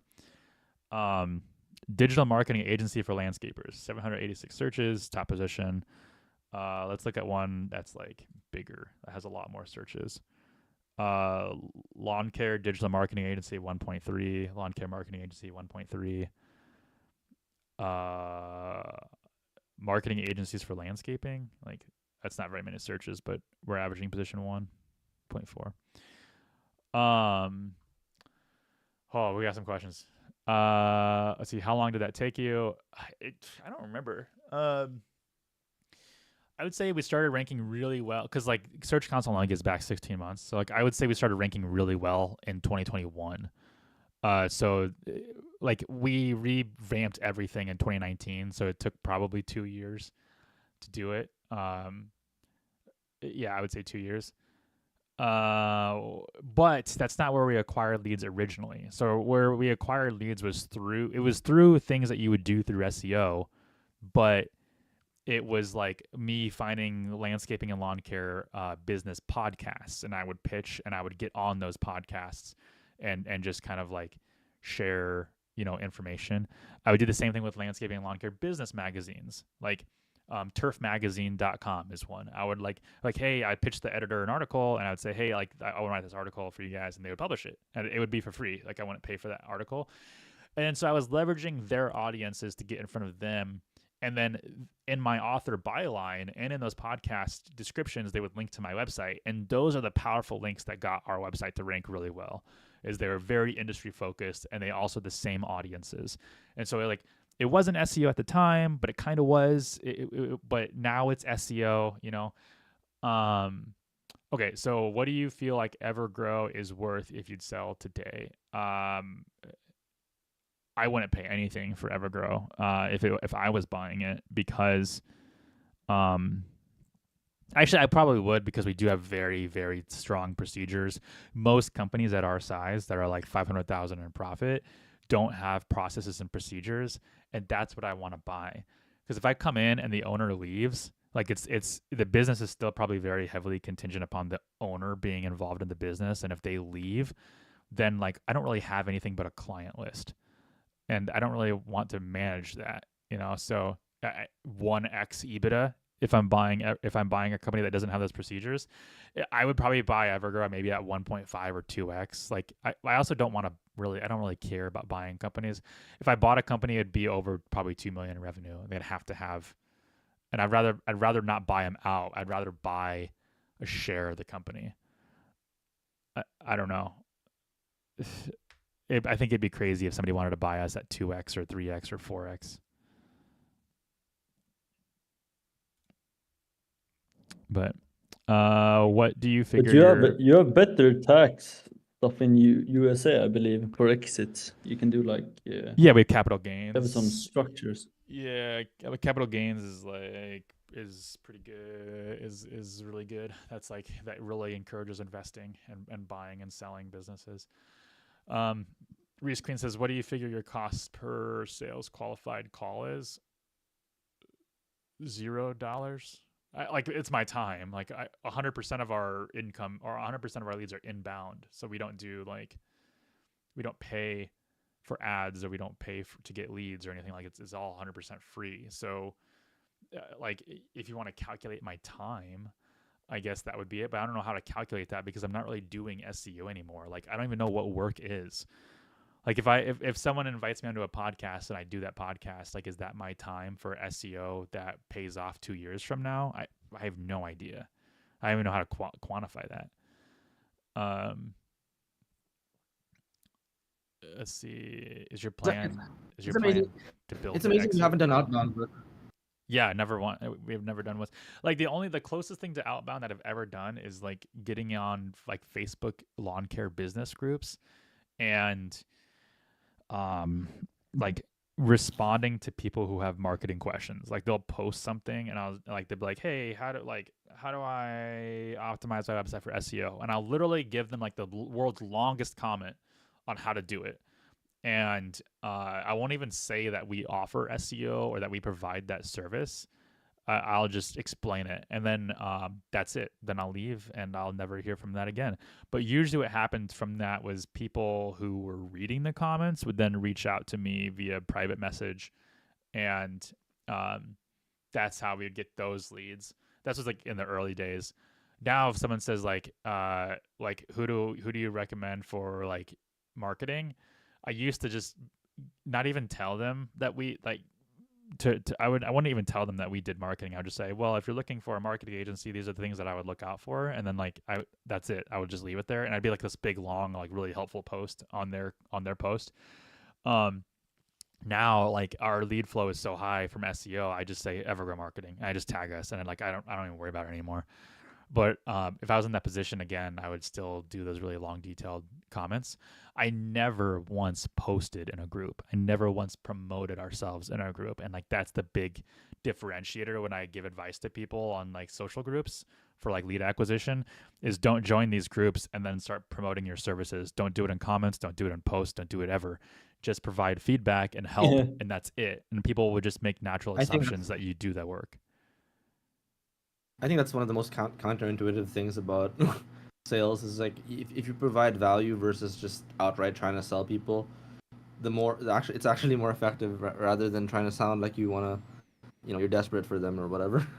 Yeah. I've always said that too. Like even when I get on, I'm probably the worst salesperson because when I get on a sales call and somebody wants to like learn more about us, I just tell them. And then I don't ask for the sale. I just I'll be like, hey, after this call, I'll send you a recap of everything we talked about. No. Also, here's like, I'll send you our sales deck. It has like website examples of sites we built in the past and what our reporting looks like. Talk it over with whoever you need to, and then get back with me. I was like, I'll follow up with you like next week if I haven't heard from you. But then like that's the only follow up I'm going to do. Like if you want to work with us, you can work with us. That's great. And then we close like 30% of our leads. And then still we have that's a way. The method, dude. That's how sales is nowadays. You can't do all sales tricks. Doesn't work. Is there a reason why you haven't surpassed 500K, Jake? I think that's a good question. Actually, somebody no, we're at 500,000 for the year. So a couple of months ago when you asked, or when I was telling you this, what I'm saying is we're projected for 500K at the end of the year. Oh, okay. So I'm Something not happened, saying basically. like we're at 500K 6 months ago and still at 500K now. I'm saying like this year we're projected at 500K, and I've been pretty on the ball for that. So last year, like I can tell you now, like math, and this is a good question because somebody on YouTube just asked this question. Ty, he said, "What do you generally believe your business is capable of in terms of revenue?" Um, so I've got a sheet called Evergrowth that tracks our growth year over year. So last year we closed like roughly around just over $250,000. So we're posed to like get close to double this year, and so that's the growth. So when you say like, "Hey, you're 500,000," I was like, "No, we are actually $250,000 last year, and this year we're about to double that." But we've been on pace to double it for 12 months now, so or 11 months now. Um, so Ty, what do I genuinely believe our business is capable of in terms of revenue? Like in 10 years or 20 years or whatever. I mean, I think if we don't pivot and we just strictly focus on like the our industry, like the green industry as we call it, I mean, I think we could get 20 million like if we really saturate the market. But like there's pivots that are going to happen all over the place. Like we might pivot to add roofers, or pivot to add pressure washing companies, or pivot to add other industries. Then it can go even higher from there. We might double our pricing. We might start offering more services like Facebook ads, or we might be, this voice AI that we're building. That might be a separate service that people start buying outside of the industry. And so I don't know, like the business is capable of doing whatever we want it to do.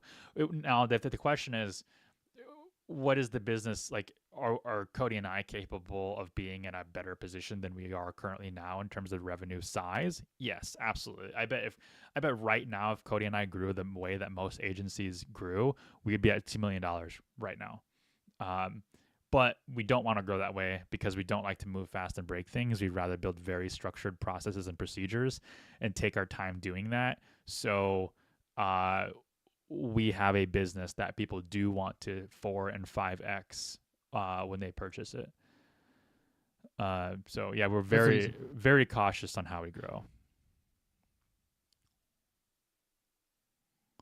Wow. Yeah, I think that's a pretty. I don't know. I'd say it's not conventional way of approaching it, but it's also very strategic because But if you are ready for it should be an the exit, conventional way though. Like I think everybody does it. Everybody just chases money. Just like you're just like so money hungry. no, that's what I mean. And they don't focus No, on that's- like the health and the sanity of their own lives. And like everybody always is like, Yeah, oh, move fast, eat ass, like grow super fast and like break things. But then it's like then their marriage suffers and they end up in divorce. Like good for them, I yeah, guess. pretty You much. grew a really business, but now you're lonely and you're gonna die. That's why it's unconventional in the fact that it's counterintuitive how people don't do that because that's actually the most healthy way to do it, I guess. But people are there's always this rush for let's get to that point first and then we can relax after we're dead. Everybody that I've talked to on our podcast that has agencies that are doing over like 4 million have had their agencies for 10 to 15 years. Like every single one of them. Yeah. And so like 2 million, it's usually like between 5 and 10 years is like when they get there. And like I'm sure like Cody and I, we're getting like we have an exponential growth trajectory. So projection. Trajectory. I mix those two words together. Exponential growth trajectory. So like we've averaged like 30% year over year growth since 2019.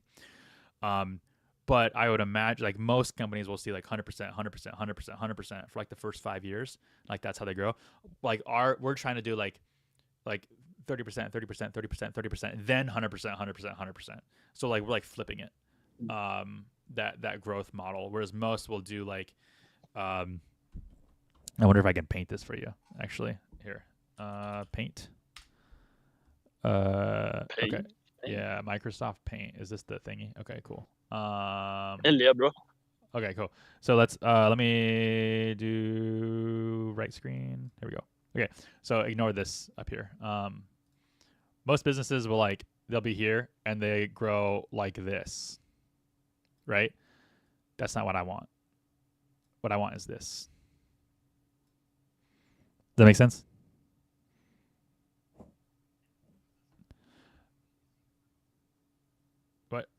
Yeah. These things here. Yeah. So like most businesses will grow really fast, and then they start to get like 10% year over year, 5% year over year. Like I want this, and then maybe like, continues off like that. Like that's the hockey stick growth that I want. Okay. What we got on YouTube? What services do core make up your core business? Yeah, it's exactly what you said: web dev, SEO, and PPC. Actually, so web dev, we always start like 95% of the time. We start with all of our clients with a new website build, and that's a portion of it. That's a project cost though, so we don't base any of our planning off of that. We don't base payroll, we don't base operating expenses off of project-based stuff, and clients pay a lump sum for website builds. Then we put people into our monthly package, which is the foundation package, which includes SEO and PPC. It's basic level SEO. It's not everything, and then PPC management. That's the foundation package. Those are bundled together. That's the monthly cost, and based off that monthly revenue, that's how we plan on expenses and payroll and do any kind of business future planning. What are your skills as an entrepreneur? Where can you improve?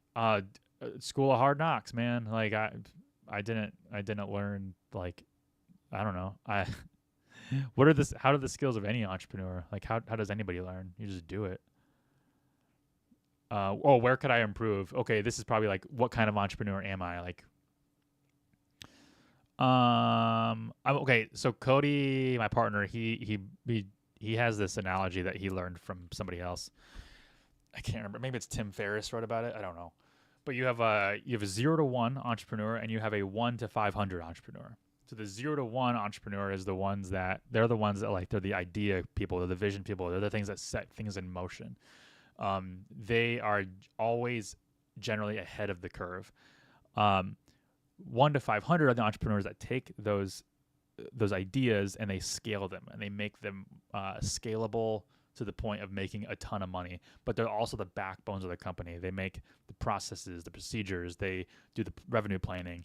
They take the vision and they make it a reality and an actual ecosystem. I am a 0 to 1 entrepreneur. I'm really good at ideas and staying ahead of the curve and visions and knowing the problems that exist in the market and how to solve them. Very good problem solver. Cody is a 1 to 500 entrepreneur. He's not good at that, and if it was his choice, he just wouldn't have any clients. He doesn't like people. He doesn't like thinking of new ideas or solving things. That's not where his expertise is. His expertise is in taking a system or an idea and then scaling that and making that an ecosystem that's structurally sound and scalable. So Cody, I am the architect. Cody is the engineer. And that's the kind of entrepreneur I am. Neither of us are good people leaders. Those are skills that we have both had to develop in our own ways. So when we manage people, those are things that we need to both to improve on in different ways. Cody's very structured. He's very good at like leading, like making sure one-on-ones are being had and that discipline is done. But he's self-admittedly not very good at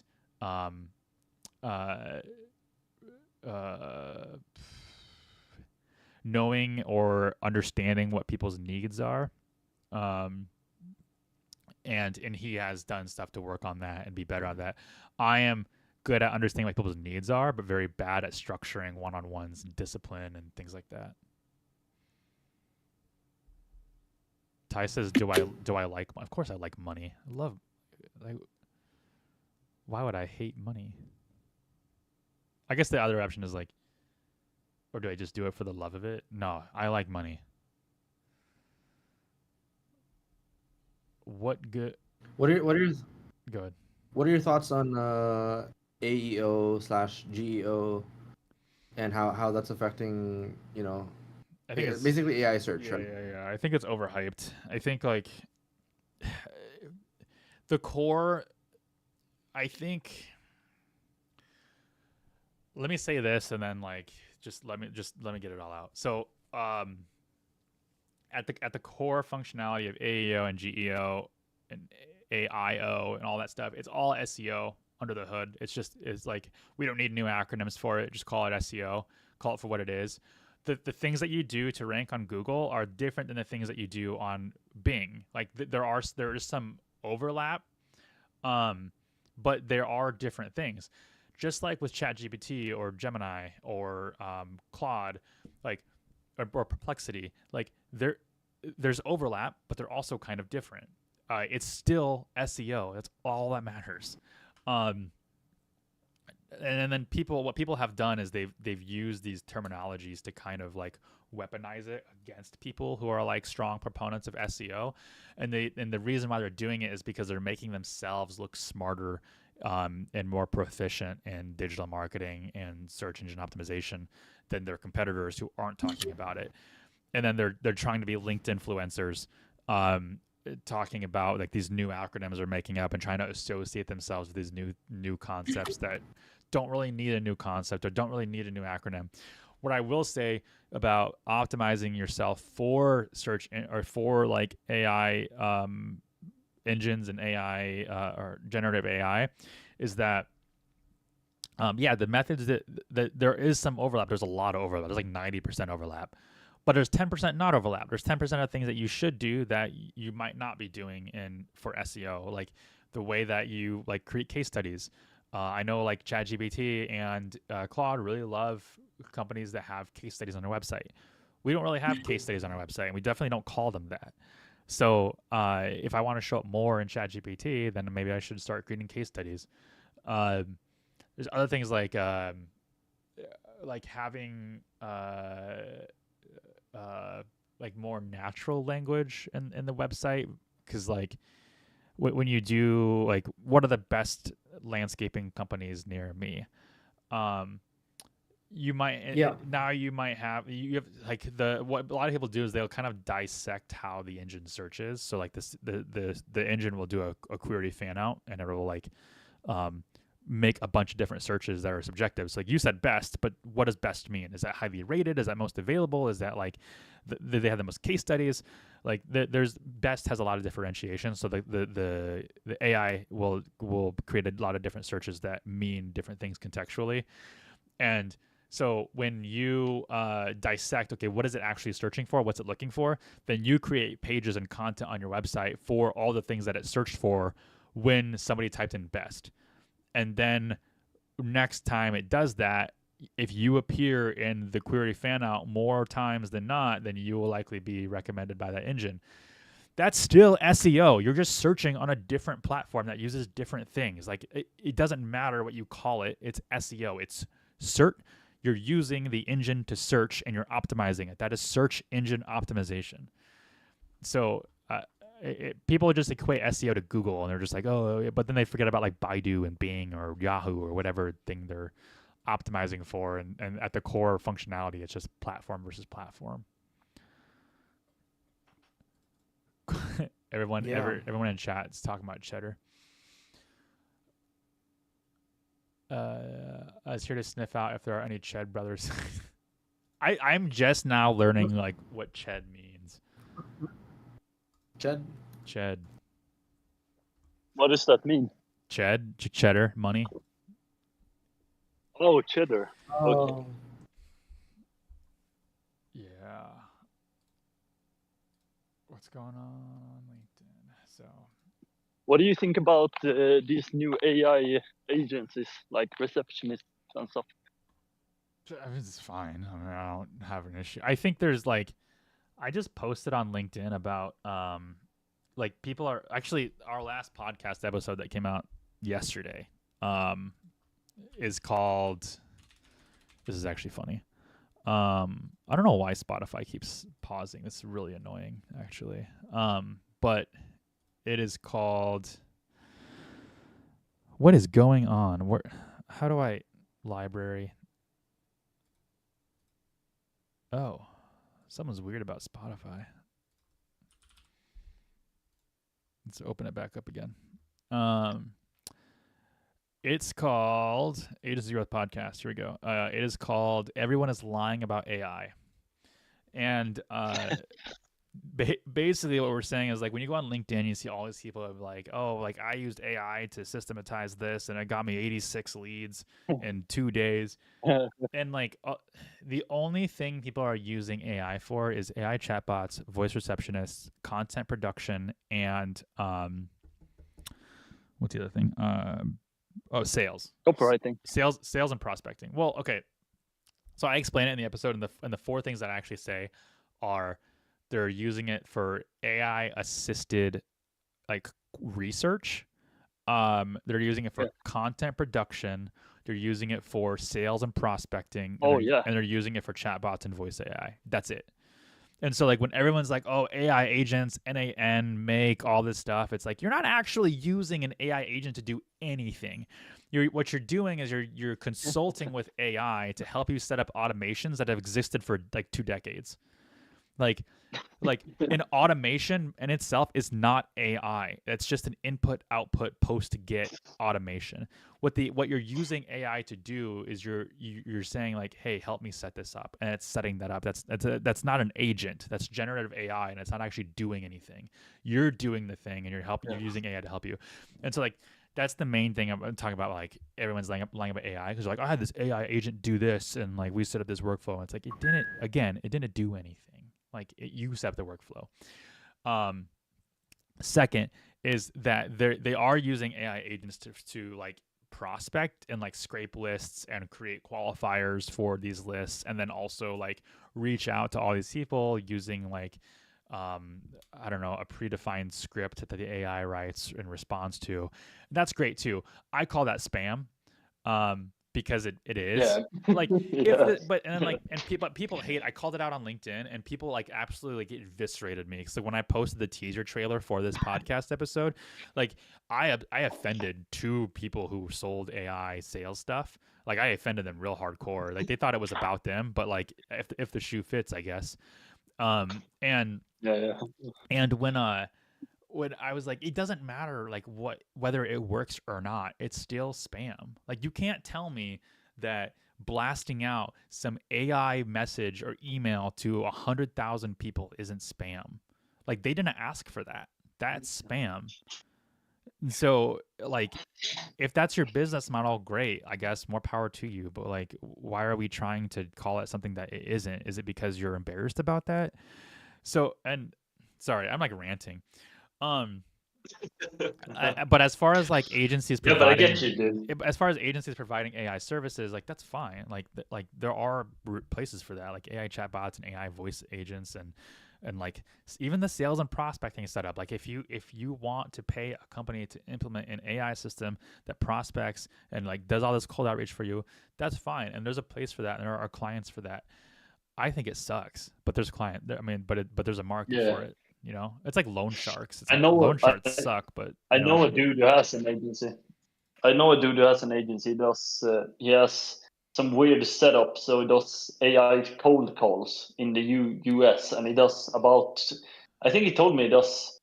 The bots do 10,000 calls a day or something crazy like that. They do like multiple thousands calls a day. That's a business model. That's great, but like but it's. How long? It's weird though. Imagine this becomes the norm, right? And his company does that, and then every other company starts doing that. Every other company starts doing 10,000 cold calls a day. What do you think that's gonna like? What do you think that's gonna do to the market? You know, like I'm just not gonna answer my phone anymore. How about that? And then like.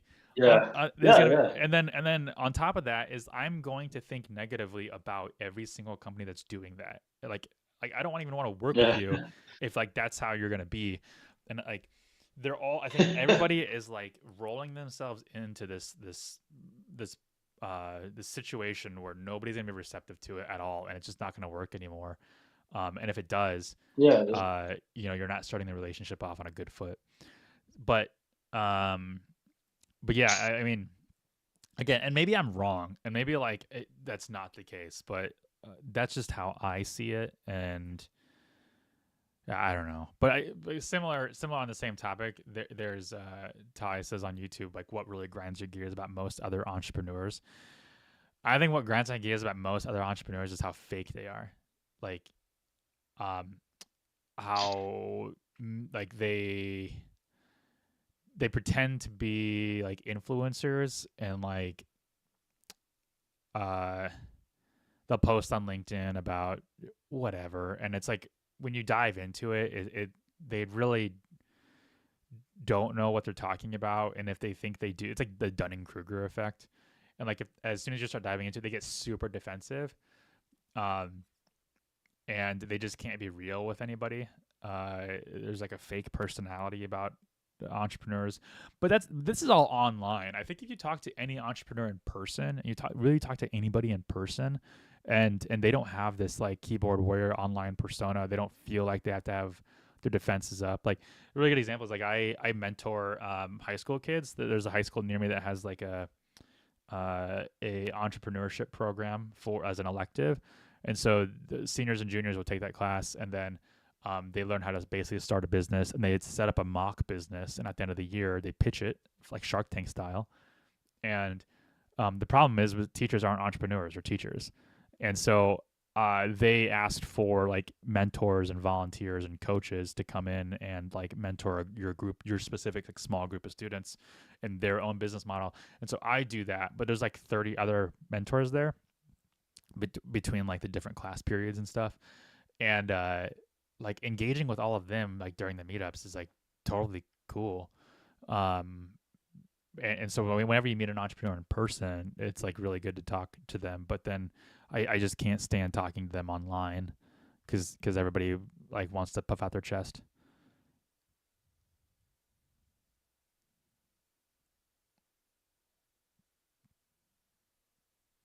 The silence is deafening. What do you think about the Andromeda updates, by the way? The what updates? Oh yeah, I forgot to. It's on Facebook. What updates? There's been some updates with the Facebook ad system, Oh, targeting and stuff. I don't know anything about them.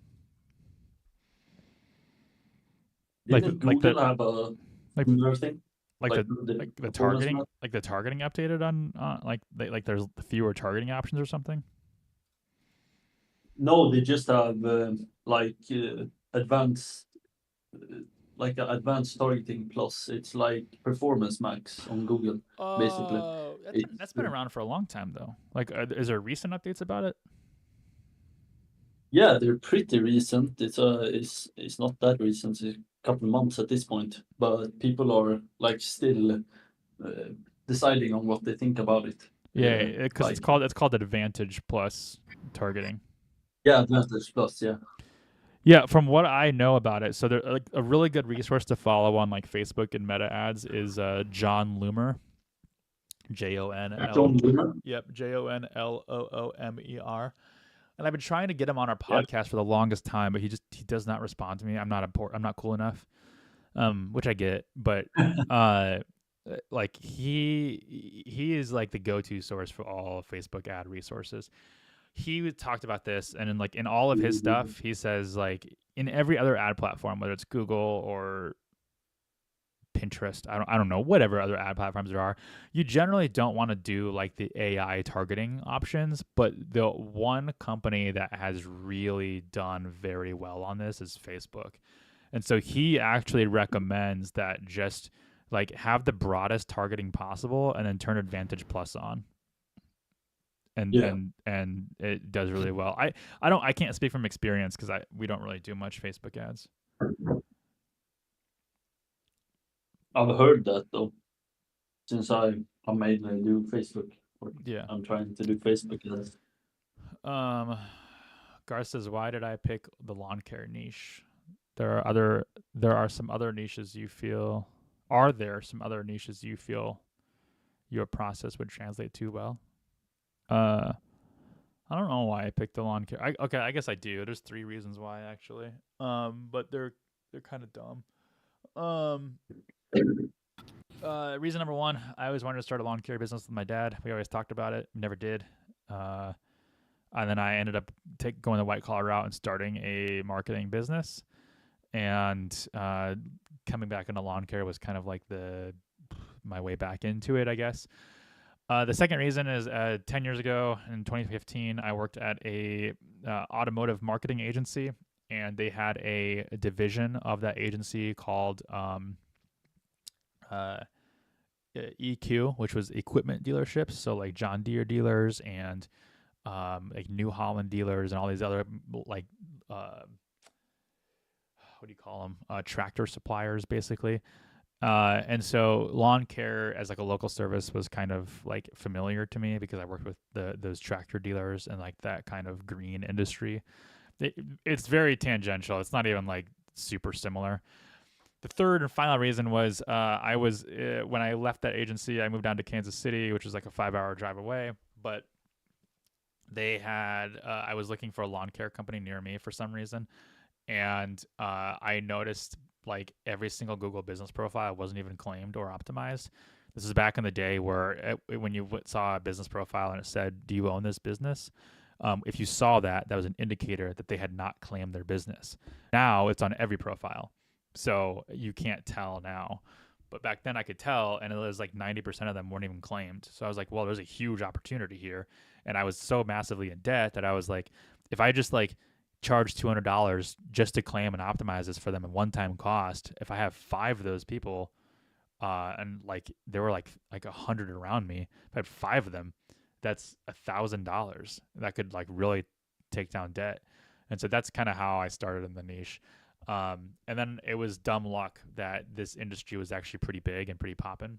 And so I just continued with it. Actually, when I partnered up with Cody in 2019, we had 0 clients, and I wanted. He actually suggested. He goes, "How do you feel about the niche? Like, do you want to stick with lawn care? Because I don't think he really wanted to, or really cared about it." And I was like, "Yeah, I've already kind of like spent a couple years branding and like doing SEO and like writing for publications about this. So kind of like just stick with the niche." So we did, and it turned out really well for us. I would do it differently though. I would make sure that like the niche had like a good market cap. Like I was talking on Reddit with somebody who they're doing plastic surgeons in Italy, and there's only 2,188 plastic surgeons in Italy. So if they had 1% of that market, which is how you should base things off of, if they had 1% of that market, even if they spent $2,000 a month, or if they charged $2,000 a month and they got 1% of that market, they could only make $44,000 a month, which is just under or about $500,000 a year. That's what their business size would be. And I was like, I think that market's a little too narrow. So and that's if they're charging $2,000 a month. Like you're not going to start out at that, especially if you're a new agency. You're going to start out like 500 or whatever. And so yeah, I mean that's now the second part of your question is, are there other niches that my process would translate to well? Yeah, there are. Like pest control translates really well. Like roofing would translate really well. Plumbing would translate really well.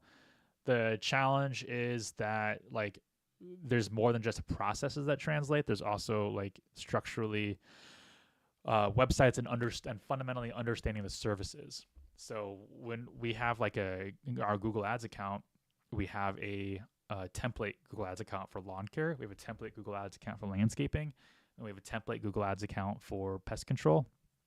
And we duplicate those. They all have like their master negative keyword list that we've learned. So like pest control, we've learned that DIY solutions need to be negated. So like DIY, poison, the word poison needs to be negated because it's like you might type like someone might type in like rat control and looking for a service company, or they might type in like rat control poison, and in that case they're not looking for a service company, and therefore we don't want that keyword in there. So there are nuances that we learn in every like tangential niche that is really important in our processes that makes us duplicate things a lot quicker. And so when we decide to go after another niche, we have to be very intentional about learning that niche and creating these templates, so then we can go after that niche harder. But that doesn't turn us away from new clients, like a roofer. Like we'll still work with them, but we can't like create the same expectations for that new roofing client that we can create for a landscaping client joining with us, if that makes sense. Sorry, I go on. I mean, I'm like I just like spill all all the knowledge all at once. There's no simple answer to any question that anybody ever asks me, which is why courses would be hard for me to create. It's because like I can't just create a course and then have it be such a simple solution to anything. Maybe a Jake Hundley AI, There's like a ChatGPT wrapper. Yeah, so there's Circle has this the platform Circle that it has this thing where like it's kind of like a Patreon, but it has this thing where like you can create courses and a community and all that stuff in it, and they have in one of their tiers they have an AI that can scan all of your it can scan all of your coursework that you have, like all your videos and transcripts and everything. And then when somebody in the community, they can ask the question to their AI, it'll scan all that information and it'll answer it for them. So instead of like if you're like hey, I forgot like what Jake's advice was on this, instead of going to that course, pulling up in the video, like rewatching the entire course or segment of the course, you could just ask the AI and the AI would just tell you. Yeah. And I thought that's really cool. Like if I did coursework, if I did coursework, I'd probably want it in Circle so people could utilize the AI. Yeah, totally. That's what I meant. Formosa has one of those. Oh yeah. That'd be pretty cool. Garth says, is it difficult to get new clients to understand that they have to invest a lot of money in their ad spend? No, because our clients don't have to invest a lot of money in ad spend.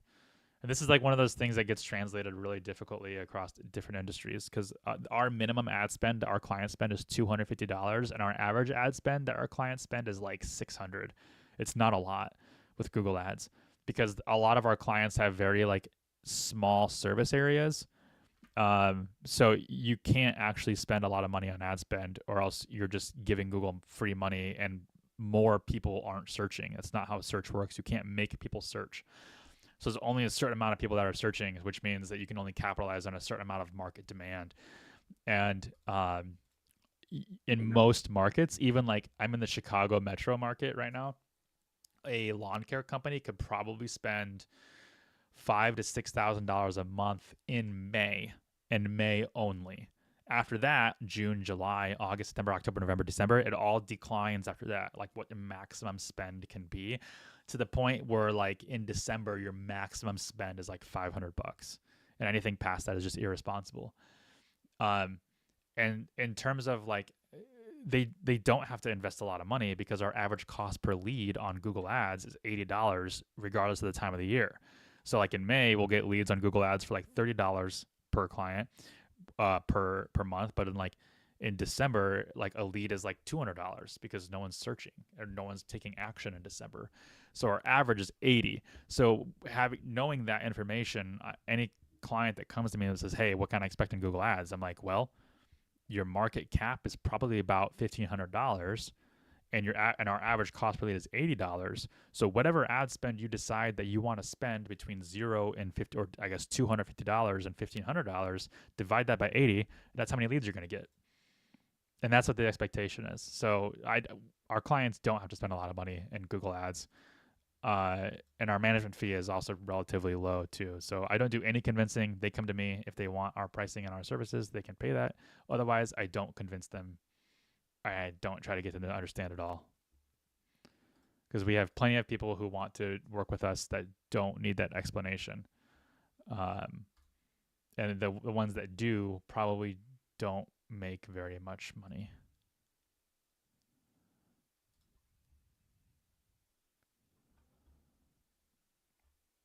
I don't know if you guys listen to the podcast, but we just started uploading the videos on Spotify.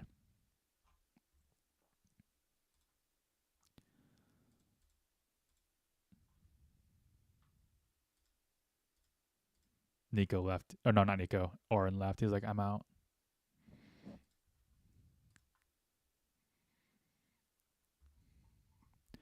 I'm here, Jake. I'm just multitasking. No, I know. I was like, Oren left. He was like, you know what? I'm out. I'm tired of hearing this. No, Aaron. I don't know where Aaron went. I think he's fluctuating with his Wi-Fi. I'm not so sure. Does he have a wife? But yeah, I kind of like listen in the background while you were answering some of the questions, which I found really interesting. But yeah, are you gonna bounce now? No, I'm uploading the video to the latest episode. Can I, could I ask you more questions about what we talked about earlier, if it's okay? Yeah. Actually, I had a follow up question as well, which is hilarious because I don't know, people might be listening to this and it might be weird, but I might as well just shoot my shot. Um, so I think I asked you this question, but let me ask the question first, the one that's more personal. Um, First was regarding the career coaching website. I'm trying to figure out how to answer the question. Did you see the message I sent you, her email? Let me look here. Yeah, I did. I sent it. I DM'd it to you. She said, awesome. It all makes sense to me. This would likely have to replace their current person, I'm assuming. If we were to proceed with this, I guess my biggest question before we discuss the arrangement is number 4. How does the effort compare if we redo the site from scratch versus fix it as is? What is your suggestion? Is there a big difference in redoing it versus fixing it? I imagine just fixing it. What we have is probably easiest, but I don't know all the technicalities, whether you see any reason to start over or perhaps that's overkill.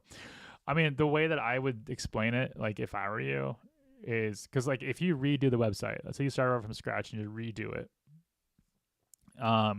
you're gonna do all the things that you're recommending that you would do if you decided to fix it, right? Like you're gonna update the SEO, you're gonna rebuild it with the CRO and UX optimization. Is that right?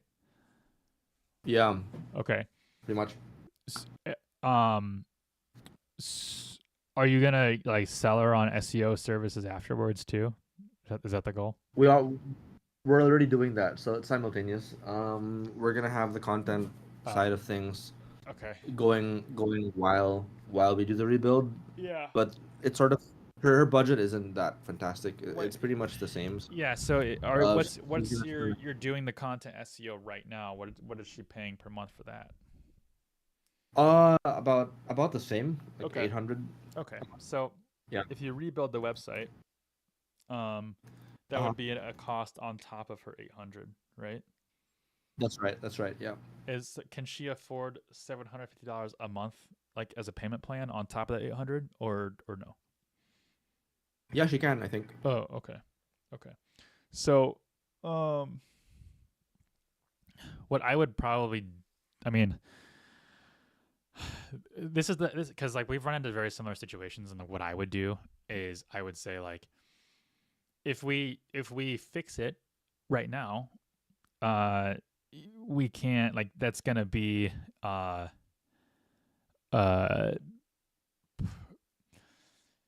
you have a couple options. Like, okay, let's take her out of the equation right now. Now we're just talking like you and me.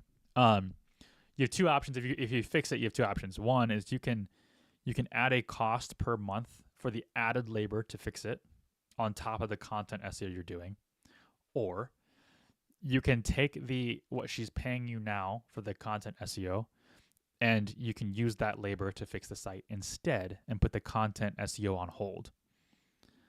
And then that'll. I know.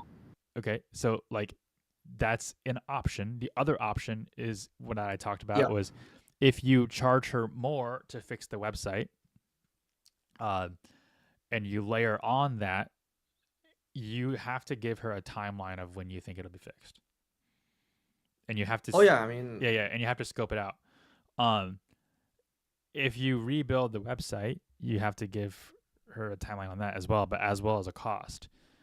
And that's up to you. So like if I was like, yeah, if I fix your website, it's probably going to take, I don't know, 4 months to do. And it's Yeah. going to cost you $750 a month. Then that's 4 times $750 a month. But if we rebuild your website, it'll still cost you, or it'll cost you this, but you have to pay that in this time period. And that's up to, like, there's tons of different options you can do. For us, we don't do payment plans. So for us, I'm just going to be like, yeah, it'd probably take us 4 months to do that $750 a month, which is going to be like calculator. Okay, 750 times 4. It's gonna be $3,000, or we could pay $4,000 right now, and we could have 3 months of good SEO that you wouldn't have if you made us spread this out over 4 months. Wait, I don't think I understood the last thing you said. You could have good SEO for 3 months. What did you say? Yeah, so like people will have like timeline's important too. So like sometimes, okay, let's do 1 versus 6 months. Let's say it takes you 1 month to build a website. Okay, but in order to fix your current website and spreading the cost out instead of doing a one lump sum payment, if she spreads the cost out, it's going to take you 6 months to then fix it, or to work with that. So you're gonna, let's just say it cost $3,000 to, or let's say it cost 750 times 6. Let's say over that course of the 6 months, if she pays $750 a month to fix the SEO, or to fix the CRO and fix the UX, that's going to cost her $4,500 over 6 months. There's 2 angles you can take. You can charge her. I don't know. What do you charge for a website build? Do you know? I'm leaning towards 10K, but okay, that's why it's that's going to fine. be across the year. Yeah. So you can also say, like, if we do a website build, so let's just say you do it across the entire year. If you do the website build and it only takes you like a month to do, you can say, hey, it's gonna take us a month to do if we just rebuild it. What you're saving is 5 months of SEO value. If we spread this out over 6 months, yeah, you're technically going to be saving about $5,000, but you're going to be losing 5 months in opportunity because we're spending all this time like spreading the work out. So like, and these are just like fictional numbers too. Like, I don't know how long it's going to take you to redo the site that you're currently working with. Like, it could take you a year also. But this is like what she's asking you is, there's no like right answer to it. It's just what you want to do. She's saying it's such a hard thing to answer, because she's asking you, okay, well, let's break it down. How does the effort compare if we redo the site from scratch versus fix it as is? Answer that question. Like is it more effort to redo it, or is it more exit? More. What? More effort to redo it for sure, 100%. Okay. But more gains as well. That's how I would look at it. For who? Your audio somehow stopped. For who? For who? For more gains for you or more gains for her? Both, actually. Okay. For us, it's gonna be like a full like 0 to 100 case study, right? Something like that. And for her, not only will she have cleaner architecture, better flow for everything, it's gonna be more difficult to do that with her existing site, like juggling around how to fix that versus like having a new, fresh, clean architecture for like the content and all that. I that's how I personally feel. But the work that goes back to that would mean like we need to know if she has a brand book that we can reference, so that we don't necessarily have to start from scratch. But if she doesn't, then we need to have that as an output as well, right? And then like the copy and everything. I mean, I don't like doing websites without like making sure it connects to their business, right? So we need to understand what among her services are actually making money. Do we need to have everything advertised, or can we trim it down? She seems to be, I don't know, like overly optimistic. She wants to include like 6 more different categories for coaching. For me, which is like, okay, that's ambitious, but like let's focus on getting the ones that you already have to have some traction, right? Which is funny because she's showing up on these. I mean, like people don't even know that she exists because her SEO isn't really doing well. So you add more complexity by adding way more services, then it just adds more confusion in my opinion. What is your content SEO? You said you're already doing content SEO for her. What does that mean? Like, what are you doing? Yeah, that's a great question.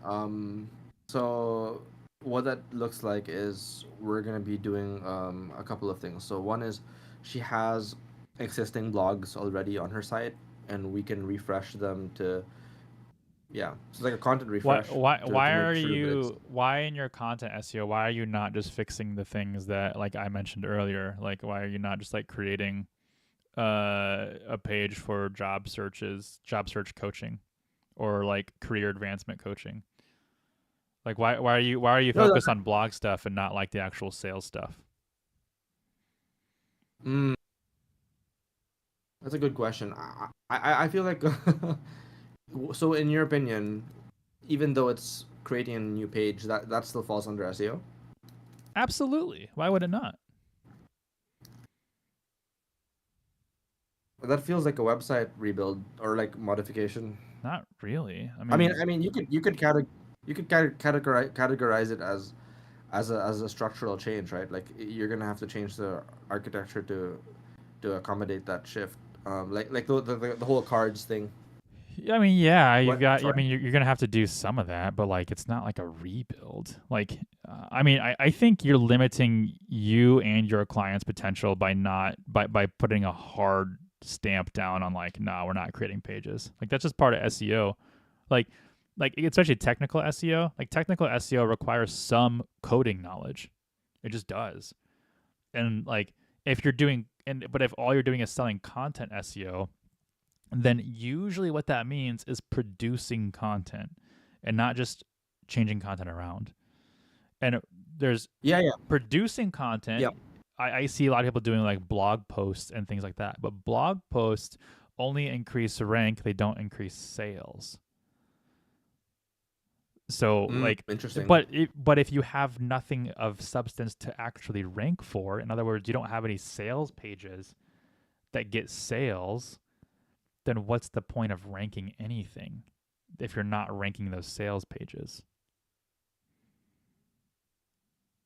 Yeah. So there's a podcast episode that we listened to that we had with Tim Solo from Hrefs. I think it's episode 84. How crazy would it be if I actually like scroll down to episode 84 and it actually is that one? Episode 184 just came out yesterday. This would be crazy. Let's look. Hold on. Episode 83. Episode 83, Tim Solo, Hrefs. There is no such thing as accurate SEO metrics. That's a quote from him. He talks about how Hrefs does SEO and the keywords that they target. And they target most people will like, they're like, what's the biggest search volume keyword that's like somewhat related to our site? That's got the most traffic. But it's like nobody pays attention to the quality of the traffic. You don't just want any traffic. Like, you want like buyers to the website. And so what they focus on are what they refer to as business keywords. And he rates the keywords based off of like business keyword 2, business keyword 1, business keyword 0. And like business keyword 2 is like, this is like, for me, it'd be like landscaping marketing agency. That's business keyword level 2. That's like people are looking for someone to buy marketing from. Business keyword 1 would be like marketing for landscapers.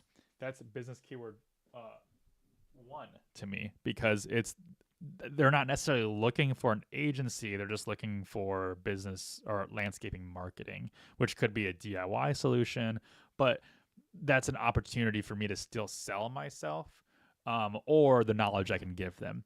Business keyword 0 would be something that's like not even related. It'd be like Facebook ad image size.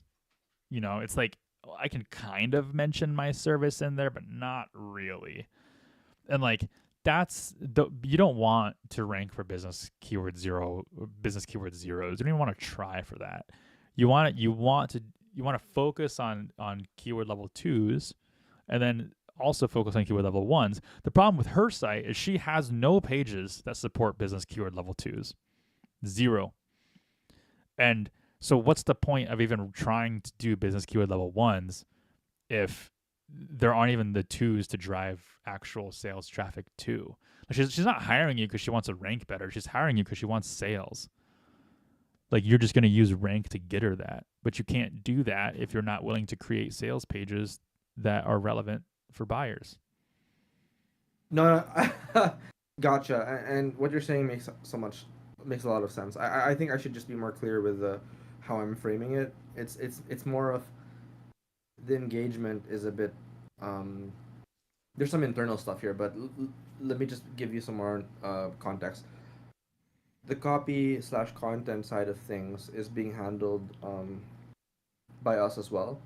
Um, Internally, one of our team members is taking the lead on that front, right? So, and what that looks like is it's mostly just her skill set being used to create content for Rachel, who's basically the founder of this company, right? But at the same time, you know, what you're saying makes sense. So I guess the quick answer here is we should actually explore that if it makes sense to without necessarily having to do a rebuild. But Yeah. yeah, in my perspective though, it's sort of like this hybrid though, right? I mean, it is evolving the content architecture, but it is also um, SEO. Yeah, the only thing So that for me that differentiates a rebuild versus uh like modifications to the website is like the level of that's the time involved. So like all of our SEO and Google Ads service called the Foundation, that is $650 a month. That's what the management fee is. And we base everything off of internal hourly labor rate of $150 an hour, which means that we should spend no more than 4 hours per month per client. If the work that like if we need to do work on our website that requires more than 4 hours, then we're getting into like, okay, we need to charge additional for this, or is this just a one-off thing and we can spend 2 hours next month on the site, and balance it out.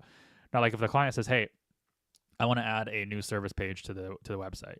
Okay, that can be included in your SEO because that's creating a sales page and that's creating that content. And we can just basically say that page should take no longer than 2 hours to create content and all. But if our client says, "Hey, I want to add 3 service pages," we're like, "Okay, we'll do that over 3 months." Unless you want to, pay extra to have them all built in the same month, then we can do that. interesting. But like the amount of work and effort that we're willing to put forward in SEO is constrained by how much they're paying. And if you don't do it that way, then you're going to end up working too much on a client. And your company's gonna be bleeding. So you need to restrict the hours and pay attention to what the hours are. And like a lot of times, like when you value bill, so value billing, and we're gonna have an episode on this here shortly. But when people talk about value billing, it's just setting arbitrary numbers of being like, I don't know how much is whatever like you think it's worth, but then they don't track their actual like time that they spend on the account.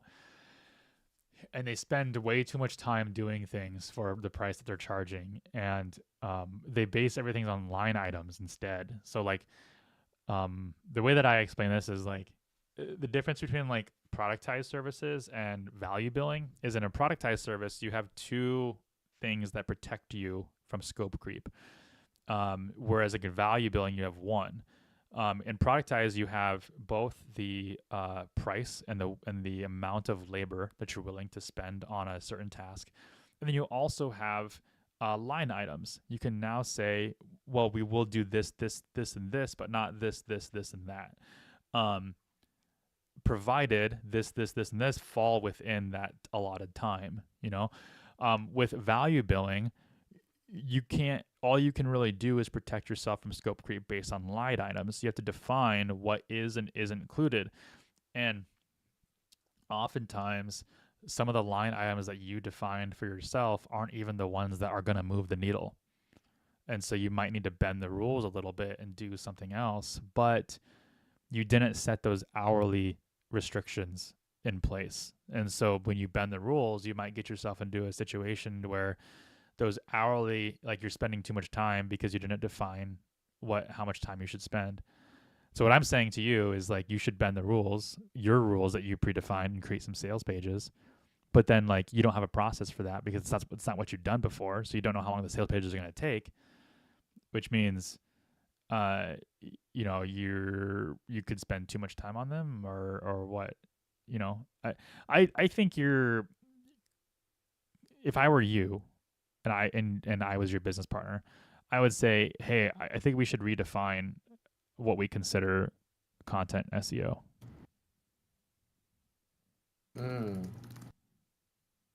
Yeah. That's just me though.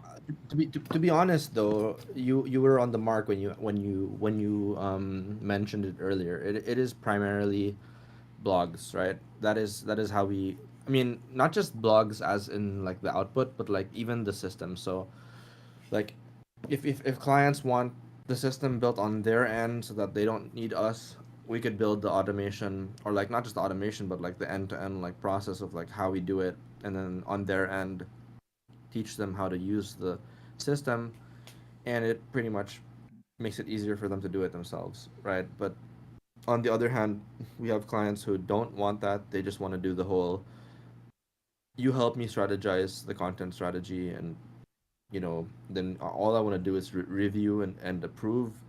And if we want to be extra nice, we make sure they're synced up with their CMS as well, so publishing can be automatic as well, and we take care of everything from you know Are these um clients coming to you and telling you like what their SEO requirements are? They're like, hey, like I don't want you to do this kind of SEO. I just want you to do this kind of SEO.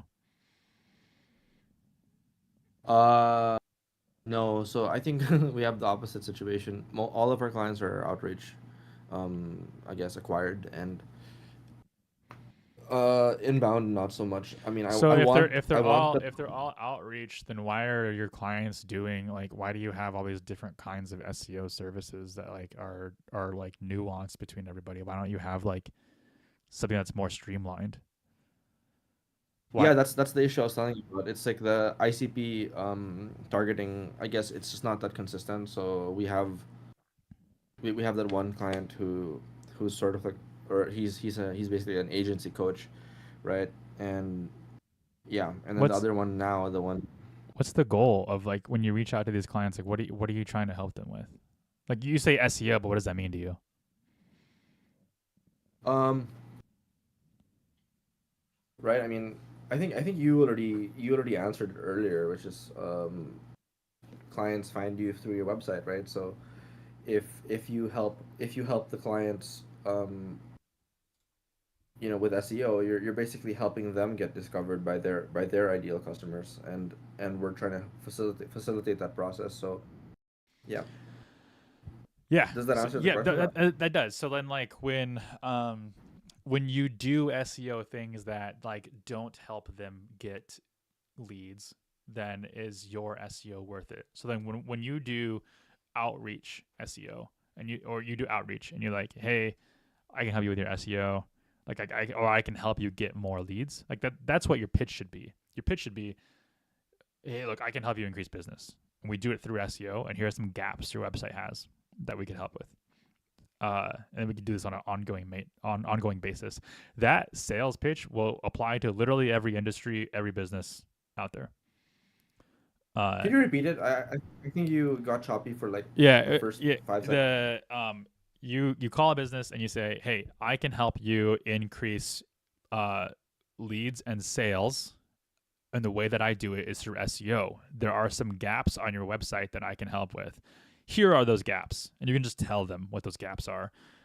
Like that will work on every single business. It doesn't matter what industry it is. It doesn't matter whatever. That will work. And then what you have to do is be honest about whether the gaps that you're pointing out are actually going to drive sales. Like you can't say like your website is missing a blog. Like blogs don't drive sales. They don't.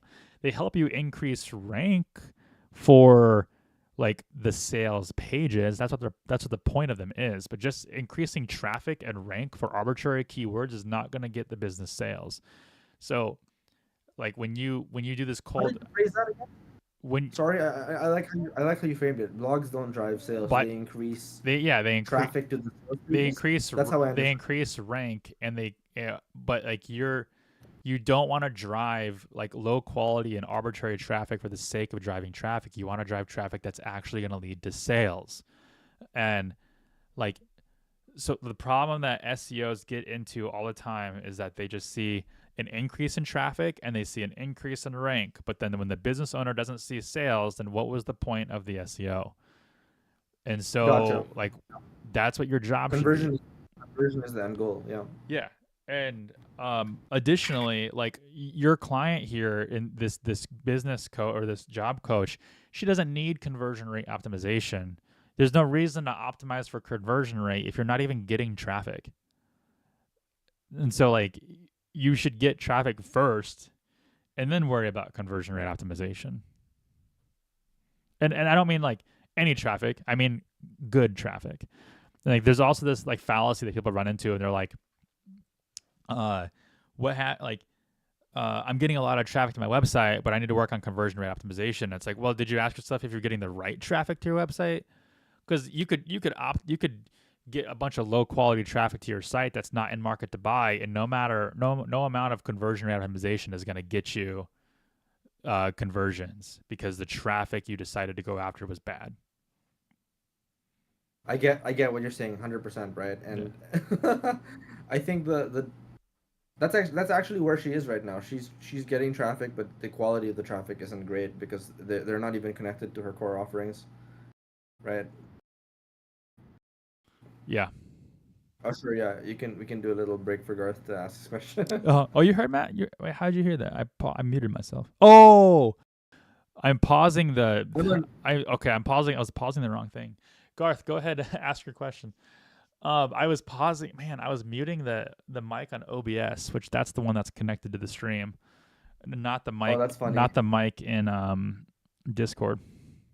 Yeah. I'm actually on the Discord mic, but I'm looking at you on the YouTube channel because I don't know, it just makes it more Oh yeah, you can just human. Yeah, But you can see the. I was watching you do your screen sharing earlier. But yeah, to answer your question, Jim, I don't know. That honestly, I'm in a bit of a bind right now because, like, just full transparency, I'm not an SEO expert. Like, this is my agency just started about a year ago. I'm still learning a lot. I got help from people who do have more experience and who are really good with automation.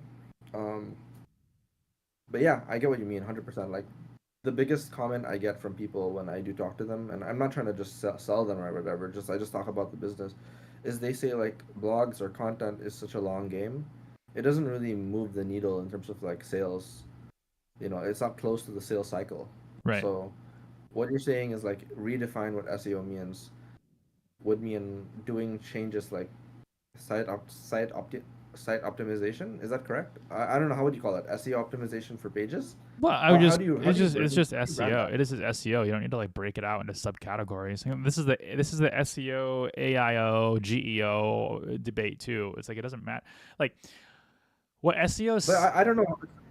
Go ahead. That sounds really difficult to communicate without, you know, having some kind of vivid imagery in mind. Like when people say SEO, they usually just think blogs. Yeah, sure. And that's gonna get more into nuances of like if a client asks you, okay, what are you gonna do for SEO? Like you should already know the gaps in SEO. So like SEOs are like most SEOs are stupid. Like 99% of them are. I'm not saying they're like they don't know how to do SEO or they're not like good at SEO. A lot of them are really good at SEO, but a lot of them are really stupid. Like they're good at it, but they're dumb. And what I mean by they're dumb is that they don't understand business, which is the whole reason why you even want to do SEO in the first place. And they end up ranking and worrying about the wrong things that don't even matter. And the only thing that matters to clients is their bottom line and how many sales they're getting. So when I look at a new business, let's say they're not in the landscaping and the lawn care industry, they're a completely different industry. When I look at them and I first talk to them and they're like, yeah, I want, because like they come to me and they say, I want more leads. And I say, hey, I primarily get leads. I focus on getting leads through SEO. And then so I walk them through, like, I want to know their business model. Like, how do you make money? What are the services that you provide? When they tell me those services, I then go, okay, I want to rank for the people looking for these services. Plain and simple. That's it. People who are looking for these services to be provided by this business, I want to rank for those. The next question then becomes, what are people searching when they're looking for these services? And that's the fundamental question of what you want to rank for, period.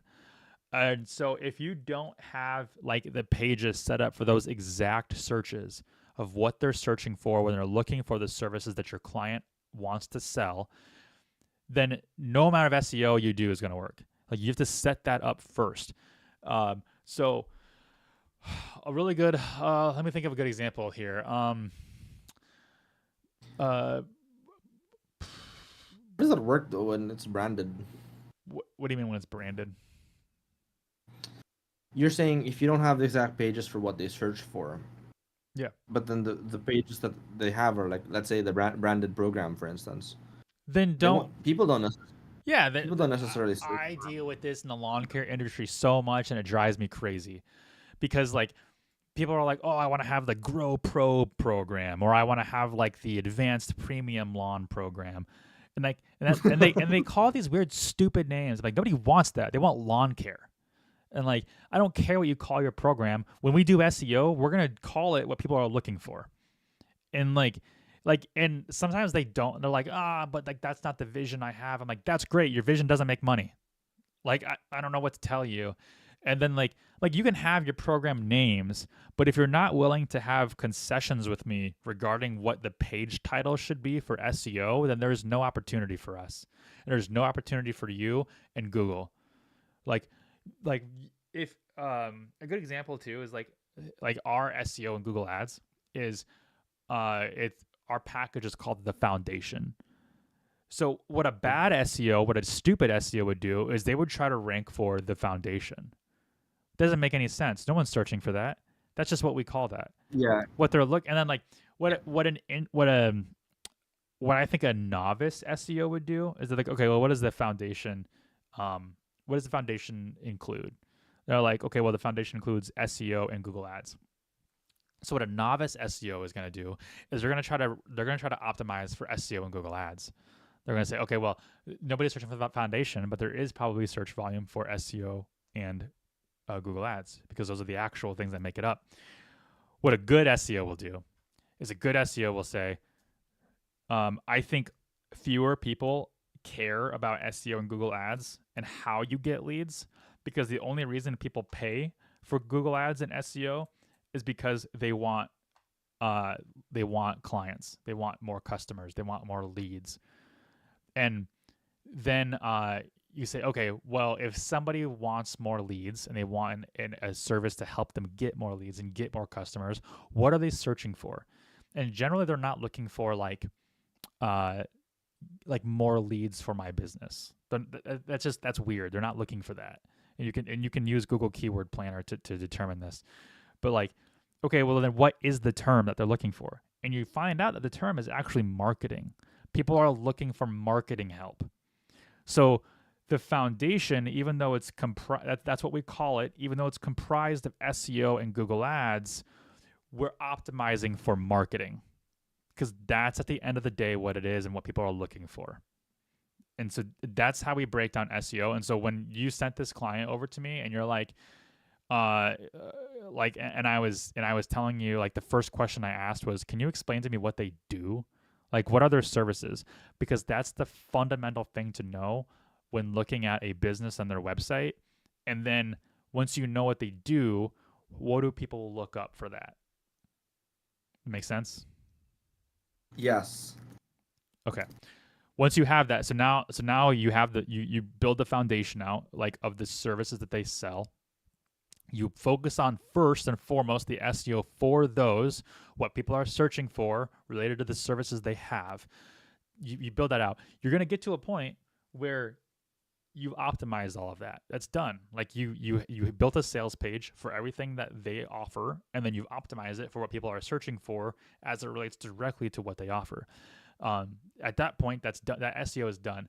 The next thing people typically focus on is what's called topical authority. So this is when like, I'll relate this to like, I mean, I'll do it to marketing. So like, for like my sales pages for marketing for landscapers, that's generally what we're optimizing for. So then now I might create a additional page that says SEO for landscaping, or Google Ads for landscaping, or Facebook ads for landscaping. I'll do the novice things now. Now I'll say like, I'll break that foundation page that we optimized for the general marketing term out into like SEO and Google Ads, and I'll explain like how we do that in our foundation package.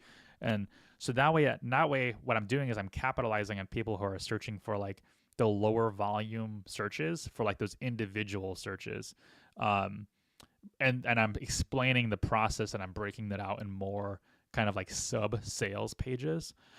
That'll help your topical, creating pages for SEO, Google Ads, Facebook. That's helping your topical authority for the word marketing, right? So then, in order to continue increasing topical authority with Google, is for SEO, now I might create blogs on different SEO concepts, and I might actually start an education piece on that. And so like, yeah, what I'm doing is I'm creating, like, I'm answering questions like, does geotagging images help with SEO? And like, I'll create a blog post for that, and I might link it to our, like somewhere in the content, link it to our SEO services page, but our SEO services page is linked to our marketing services page. And so now I'm creating this kind of like upwards funnel, that the point is not to capitalize on the traffic looking for, does geotagging help increase rank? The point is not to get clients from that blog post. The point is to like create authority for my marketing page, that Google will see, like, this person knows a lot about marketing, they know a lot about SEO, and I can prove that because of all these blog posts that they're posting and are linking all these things. And so that's going to increase your rank for marketing. And so that's what topical authority does. So all this blog content you're doing is completely irrelevant if you don't have the core service pages that people are looking for the services on. That makes so much sense now. Okay, one sec. We're gonna answer Garth's question here. So Garth Go said, ahead, we're primarily a dev agency that builds large custom websites, and we're pivoting to building a more productized, streamlined CMS platform. Building a collection of page blocks that can be easily stacked together to build websites quickly and are very optimized for SEO conversions. First and foremost, that's what we do. When we build websites that are duplicable. They're built with a visual builder. Our clients can edit them if they leave, whatever. Okay, now he says theme is controlled by CSS variables. Blocks have limited options, but the goal is to build more complex blocks to serve targeted industries / the qualification, appointment scheduling, blah, blah, blah. Question is, if in your experience working with small, mid-sized businesses, do you think it's a sound strategy to limit custom website design dev in favor of simple pre-designed built sites with limited customization? The tech stack uses a payload CMS. Front end is built with Astro and deployed to Cloudflare networks. It lets us build these sites super fast and spend the most time on the content creation. Thanks. First of all, it's up to you, man. Like, it's your processes. Everything that you said in there, clients don't care about one bit. So like, if you're trying to like convince clients to use yours because you built it this way or whatever, they don't care. You can build it on Wix. You can build it on Squarespace, their website. It's not gonna make a difference to them whether you did that or you custom coded a website, or whether you have this hybrid that you're talking about. By the way, this hybrid that you're talking about, you said Astra, so it's probably built on WordPress. The counter argument to you is, if I was playing devil's advocate and I was your competitor and a client was like, oh yeah, they have this and like it's like semi customizable, what I would say to your clients then, if I was like arguing against you, is I would say, yeah, but ours are fully 100% customizable. You own the website, you can control everything you do. Now, while we're working with you, I would ask that you don't, or at least you consult with us before we make any changes, because we're doing. Oh, Astro. Sorry, I was thinking Astra. Astra is a theme in WordPress. But I would say like, but ultimately, if you want to leave us, you absolutely can. And on top of that, you don't even have to require us to work on the website because it's super user friendly. You can control everything you want. It's builder block. But you are responsible for your own PHP updates, WordPress updates, plugin updates, things like that. It's not hard to learn. But what ends up happening is the more power that you give to your clients, the more they trust you and the more that they want to stay with you. The problem is like it's going to get harder and harder to sell custom websites that are like custom built via HTML, especially small to mid-sized businesses, because a lot of them want freedom and not the ability to have to leave or not have to rely on a developer. Your value that you're presenting to me right now is that the thing that you're building with this custom CMS platform is streamlined. It's easier to build. It's easier to duplicate. I could say the same thing about the Bricks builder with the Flywheel hosting or Kinsta hosting or WP Engine hosting. It's all super fast to duplicate. We use Divi as a visual builder, and we can duplicate a website like that. And then swap out the theme colors, swap out images, swap out text. We can launch a site in 15 hours total from start to end. Totally customizable, everything. And with entry level hirees too, with college level, not even college level, like high school level kids could do this with our processes. So the value that you're presenting to me, it doesn't seem like anything you can't already do with existing WordPress and easy visual builders. Now, if you want to make a case for like in this stack, they wouldn't be able to leave. It's pretty custom backend. Yeah, and that's totally fine. Like if that's your model, I think that's fine. Like like whatever you're asking of me is that like this seems good if this works for you. I will say you will have to be conscious of competitors telling your clients that like a prospect comes to you and they say, I'm talking with another agency, and they learn from you that they can't leave you, that if they do decide to leave you, they have to rebuild their entire website. And another competitor says, we build it on WordPress, it's yours, you can have it. If you leave us, you could just host it on GoDaddy. That is a threat and a weakness that your business has when you do it this way. Now a threat and a weakness that my business has is that I am giving them the opportunity to leave us very easily if they want to. So, however, I might win the deal and you might not because of that. So, that's the only thing I'd be conscious of. I hope that answered your question. By the way, you did say that you wanted to do this so you could focus on, where is it? You want to focus on content creation, and spend the most time on content creation. Well, then that's where your value should be. Your value should be in the value that you provide in the content creation and not locking people into a website and making them scared to leave. And if that's the value, then maybe you should just be a dev agency and not worry about content because you're not good enough at content to keep them on at your agency. So if you want to focus on content creation, then don't focus on locking people in from their website. That's just my 2 cents, though. You don't have to. You can do whatever with that information you want.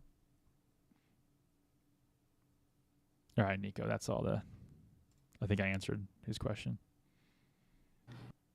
For me, I was actually gonna get back to you about what you said, right? Because the difficulty is, I feel the work really comes in when you think about how her business is working right now, right? And then you need to think about why. I mean, I don't know how she structured it and like why it was structured that way, but then that would mean like being more intentional about,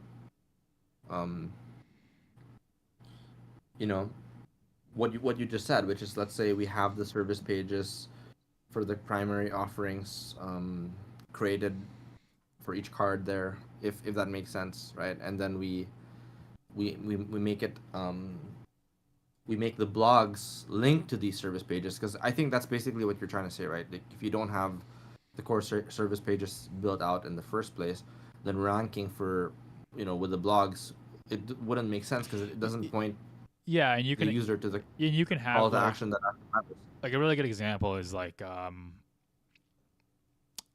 career was it what did she call it, career exploration, or what career, what was that service that she had? She had career advancement and she had career something else. Yeah. What? Career advancement, career exploration. Yeah, so career so let's say like you have a career exploration page. This is I wouldn't call it career exploration. I would call it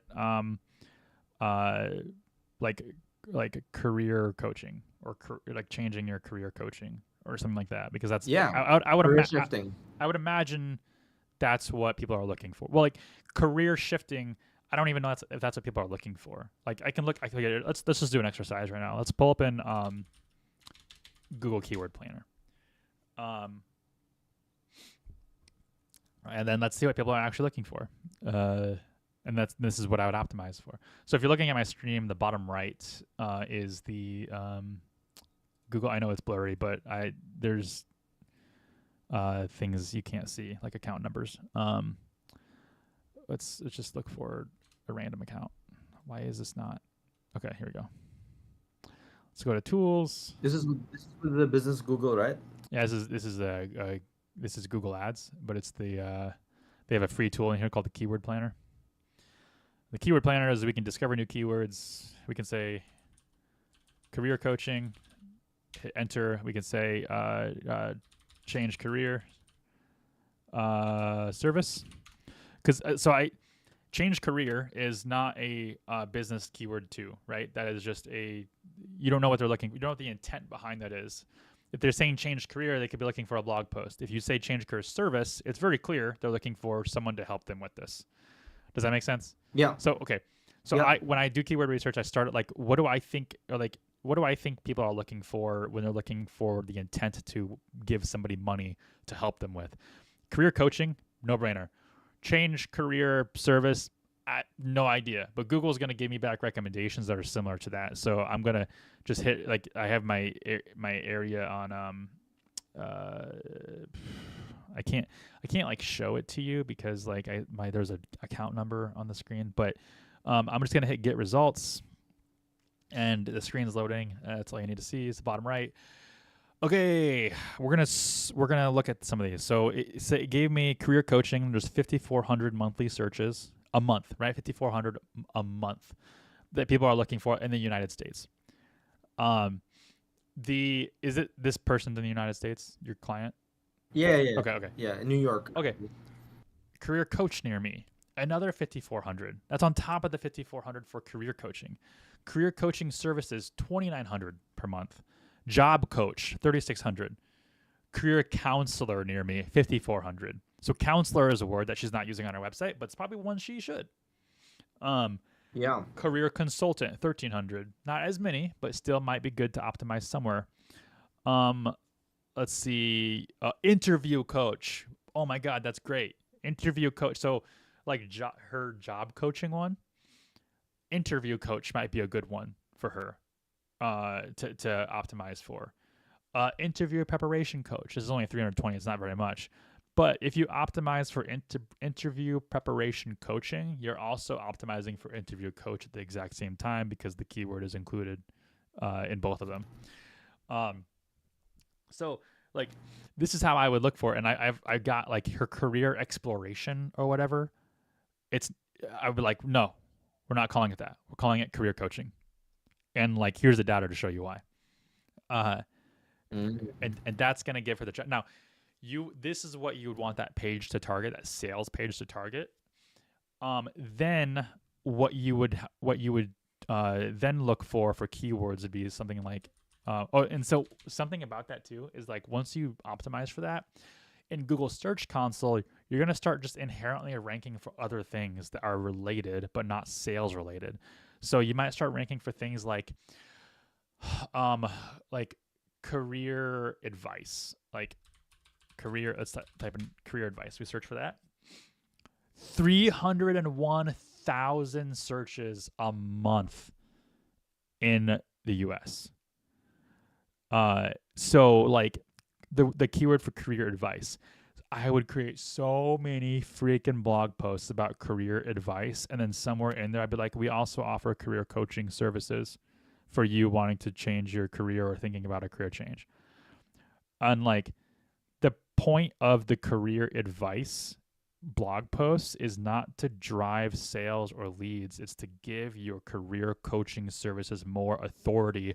So when those 5,400 people looking for career coaching are searching, you're number one every time. Optimizing for career coaching is not going to put you at number one right away. You're just optimizing for it. I mean, she could be on page 100 right now, but when you optimize, you're on page 50. Like, yeah, you did a better job, but now you lack topical authority to get to page 1. So let's build the topical authority. Yeah. That makes so much sense. Yeah. Yeah. There's job interview preparation. There's financial advisor career path. Now she can talk about like now I see a financial advisor career path. Oh, okay. So people are looking for very specific things now. So maybe I have a blog post about financial advisor like career paths and like things I should pay attention to. What about like let's do like IT career path. Let's type in that. Whoa, look, IT career path for beginners. Different IT career. So now we're stumbling into like content ideas for like career paths that she could write about to give people direction, but also, establish her authority both with her audience and with Google.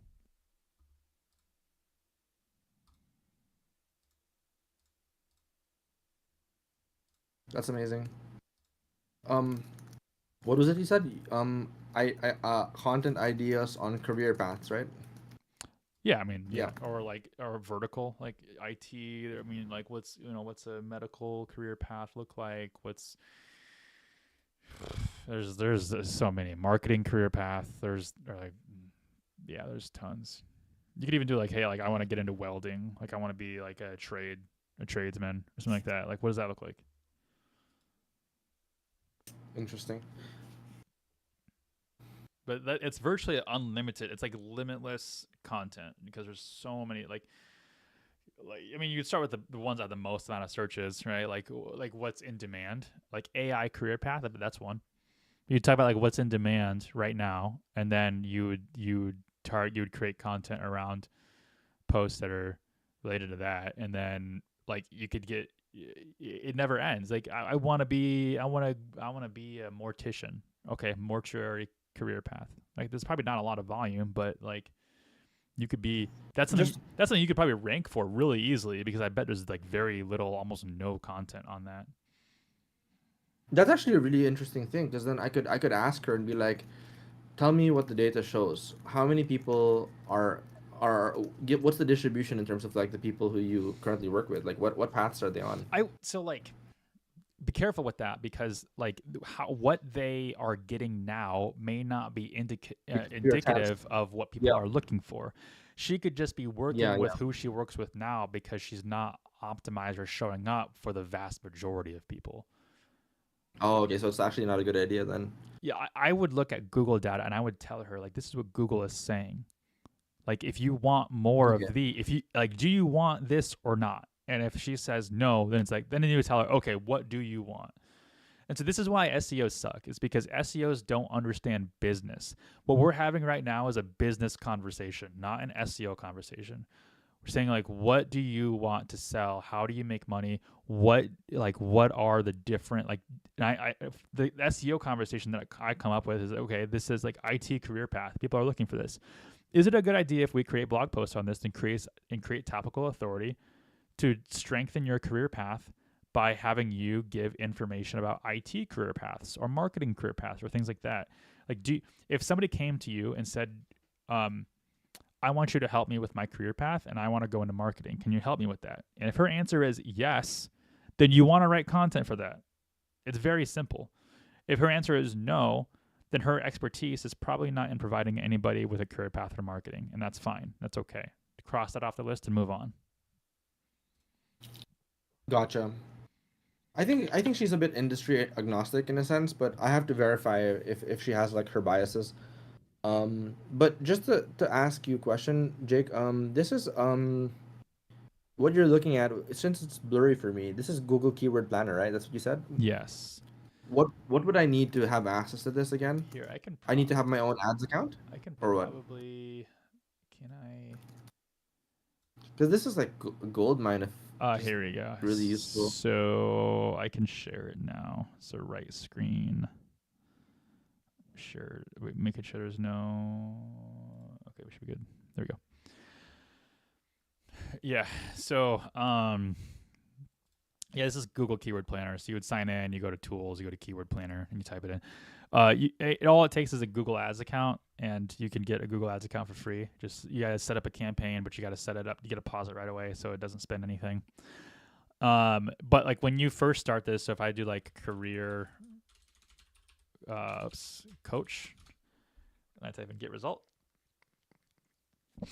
I have career coach. This has 27,000 monthly searches now. That's a lot. I typed in career coaching last time. That only had 5,400, but career coach without the ing has 27,000.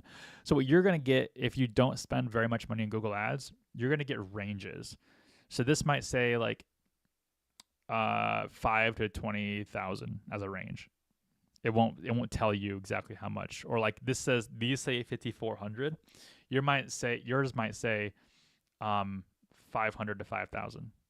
Like it's very ambiguous. Once you start spending money with Google, like a decent amount, I don't know, a couple $100 a month, maybe more. I have no idea. Honestly, this is under our master account, so we spend like 100,000 a quarter. But you start getting way more granular results, like I'm getting right now. But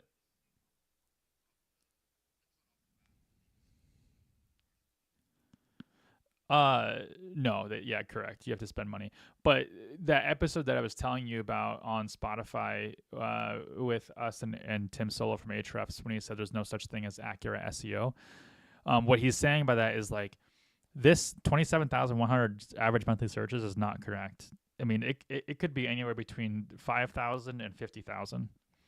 But what it is telling me is that it is directionally accurate, which means it is like there are far more searches for career coach than there are for coach job near me or career coach near me. There is about 5 times as many searches. And so whether this is 10,000 or 50,000, career coach near me is going to be a fifth of that, whatever that number is. So these are all directionally accurate, and that's the important thing to pay attention to.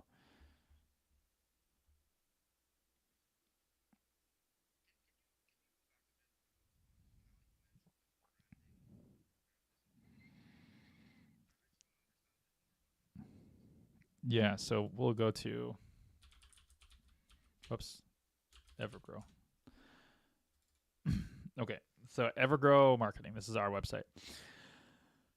RH1, your lawn care and landscaping digital marketing agency. Yeah. It's probably delayed, but I'm sharing for sure. Okay. So your lawn care and landscaping digital marketing agency, this is what we're targeting. Now our programs is so like the foundation. This is really like what, like if I had a page called the foundation, nobody searches for this. The page should be like evergrowmarketing.com / like lawn care marketing. That's what it should be called. But then this would be the foundation at the top. Or maybe it would say like lawn care marketing for landscapers. And then I would say like, yeah, I would have like a blurb that says like here that says the foundation. And then it would say like what the foundation includes. And then I would have another section down here that says like SEO, Google Ads, and I'd break it out like that. and then like I'm still letting people know what my package is called, the foundation. But I'm not optimizing the page for that. I'm optimizing the page for marketing. The only reason why you're seeing this example that I have right now, where like it says our programs, is because I don't want to optimize this page for a lawn care marketing company or lawn care marketing services, because our homepage already says that, and I don't want to like cannibalize. That's a more advanced concept, but also our SEO on our site is not as good as it could be. Like, yeah, it's really good. It does really well. So there's not a lot of reason for us to spend a lot of time on it. But what I'm saying for her is like, I don't care that there's like, I wonder if this is an old client of ours.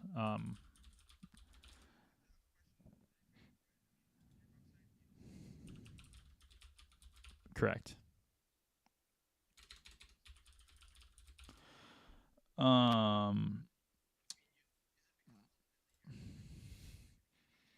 Yeah, it's well, the reason is because we haven't spent time on it. Like I just like we're already fully booked up. There's just no reason to spend more time on it. You know, like of eventually we will like. So here's our competitor. Lawnline is one of our competitors. Lawnline.marketing. If you look at their lawnline.marketing. If you look at their website, like it's prettier than ours. Like I'll give them that, but like I don't know what it converts at. But if you look at their services, they have complete solutions, which probably optimizes for complete online marketing solutions for the green industry. So this is all in H1. I think if you look at it here. It's all in H1, and it's just stylized to make it look like subtext, even though it's not. It's all the same thing. The problem is nobody searches for the green industry. This isn't a keyword that people look up. They look up marketing, and then it should be for lawn care and landscaping. However, like the reason why they're doing it this way is because they already have that for this. So they have an industries page where they have like lawn maintenance, web design, and marketing. They have landscape. Like they're doing it right. Like this is the best way to do it. And kudos to them for spending the time on doing this. They also have a lot bigger team than we do. But like services, they have web design. Now they have search engine optimization for lawn care, landscaping, like the three primary target ones. They have complete solutions, which is actually the only thing they offer. The only thing that, like I've talked to them before, like at a trade show, the only thing they offer is a complete solution. They don't break these out, but they have them because they're targeting them when people do search them. Like you go to like search like SEO, you don't get to just go to them and say I only want SEO. That's not how it works with them. Like they say, oh yeah, we do that, but you have to sign up for our complete solution. So like that's really good. So this is an old client of ours. They left a long time ago, but they used to have a service called TurfSmith, and that was their program. And I was like, hey, that's not very good. Nobody knows what TurfSmith is. And they might have it. I wonder if it's in lawn fertilizing. They do. It's down here. They used to have it. They used to want it in their header, but I was like, that doesn't make any sense. Nobody's looking for that. So like, they have their services that people are actually looking for here, and like lawn. Okay, so this is not very good. This is lawn fertilizing services, but what it should say is lawn fertilizing services in where they service, like what their primary target market is. And our site used to say that, but it doesn't. It just says lawn fertilizing services. It doesn't have that location qualifier. But this is for a local business, so it's not super relevant to your application. However, they are doing this correctly. They are saying like the TurfSmith program is what is like, you don't get just lawn fertilizing or just weed control or just aeration and overseeding. It's all included in their TurfSmith programs. And if you look at it, you have the pre-emergent, which is kind of a weed control. You have weed control here. You've got weed control. This is weed control with a summer fertilizer, weed control, fertilizer. So like this already includes the fertilizer and the weed control stuff. It's just saying like, it's just in the program, but we have the different pages here for when people say, I have weeds in my yard, I need a weed control company. Okay, well, they do that, but you got to be part of the TurfSmith program. See what I'm saying? But nobody's looking up TurfSmith program. No, that's not a thing.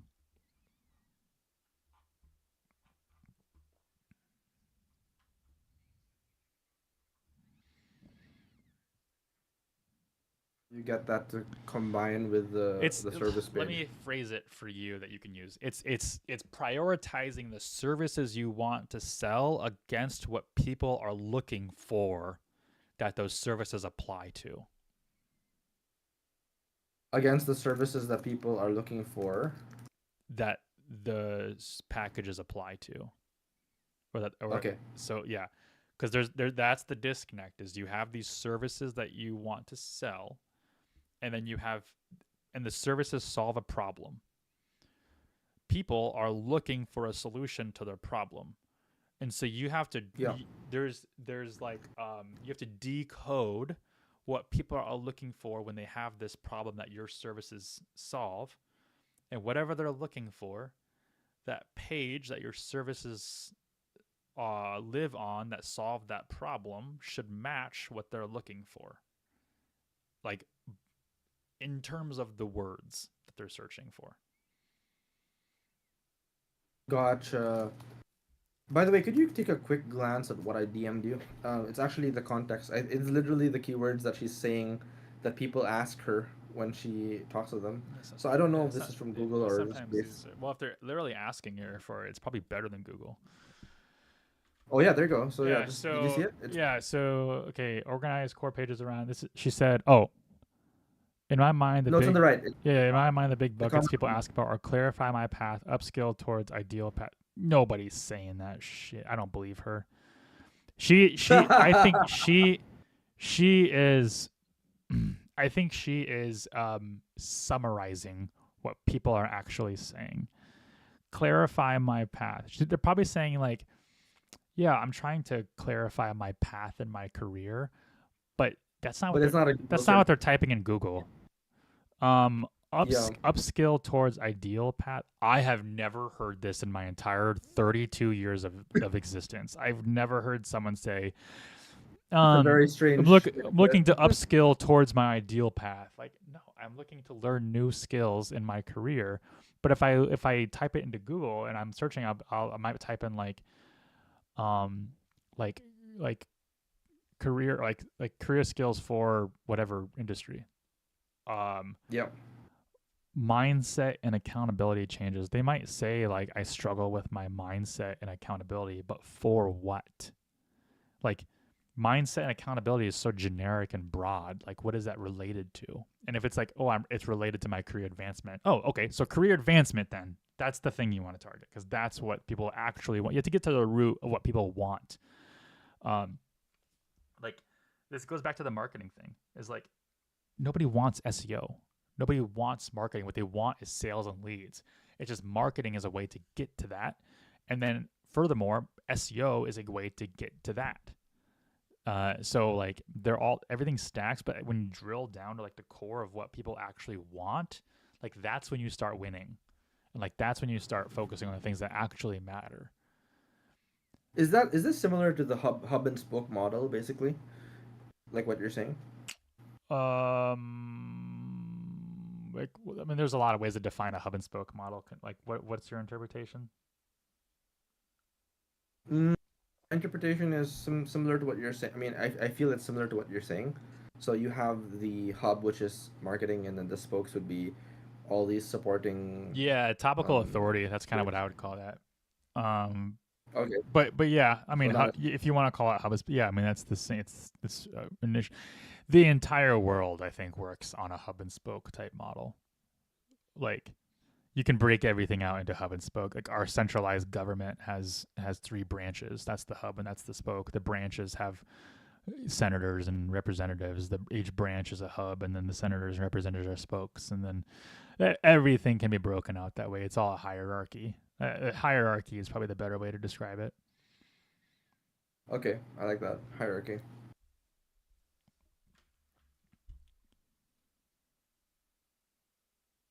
Okay. Yeah, so a good question is she goes in my this is the giveaway too. She said in my mind the big buckets people ask about are, I'd be like, well, your mind is wrong. Like, but you could tell her, like, she says, clarify my path, and be like, oh, hey, Rachel, when they type in, are they typing in the word clarify my path in Google? Like, is that what they would type in? Or like, how would they, like, I'm sure, like, if they, here's the fundamental flaw is that when somebody talks to her, I imagine nobody's finding her on Google. I imagine she's probably getting referred to by other things, like her Glassdoor articles or whatever. When someone calls her, they have already gone through the process of the initial research, which means any question or thing they talk to her next about is going to be under the presumption they already know what they were looking for in the first place. And so they might have typed in like career. So this is a really good example that I tell to all my lawn care clients, is that like in the lawn care world, there's a difference between lawn maintenance and lawn care. Lawn maintenance means lawn mowing. Lawn care means fertilization and weed control. But the problem is the general consumer doesn't understand that. They type in lawn care when they want lawn mowing. But like, it's like, I want someone to mow my lawn. Okay, lawn care company near me. Because in my brain, I don't care that there's a difference between lawn maintenance and lawn care. A lawn care company that offers mowing should be able to mow my lawn. So I'm going to type in lawn care company. And then I'm going to call that company and say, hey, I want lawn mowing services. But that's not how I discovered them. I discovered them because they optimized their site for lawn care. That's what's important. So for her, they say, clarify my path. Okay, well, what I was actually looking for was career counseling. And then once you popped up for that, I called you and said, hey, I'm looking to clarify my path in my career.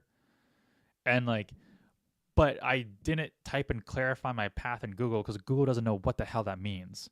But you do, because contextually, when I call you, you know why I'm calling you. I'm calling you for career help. And when I say clarify my path, you now relate that to career help. Google doesn't know what clarify my path means. But when someone says career counseling, then someone goes, oh, okay, here are all the providers. I can call one of them and I can ask them a question. Yeah. 100%. That makes sense. Because, I mean, I looked at this list and I was like, that doesn't sound like natural language people would actually type into Google, you know? Speaking of which, just to add a layer on top, right? What I actually do, and I'm speaking for myself, I don't know if this is something you do.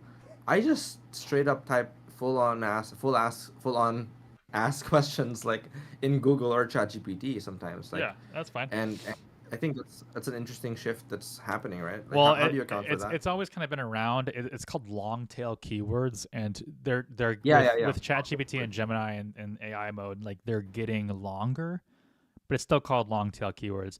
And the quickest way to optimize with SEO is by doing is by optimizing for long tail keywords, because there's lower volume for those. But when you optimize for a long tail keyword, you're also, in a sense, optimizing for the short tail keywords that are within that long tail keyword.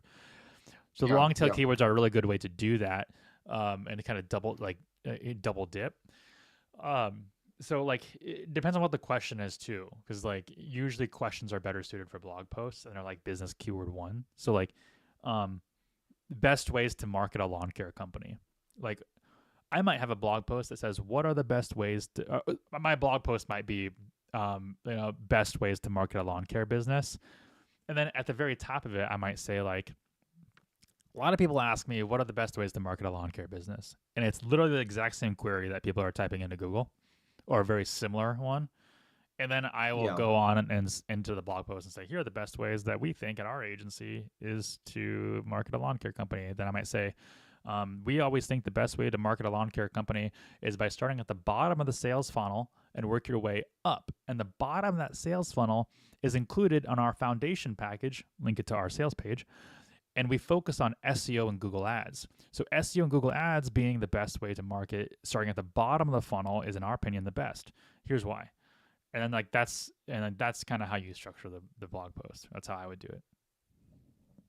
Amazing. So everything's really intentional about like bringing them to the service page where it matches the intent of the search, right? Which is why Yeah, I mean, think about you it. know, Yeah, think about it as a hierarchy. So, like in the business keyword 2 pages, you might, or the business speaking of, keyword 1, you might want to mention the business yeah, keyword 1 page, and then the business keyword 0 or whatever, you would want to mention the business keyword 1 pages.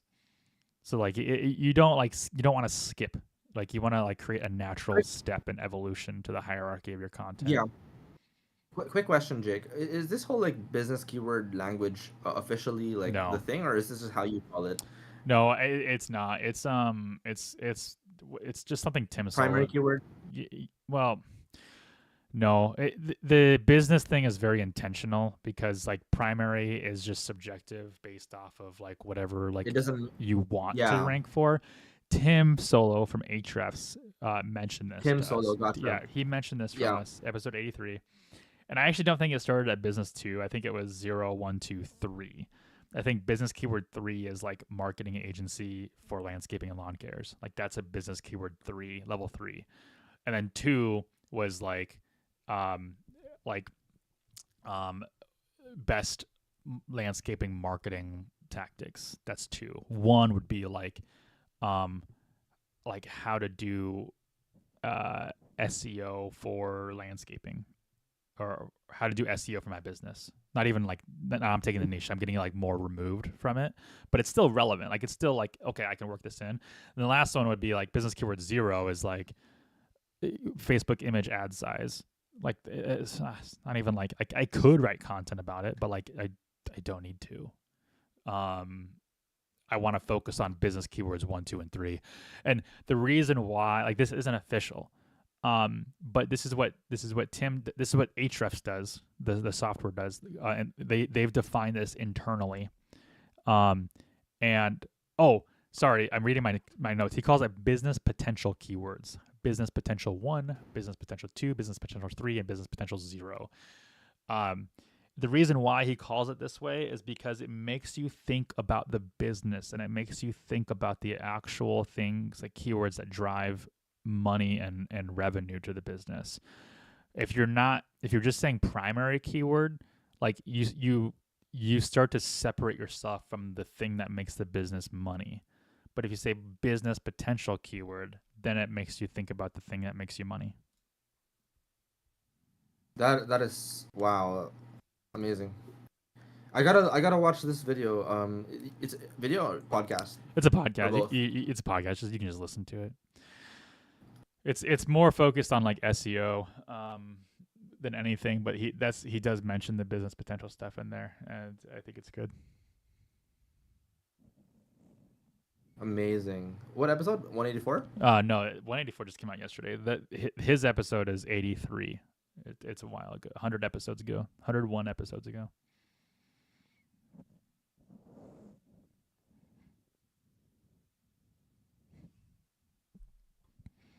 Can how much more time do you have, Jake? I wanted to ask a couple of other questions if you don't mind, but like at the same time, I want to be cognizant of your time. Yeah, I can do like 21 minutes. I can do laundry, and I got to eat a snack. I haven't eaten today.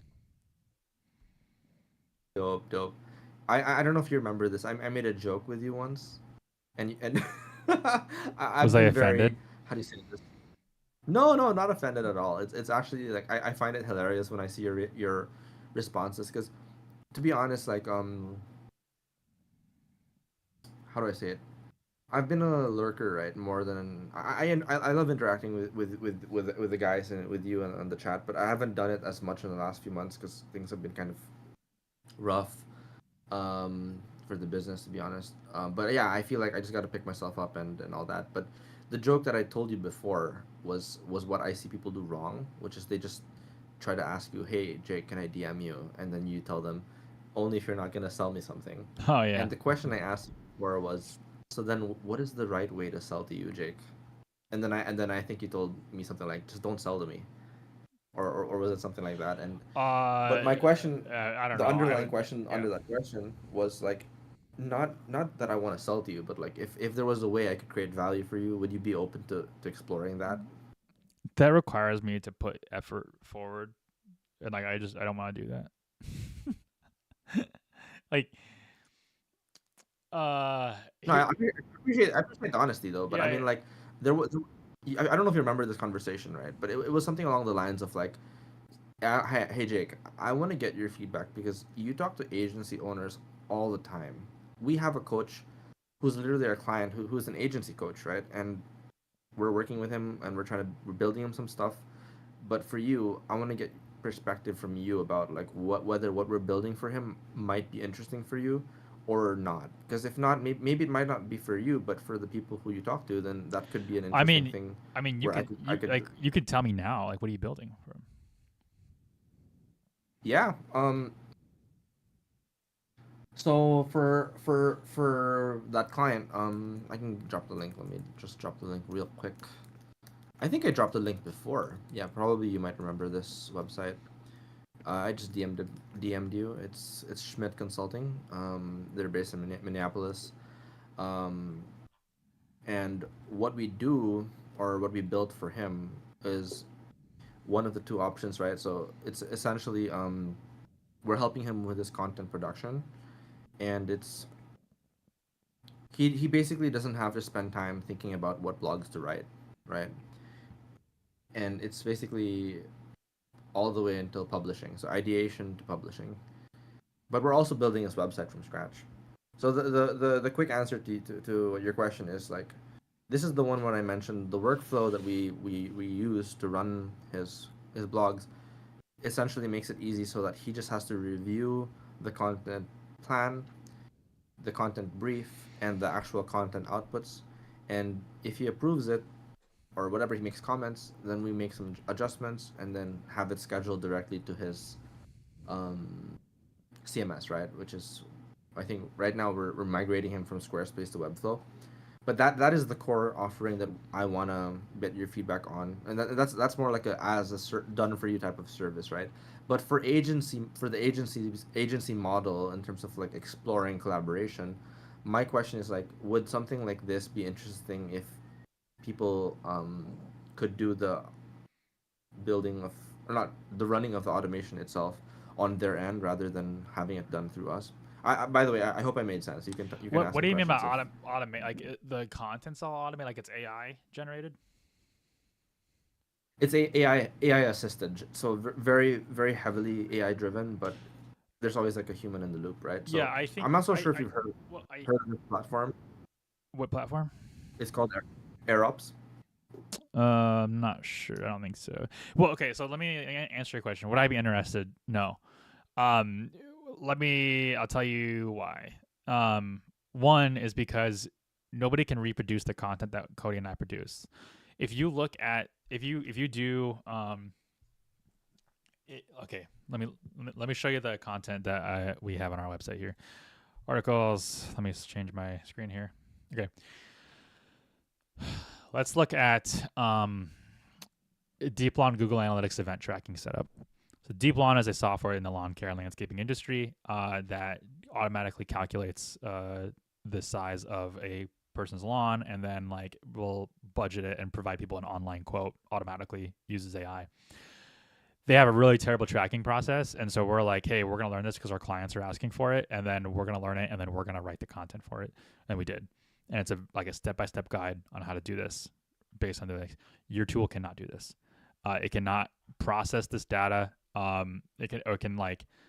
We can use AI. We can plug in like ChatGPT, like, hey, here are the steps, but like your AI does not know the steps without our input. We have to provide that first. So there's no way for your tool to outsource that that we can't do equally as well. Plus, we have to teach you what the steps are to teach the tool that, or we could just put it in. The next thing, case study: geotagging images affect local ranking for Google business profiles. Look at this case study. Like, this took hours and months to do, and put together. This isn't like your buddy Schmidt Consulting here. This isn't like this cheap ass content, which is what it is. Like, I'm sorry, but that's what it is. I'm assuming he's a good agency coach, but the problem is the content still sucks. And I could like I'm a writer and an author in a certain sense. So there is like when someone says I want to automate your content, I'd be like, you can't automate what I do. Like what I do has personality and it has soul and it has like, this is why we rank so well. Yes, you have a human in the loop, and that's fine. And maybe like automating content for our clients could be a good idea. Like maybe you're like, and maybe that's the angle that you're trying to sell me on or pitch me on is like, we'll automate the content for your clients, but not for my agency. Like I would never allow it. So okay, in this case, like maybe potentially I could see that. We're not at the point right now to like really consider that yet, but maybe in the future. So, but like uh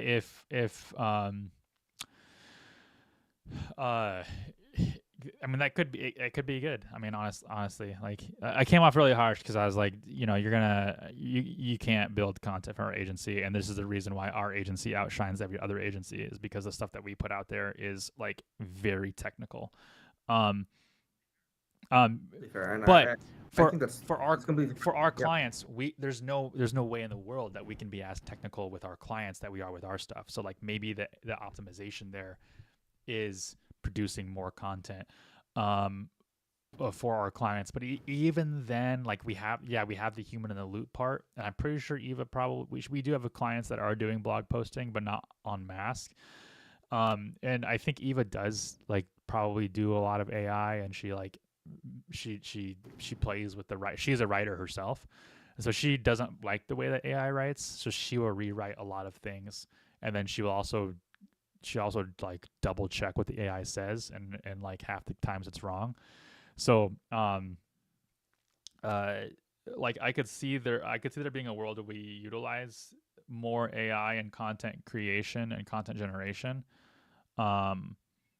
So short answer, I think if I'm understanding what you're selling or what you're building, I think there's a case for it, just not for us right now. Yeah, you know, I think that's why I try to frame it so that it doesn't sound like I'm selling, because it's really more like, yes, there's an angle where maybe that would be awesome, but it's to get your feedback right, because there are two things I just want to quickly comment on. So I don't know what was the name of your writer? Did you say Ela? Eva, yeah. Eva. Yeah. So the two scenarios I see potentially, which so you already highlighted one, right? Which is if we were to explore helping your, you know, basically coming up with a process to help you do content creation for your clients, that could look that could basically be split into two possibilities. One is you don't need us to be involved in your process. It's just we just do it straight for your clients. That's like the more typical white label approach, right? Yeah. More like a you just essentially just trust us to do it for your clients. We just need to know like the nuances and like what other, you know, important things before we get to that point. The second option is we work with Eva to set up the automation that she can run on her end, and that's what makes her more powerful. And it doesn't really involve us in that sense. We can train her how to do that, but at the start, it would be us kind of doing it Yeah, with her. And the other that's challenge though is that like because of who we are as agency owners and because of like mine and Cody's expertise and kind of everybody at the agency and our affinity and kind of knowledge around AI itself, is that if this is something we wanted to do, we would probably just do it ourselves. Like we would create an automation process for the content creation for our clients because we already have the data that we can feed and the knowledge from all of our clients that we can feed it, and we can create an SOP and a process for that. So having said that, like, sure, maybe you could do it better, but I don't think like you don't have the data without first working with us, and then you're just kind of a middleman at that point. You know, it's like it's the same. It's the white label argument. It's the hey, we can run all of your clients' Google ads for you. yeah, I'm sure you can, but we can do it better because we've been doing it for 7 years in one industry and one niche that our like Eva can tell you like what a typical 6-step fertilization weed control plan is in Iowa. Um, because she's been writing content for so long. Whereas like you would have to rely on the AI to tell you. And then also our processes have all this. So like, I think I don't want to be the dick that says like, oh, we could do it better than you. But like, No, that's totally fair. that's just the nature of our agency. And I think that's like I think white labels are good for solving a solution an agency doesn't want to handle, and doesn't want to build expertise around. White labels I don't think they can do things better than what an agency does want to do and what an agency already has expertise in. So that's what the challenge. So like, I think your solution is really good, and I think it would work for a lot of agencies, and it could be good for agencies who are really like maybe technical SEO focused or Google Ads focused that do need a content production thing, but they don't have anything in place currently, and they don't have a niche. And you can be like, well, we can do that heavy lifting for you and automate it basically, and then you could provide it as a service at a low cost or whatever. That's fine. Like, I think that would do really well. I don't think we, like, my agency would be a target customer for you. Gotcha. That makes sense. I think maybe I didn't do a good enough job explaining how the software could somewhat address some of those concerns. Like, for example, I think one of the things I should have mentioned is all that context that you have. Yes, 100%. You guys know your business, you know your clients, and what the software AirOps specifically, right, could do is to encapsulate all that into a brand kit, so you don't have to lose that context, or it doesn't get lost in translation with us being involved. It's more like we just help set it up in terms of like the workflow with AirOps, right? Would help facilitate that process for you. Oh, like, And then is other it yeah, like sorry. or is the model like a monthly thing, or is it just a setup fee? I have no idea, to be honest. I mean, Yeah. I was exploring this idea just to get your feedback if it's something you want to explore, but I don't we don't really typically offer this to agencies because we don't. I mean, I just don't think I've spent enough time trying to figure out Yeah. a model where we can work with agencies, because the ICP we have is really more just like coaches and like SaaS businesses that want content, but agencies could be a good model to explore if they want automation, right? But yeah, the short answer would be it depends on like what makes sense for both parties, but I'm looking more like So I would if we do assume, the just based off of AirUps, like what you sent me, I would assume that you would configure this, right, to set up the automation, and then yeah. and then what it does is on here it like ports all of this into this, kind of looks like a spreadsheet ish, where it has like the page title, it has where the workflow is, and then in the draft it actually has, like, if you're looking at my bottom right screen, like on the right hand side it shows, let me just share my right screen, here, like it shows like the actual like AI written article, and then these comments are like the human input here. Like, I could see this like doing well for businesses where it's like, hey, we'll set this up. There's a setup cost, and then we'll also post these and SEO optimize them for you. And the SEO optimization is like the main component in it, but like this is the administrative piece of it, which is like us doing this and automatically posting this stuff to the website is going to be like $200 a month, like really cheap, right? Or $100 a month. It's cheap. You have the setup fee, you do this, done. But where the real value comes in is like anything that gets posted to the site, we actually go in and optimize it through SEO, through keyword research. Like, we'll actually go in and do that. Then you can charge this for like $500-$600 a month. I'm just throwing out numbers at this point. And I could see this working for agencies where it's like, hey, we can like set this up for you, and or set it up for you and do the optimizations on your client's behalf. But the problem with agencies is I don't think you're going to get them to pay you like $100 a month per client to just manage this and have it posted. Like they're gonna be like, no, like I can, like, if that's just do that, I can manage this. This is pretty simple. For all of our clients, like you would have to also provide the value of doing the SEO optimized content on this produced stuff.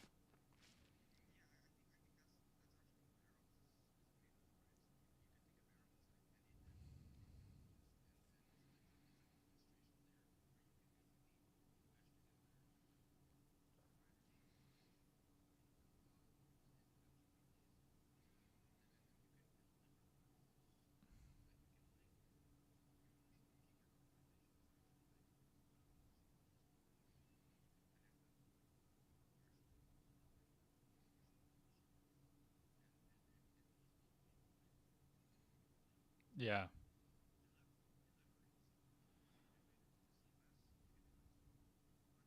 I yeah. I yeah, I think it could be I think it could be good too, because I see the other option too of like being like, oh, we can optimize like newsletter content as well, or like I don't know if you can do social content or what, but okay, yeah, but yeah, I mean you could probably package this up. It'd be how you sell it. Like I would probably, if I had this tool and or I had this service and I was like, you can automate content production, I would want to be like, hey, you want to produce content for your all of your clients on a regular cadence without writing any of that content internally or even deciding what that content is. Like we can do all the keyword research, all the deciding for you on what that content is, and we can even write a draft for you that's optimized on whatever cadence you want, and then all your team has to go in is read it and approve it or modify it, and then once those modifications are in place, you just hit publish and it goes. And what you would do is, I think, in order to like sell this, you would like to agencies, you would have to know what their current content production process looks like for them creating content for their like blogs for their clients, and then you'd have to know how much time it takes them per client, and then you would say, well, we could do it this way, and we could save you X amount of time. How does that sound? Like, and it would be just as optimized or just as good.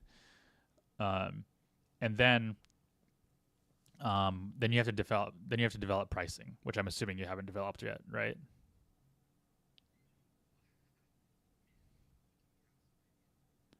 Yeah.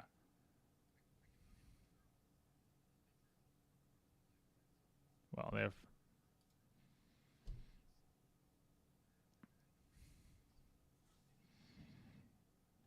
Oh wow.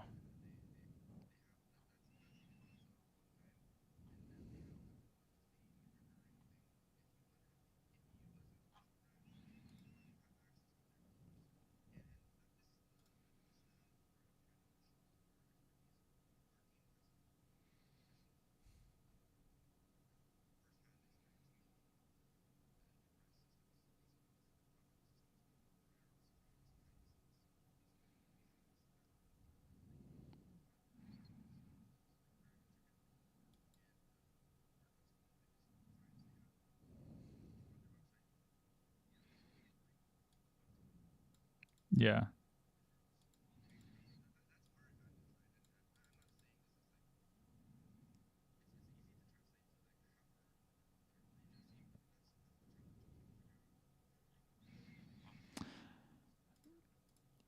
Yeah, I mean, you could build what AirUps is doing really easily with like Cursor, like a vibe coding app, like with Cursor, and then like you could use like the direct API from SEMrush and direct APIs for, or like, and create you could create a WordPress plugin. Like you could vibe code a WordPress plugin, and or like whatever, like a Webflow API or whatever, and then combine those into your Cursor vibe coded app that basically does the same thing that AirOps does, except you would own it, and the only subscriptions that you'd be paying for would be the SEMrush subscription. But again, that requires you to build that out, and like not every agency is willing to build it out. So if you have this and you are reselling the enterprise package to other agencies, and other agencies don't want to build that entire vibe coded thing, which most of them probably don't, then yeah, this could be a really good solution. Because like if you like, I can't, without building my own solution from scratch or subscribing to AirOps Enterprise, I can't do what you're telling me that I can do with my clients easily. Like automate content. I would need a software like this, or I would need to build my own workflow. And like as it stands right now, I don't know what building my own workflow would look like because I've never done it, but I bet I could figure it out because I've vibe coded a few things in Base 44 and Cursor. But I think the majority of agencies wouldn't and like wouldn't do that or know where to start. So I mean, I still think it could be good. As far as pricing goes, yeah, because the enterprise model is gated at like 10K for a setup, and then whatever the reoccurring fee is. For pricing, you could probably get away with, you know, $1,000 a month, $500 to $1,000 a month. And also, you could also like scale it depending on how many clients they have. So you could also do like, it's $250 per client, and if they give you 20 clients, that's $5,000 a month.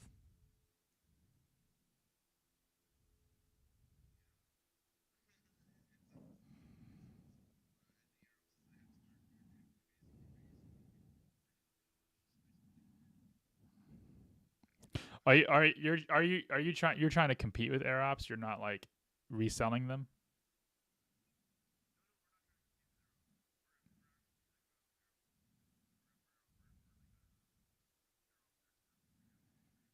Mm-hmm.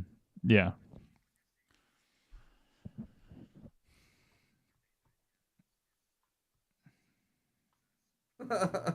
Yeah, and you can vibe code it.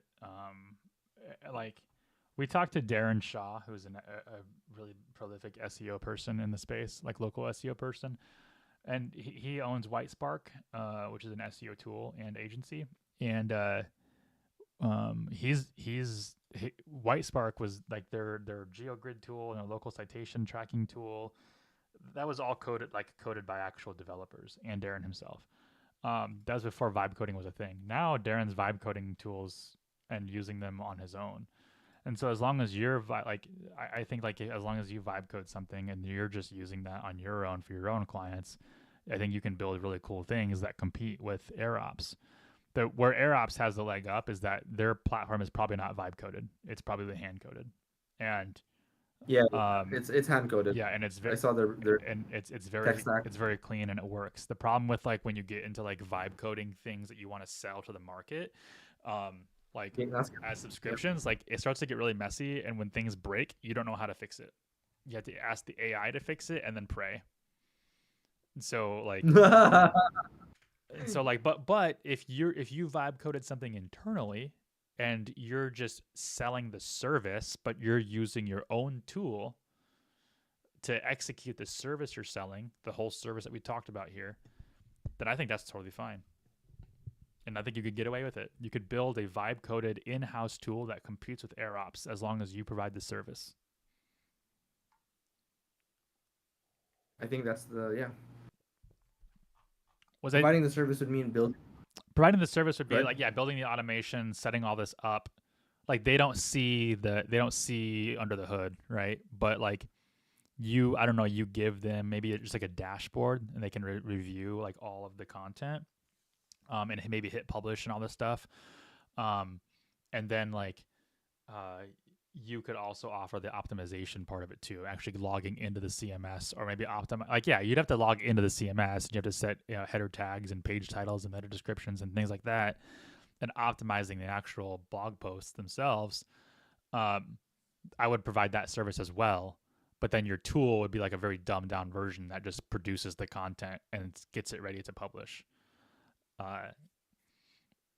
and maybe integrate some SEMrush stuff into it or something. But that's I would that's how I would go about doing it if I was going to do it. Interesting. Yeah, I think we'd probably need to think about whether it's viable to scale, because the advantage of AirOps at least is that not only is it gaining traction as an established tool, but it's getting a lot of interest from from SASP and like the ICP ICP group we're looking at. So I think in terms of implementation, it's similar to what you mentioned about builders like Wix or whatever, right? People. My word of caution to you is going to be like, don't get sidetracked with things. Like, you have 2 clients, right? Is that what you said? Yeah. Okay. I mean, So yeah, don't the second one. Don't try to build your business off of what those 2 clients are doing, or what like, and the only thing that matters is what your clients is your clients right now, like your prospects that you're talking to that are using AirOps or whatever, or using all these other tools. They're not your clients. They're not paying you for anything. So like, you don't necessarily need to pivot your business model to fit what all these other businesses are doing that aren't even your clients. And even if they are your clients, you only have 2 of them that aren't that you don't have much statistical significance from on what they want or what they're doing. Like you can define your business. You can define what it wants. You don't even have to use content. Like, you don't even have to do anything with like content automation or anything like that. You could just do the SEO that we talked about for like the last 3 hours. Like, that's all you have to focus on if you want to, and then you can build your business from there. And if you decide from there, like, hey, okay, yeah, maybe like I do want to build this SaaS, then you can. But like, the problem with people, business owners in your shoes right now is that you're willing to sell your body for money at this point. Like, you're like, I don't care. Like, we'll figure something out if you want to pay us money to do it. And then you start getting sidetracked and be like, oh, this would be really cool. It's really like, we'd be like one of the first to market. But like, I think first to market is overhyped. I mean, I sell local SEO services to landscapers, and like, we use almost no AI. So like, you can be successful in anything you want to do. It's honestly amazing what you're doing, to be honest. Like, this is the last question I was gonna ask you, low-key, as like a joke. Are you hiring part-timers? Because No. I'm at the point where, yeah, you said no. No, well, I was gonna expand. I didn't say no, but I was gonna expand on what I was gonna say. Oh, okay. I was just gonna give more context because I just wanted to know if you were, because I'm at the point where, it's a bit tricky, but my girlfriend is actually my partner. I'm gonna invite her to the server one of these days, and hopefully she can also talk to you. But yeah, the point I was trying to make was, we're basically figuring out like our relationship and how to advance it. But she wants stability, and having an agency isn't exactly like the fastest way to do that. But at the same time, I'm not really intent on or keen on trying to get a job again. But I might not have no choice if I don't make enough money with the agency soon. So that was like a low key joke where I'm like, maybe I should just learn from some other agency owner as a part timer if there's an element that makes sense. I always recommend working for another agency. Like I'm consulting with a guy in Scotland, and he's like my biggest advice because he's never worked for an agency and was wanting to start his own. I'm like, you should just work for one. And he finally after like teaching him like basic SEO and agency stuff, like he finally got a job at an agency, and now he's in a better position to actually like build his own. So Cody recommends it too. Like, we both recommend working for another agency and to build those skills and learn the business. Is it possible to do that while having your own agency, or is that kind of a conflict? No, I did it. I mean, it just depends. It depends on like who you work for. Like, if you work for a generalist agency, like, okay, let's just say you work for, let's just say him. Like, his agency only works with other businesses in Scotland. That's it. So I'm like, oh, okay. Well, then you can work in anywhere in the UK then that isn't Scotland. You can work in Ireland. You can work with clients in the US. Nothing competes with them. And like I worked at an agency that was in the media and publishing space when I also owned Evergrow, and I don't have to worry about competition, and they knew about it, and I was upfront about it. So you could do both. As far as are we hiring part time? No, not yet. We're probably getting ready to hire in like probably March or April of this coming year. But then even before we hire, we still have 2 part-timers right now that we can make full-time. What do they do though? So Angie does so Lisette was part-time. But she's full-time now. She does ads. So she manages I got a subscriber. Cool. Thanks, my Tunia. I don't know how to say these names. She does ads in like paid media primarily, and then analytics and tracking, and then Eva does SEO, website builds, and content. She's part-time, and then Angie does mostly operations, so invoicing, billing, and managing projects. She also does a little bit of like little bit of paid ads, not a lot, but it's only because she has to, because we don't have enough internal operations stuff for her to fully manage. So that's what they do. Now, we're bootstrapped, so which means that like people, you kind of have to do a little bit of everything as we start to grow. Like we're not big enough yet to have siloed full-time roles. So because Lisette's full-time, her position is pretty much defined. Whereas like Eva and Angie aren't full time yet, so they're part time. So if Angie needs to go full time and she goes, hey, I need more hours, I need 40 hours, we're like, that's cool. You're gonna start doing SEO and Google Ads now, because like we don't have enough work for you to just stay internal and do your billing and invoicing and project management. Like, and so we're gonna be ready for another part timer in kind of the SEO Google Ads space in around March. And so as a business, we want to prioritize our internal team before we hire additional people. So if we still have part-timers that can go full-time, we're going to prioritize that first.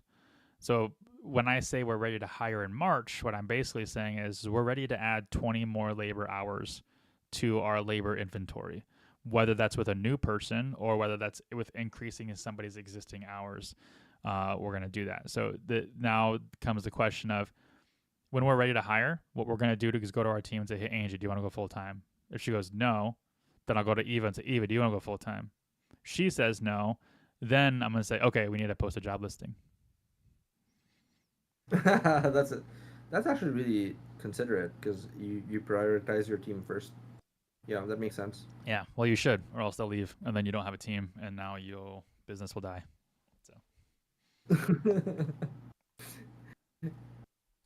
So, yeah, and then on top of that, like we have, because of the podcast, we have like a litany of people like wanting to apply. So like when we put the position live, like I said earlier, everybody has to interview for the job, and everybody has to submit a resume and cover letter. And like we're very, very particular on who we hire. And you've never what? And you've never had an interest in getting anyone to help with outreach. Not so you don't have the problem with leads. It's more No, like yeah, and fulfillment. why would I care about leads if we can't even fulfill like the stuff that we have internally, So, and there's a whole like I said, I think someone asked me like, what's like, could we be at a higher revenue potential? Yeah, absolutely, we could. We could like, what I could do is that we could outsource some of the fulfillment. We could outsource some of the website builds and onboarding to bring in more clients, and we could grow faster. But the problem is like the more variables we introduce and the faster we grow, the more things break and the more processes we have to update. And we don't want to take that risk. We want to grow more safely. And so every client we onboard, we want to make sure that their sites are built exactly to specifications, that everybody knows exactly what's going on in every step of the process, and that when they get onboarded, they are onboarded smoothly onto monthly marketing, and that transition is clear and concise. And that's how we have such high retention rates with our retention rate with clients is like 90%. We don't lose clients. And so and as soon as we introduce outsourcing to like in terms of like client labor, our retention rate's going to drop. And that is just it's quality control. That's just the nature of business. Now, what the sacrifice that a lot of people make is that they will sacrifice quality and control over their work for outsourcing in order to onboard more clients. And those businesses are doing 4 times as much as we are in revenue. That's cool. That's great. I don't want to do that. Like I would rather grow to 4 times our revenue over time and maintain that quality control and that 90% retention rate. That makes more sense, because at the end of the day, churn will come into play and they'll end up losing the revenue, right? It's like artificial, almost. Yeah, I mean it's all like subjective on what you like, how you want to build your business. Like I just don't want to have to. I just don't like that lifestyle, and everything you do in business comes down to lifestyle of the owners. And this is why like a lot of vendors don't like me or don't like talking to me and Cody, is because like we're very set in our ways, because we know the lifestyle that we want to live while we're building the business. What everybody always wants to focus on is a lifestyle that they're trying to attain after they're done building the business. But like I see it more times than not that like it takes you so long to build that lifestyle. You're like retirement age by the time you actually get to the lifestyle you want, or you keep moving the goalposts and you never live the life that you want to live while you're building the business, because the goalpost keeps moving. So if we focus on our lifestyle right now, we can live the life that we want right now while we build the life that we dream of. I think that's really amazing, because you're prioritizing the present time, not just the future. Whereas people discount their present for the future at the expense of everything else, right? Like health. Yeah, family. and you get the people who are like 1 in a billion, like Alex Hormozy, who did that and they took the chance. But like if everybody could be like Alex Hormozy, you'd be in your utopia. Like that doesn't economically. Not everybody can be like Alex Hormozy. Not everybody can win like that. That's just, it's impossible. There's not enough money in the world, and even if there was enough money in the world, it'd be so devalued to which it wouldn't even matter at that point. And so, like, you have to balance like being really lucky like him, or prioritizing your life now to live the lifestyle you want now while you build the dream you want. And you know, or you can just go all in like Hormozy and hope it works out.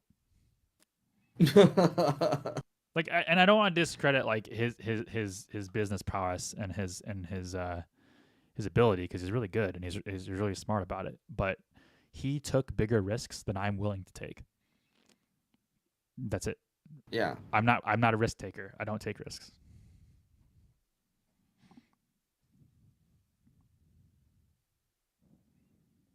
It's amazing to me that you still have this problem where you have too many leads. That means everybody's going through your farm. Yeah, pretty much. I mean, that's fine. There's like I got enough to feed everybody. And how come they book when you don't even have pricing here? So this is actually something that we talked about. Well, I mean, no agency has pricing on their website. Like very few agencies actually list pricing on their website. I would say a lot of them do. A lot of them do actually, but at the same time, let's look at Bear North Digital. They were on our podcast. He's actually in like, I've never seen his services page, but I can almost guarantee you there's no pricing on here. So websites. Yeah, no pricing. Book demo. It has value, but that's all bullshit. Yeah, and then there's no. I mean, some do. Like some agencies do have pricing, but I just sent you a couple. Well, I sent you one, but then there's another one. Yeah, I mean, here. some do and some don't. But like SEO and content. So this is productized. Like most productized agencies are probably going to have it, but most agencies aren't productized. So like SaaS services, like Were you looking at Codeless? what? Were you looking at Codeless? Yeah. Look at their pricing. It's freaking insane how much they charge. Yeah, that's good for them. What are your Hmm? what are your thoughts on that? Like, do you have like an average pricing for your program, like your foundation? I think you Yeah. told me it's 650, right? $650 a month plus $250 in ads, so $900 total. But the 250 doesn't go to you. That's just ad spend. Right. Mm. What's the next package after foundations? There isn't. There it's a hub and spoke model. So it's like that's the hub, and then spoke is like, okay, do you want to do Facebook ads next? Do you want to do Yelp ads? Do you want to do local service ads? Do you want to do Nextdoor ads? It just depends on where they want to spend their money next, and then we have separate management fees for that, which is also $650. So it's $650 per next thing they want. So there isn't like a package. We used to have a package like system, and it just wasn't as good. So we kind of developed the hub and spoke model of you have to start the So foundation, and then you want something else, most then it's a separate fee. it's 650 on top. So if they say they want Yelp, that's another 650. If they want YouTube, that's another 650. Yep. Correct. Do you have like an average and like what people actually usually go for? Yeah, I mean it's ours is most people just go for the foundation. They just do the foundation and then they take ad spend up to as high as they can. But like we have a percentage on ad spend too. So if their ad spend is $1,000, then there's a 15% margin markup on the ad spend that exceeds the price of their management fee. So there's a 15% markup on $350. And then that adds to the Gotcha. management fee. So like some people are spending, and it's also a location. It's per location. So if a client has 6 locations, I think they pay $200 per additional location after one. So some of our landscaping business, one landscaping business has 6 locations. So what he pays is $650 base, and then $250 for every location after the first. So there's 5 additional locations. So it'd be 200 times 5 plus $650. He's paying $1,650 a month.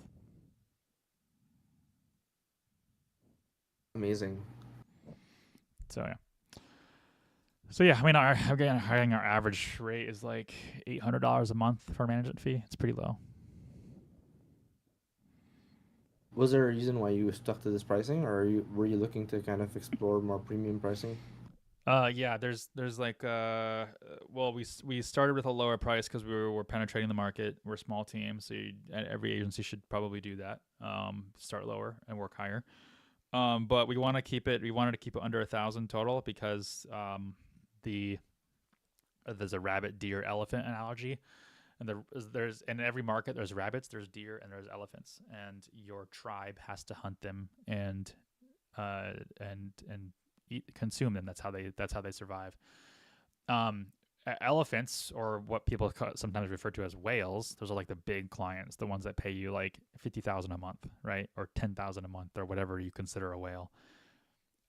Those are clients that are really big, and when you've got an elephant on the loose, that's a really big fucking problem. Like that's somebody's job that's on the loose, right? But when you have an elephant, everyone's eating healthy, like everyone's good. Rabbits are small clients, and you need a lot of them to feed the tribe, and it just requires a lot of rabbits to do that. And sometimes the effort to acquire the amount of rabbits that you need in order to feed the tribe is really not worth the squeeze. And then there's deer. So deer are kind of the middle ground. Deer are like the clients that are kind of like right in the middle. Like if you lose a couple deer, it's not a big deal. Like you've got enough to feed the tribe to survive. But you need 5 deer in order to equal 1 elephant, right? You need more to grow the business. We wanted to be in that deer sweet spot. We wanted to be we didn't want to have to deal with whales or elephants. I know people love chasing those, like the really big clients, but it's like, yeah, but they usually have enough strength to muscle your entire agency, and that's just not what we want to do. We don't want to work with those. Like I would rather build a solid foundation with Deer, and if somebody can't like leave and have that affect us, um, and then with and then our next target, like what we actually plan to do is not go up from there. We plan to go down from there. We actually plan to target the rabbit next, and the way that you do that is with like SaaS or courses or Yeah. YouTube or things like offering. self-service DIY type stuff. Interesting, but you have these offerings that you're not publicly showing, like the website cost, which is like 4K. Yeah, I mean that's reserved for the sales call. So you don't factor that in, or it is actually factored in? Well, it depends. Like sometimes they don't need a website rebuild. Sometimes we work with an existing website, and that cost is different. So like, how can I post? Like I can say like website like onboarding. We have 2 phases: onboarding and then monthly marketing. That's it. That's what it boils down to. But like what we do for onboarding is different for everybody. It could be different for everybody, or what we do for monthly marketing could be different for everybody. But what is the same is there is an onboarding cost and there is a monthly marketing cost. The problem with listing on the website is like I could say onboarding starting at $1,300 a month, but then when somebody calls me, then I'm like, oh, it's actually $4,000 because we need to rebuild the website because your website doesn't qualify to be worked with. Then it's like, well, that's setting a bad expectation on the website. I'd rather talk with somebody through that process of like why they should rebuild the website versus have us work with the existing one. The other thing is like monthly marketing. It's like, okay, starting at $900 a month. That's actually a topic in one of our podcast episodes. It's called I think it's like episode 179 maybe. I can look here. It's episode 179. Productized agencies have customers, not clients. So this is I actually pitched to Cody. I was like, I think we should list our monthly pricing on our website. And the reason why wasn't to get more leads. The reason why was to prevent people who wanted a boutique consultative agency but called us anyways. Because then I have to tell them like, no, we're not doing monthly strategy calls. We're not doing all this custom work because we're a productized agency. And the problem is I think when people we started to get calls from people who wanted like hand holding and like this consultative approach, but our price is so low that you don't get that here. And that's how we're positioned. And so if we list our pricing on the website, it will deter people because they're like, oh, that's a low cost marketing service. I don't want to work with them. That's great. Cool. Don't work with us. So amazing. So it's really intentional. Yeah, it is. Like, and it has been like at first it was intentional because we didn't want to we didn't want people price shopping. We wanted to explain our value before they heard the price, or like, if they had a question about the price, they could ask immediately on the phone versus like seeing it and making a decision before even contacting us. Like this is why a lot of agencies don't list prices on their website. But now I'm at the point where it's like I want to list the price on the website because I want to deter people who want to pay more for marketing, and I want to deter people who can't even afford our base price. If you can because we're at the where we're getting so many leads that like it doesn't matter who would deter. Like I just need better ones. I don't want to deal with customers that are like like super demanding because that's not our ICP. I think that's really interesting to me because it's like you're turning away people who want to give you more money essentially. And it's because you don't want them to do consultation calls. Is that correct? So you're basically very intentional about. No, I mean, I want that. I'm happy to do consultation calls, but it's the problem is like we do consultation calls with clients who say they want they don't want to have a custom agency, but that's not what they are actually looking for. They are looking for a custom agency, and they're just not saying it. Like they want an agency to cater to them. They're like, oh, I don't need anything custom, but I want you to cater to me. It's like we're not going to do that. And yeah. What about those that have the money to pay? They might think that at first, they're okay with the $650 a month, and then they're like, actually, we need way more. Yes, that's who we're trying to avoid. Yeah, like we're trying to avoid that. Like we're not listening to the price on the website right now, but we feel like if we do that, like then those people might be like, oh, this is a cheap agency. And like, I want them to think that. I want them to think that we're cheap and that we don't like do customized solutions. Like it sounds backwards, like and it is in most cases, but like this is our brand positioning. Our brand positioning is not a boutique customized agency. Like that's not who we are. There are other agencies that offer that, and great, go for that. But like we have a lot of clients who are small, who can afford or who can't afford those boutique agencies, but they can afford us. And once they start working with us, they realize that a lot of money gets wasted on boutique agencies for like stupid shit they don't need. So and then they stay with us. That's why our retention rate is so high. And then word gets around.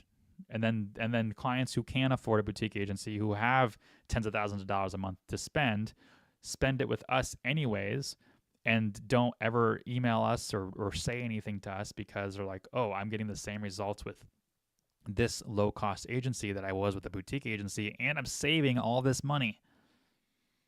Do people? This is I know we're kind of segueing again, but quick question. You have monthly SEO listed in your foundation package. How many articles do you deliver per month? 0. We don't do. So you don't. Blogging is a whole separate module. Yeah, that's the other thing about How much SEO. is that? That's the other. It's $650. So that's the other thing about SEO is that like you see SEO prices all over the place. You see $650 here, you see $1,500 there, you see $2,000 there, you see $1,000 here. Like everybody has different prices for SEO.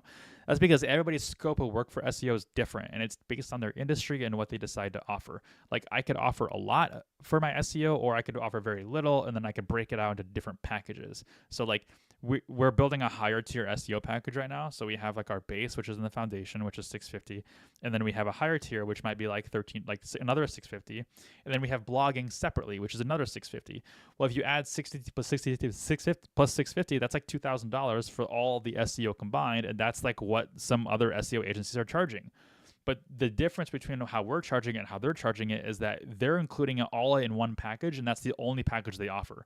For us, we break it out into 3 different tiers that we can upgrade to, and each tier produces a marginal amount of results that are equal to the previous tier. And so, and that's just how we decide to do it from a business perspective. But why is everything not on the website? These are things that people learn about as they talk to you. That's by care. design. They don't care about this, dude. They don't care about that. They just want leads. That's all they care about. Like so. Also, there is an angle that I'm looking at here, which is you want to be productized, right? So doesn't it make sense for people to just onboard themselves? Yeah, and there's a future, and there's a future in that, I think, but I don't think we're there yet. I think we have to. We're not.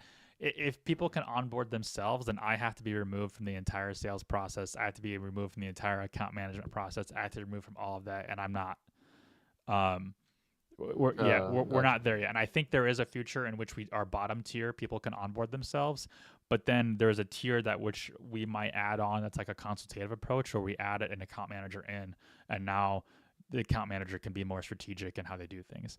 I think that's kind of like a future that does exist, but we're not there yet. You can't just like dive into all this stuff all at once. Like you have to level up to certain things. But what you're describing would be a really cool world to live in, and I think that would be a goal of ours. It just can't happen yet. I got a big long YouTube question here. I just dropped you a link, Conversion Factory. I don't know if you've heard of them. And then the last question, because I don't want to stop you from eating your food, man. You haven't eaten in a while now. Was my question for you was, so $650 a month on top of the foundation. How many blogs do you give them? 0. Oh, sorry, 1. So it's 1 to 2 blogs, but it's minimum of 800 words per blog. So if we do like a 1,500 word blog post and it's like a really in-depth one, then we just do the 1. But ultimately it comes down to labor hours, and $650 a month, you got 4 labor hours. So we got to produce and optimize that blog in 4 hours or less. Wow. In that case, that sounds like the one blog for $650 is actually quite expensive. I mean, it's 4 hours of work. I mean, if they want to write it and optimize it themselves, they can. But like, Do people actually what? do people actually ask you about that? Yeah, I mean, it comes up, and like our clients know how to calculate their own internal labor hours. So why is it a secret that we have ours? And so like, No, I mean like they tell you and ask you. So Jake, you're telling me your internal labor, what is it, rate? yeah, Internal labor rate is $150. Yep. And then you say yep. yeah, nothing wrong with that. I think most home service businesses are between like 80 and $100 an hour. A lawyer is between 250 and like 500 an hour. So like it doesn't shock anybody. Now, when we first started, we did $100 an hour. That's how we budgeted things, and we bumped it up to 125 and then 150. So like we gradually moved up. But I see a lot of my peers do $200 an hour, and that's cool for them. But we're not there yet. Amazing. I gotta digest. So the last thing I want to ask you, because it's like the third time I've said the last thing, but Google Keyword Planner. Is there anything else aside from this that you would recommend for me to do, like look into more, so that I understand? Google Because Google Trends has, you can use Google Trends. That's helpful. You can also use Google Search Console if you have their domain connected. But like the difference between Search Console and Keyword Planner is Search Console tells you what the site is already ranking for, whereas Keyword Planner tells you what the opportunity is in the market for the keyword, even if the site that you're looking for isn't ranking for that. So that's just the fallacy you kind of got to pay attention to. the combination of using both, then Keywords Planner and Trends, Yeah, Keyword Planner and Trends. Yep. and that's enough. I would say like that's all we use. Yeah, and again, listen to the episode with Tim Solo, because my argument to him is that you don't need paid SEO tools to do SEO, because you can just use Keyword Planner and Trends. And he argued against it, obviously, because he's the CMO of a paid SEO tool. And like his argument's okay. I still disagree with him. Like I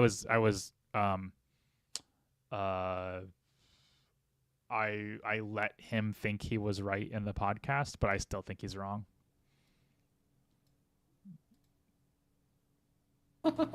That's a smart thing to do. I mean, at least you kept things so that he's happy. But it's really interesting.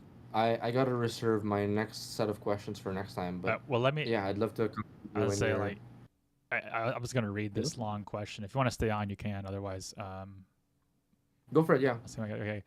Okay, my Tunia says, I'd love to get your insight on something that directly affects how we present our services to clients.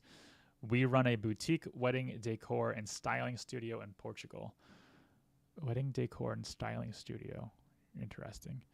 Working mostly with couples who value personalized design, emotional detail, and carefully crafted experience. We're not positioned as a luxury brand, but rather as a premium design-driven service built around human connection and customization. Still sounds kind of luxury in my opinion. I'll explain why after I read this. Because of that, we avoid anything that feels generic or package-based, and most of our work is developed from scratch after getting to know each couple. Given this positioning and our target audience, what do you believe is most beneficial for us? A pricing page with clear service tiers and average investment ranges, or fully personalized inquiry-based approach without visible tiers? Or it's like literally what we're talking about, actually. Preference prices.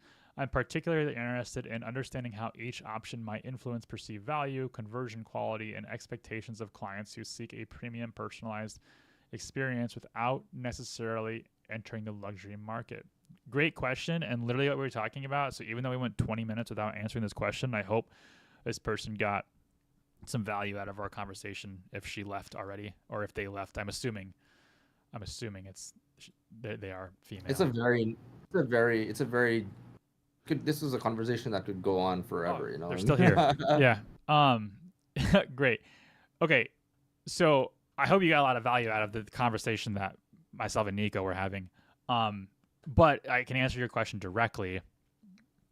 And I think the way that you are doing it is I would still do is I would not list your prices on your website.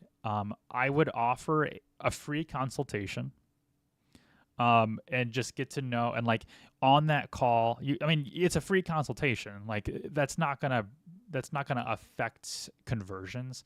It might. Some people will want prices right away, right? They're gonna want that productized thing, like that productized and packaged amount. Those aren't your target customers, so don't worry about them. Maybe if you did worry about them, you could provide a kind of more like standard productized approach. Even lawyers do this. Lawyers will have like our business lawyer, for example, she does, she has very customized things. Like it's hourly based. We say, hey, we want to do this trademark. We want to get this trademark for something. She can give us kind of like ranges of like what it might cost to do the trademark research and things like that, but it's not productized. She also has a service that is basically it's like an owner operator agreement. So those are very standard, very straightforward. $1,000. No matter how long it takes, it's $1,000.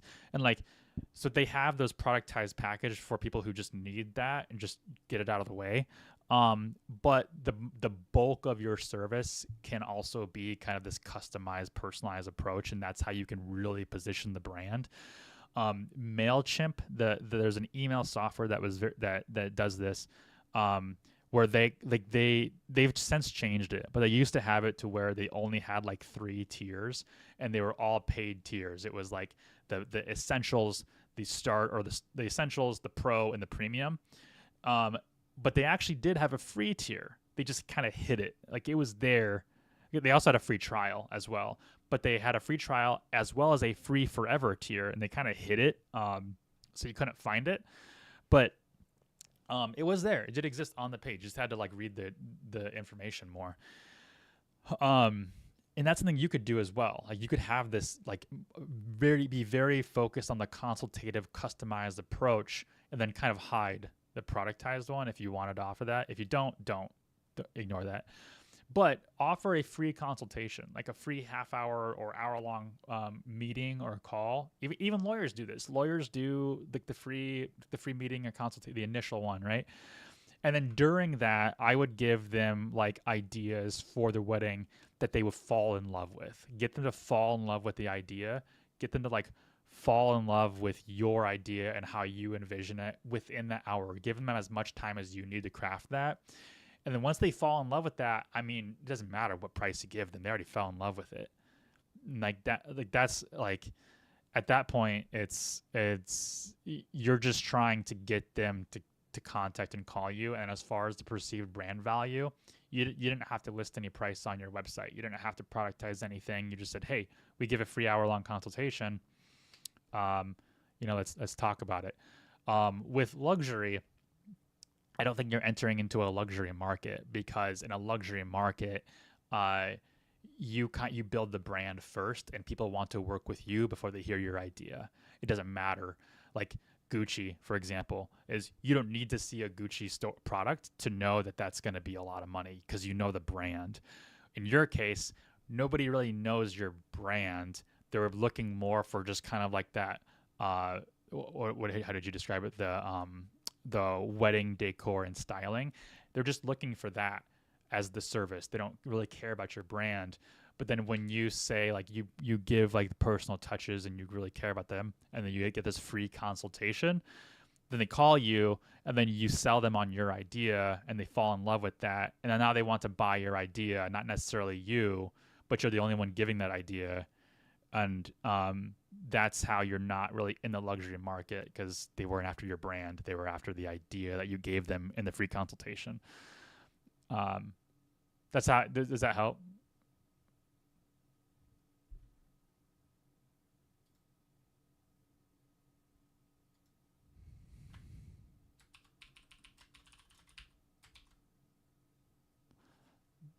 Because it's a bit more complex. Given the way our services works, it's very difficult to provide a price after a short online conversation. We usually need 3 meetings before we can give an accurate estimate. I know, it's wild. Hey, Cody, my business partner's in the chat.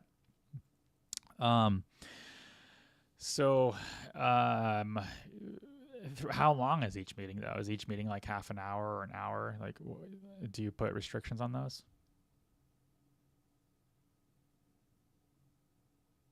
Hey Cody. Cody Nico says, "Hey." Yeah, yeah, I got to bounce, man, but it was really fun. Thanks so much, Jake. Yeah, of course, man. Also, one quick comment. I don't know how to chat on the YouTube thing. I don't know, for some reason it doesn't give me the option to enter. You signed in?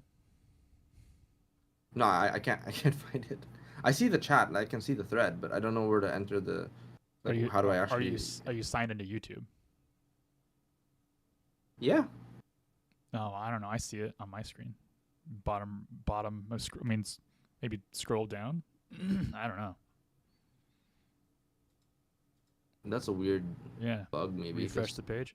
It, Cody, I've been streaming for 6.5 hours. that's intense. But yeah, Jake, have a good one, man.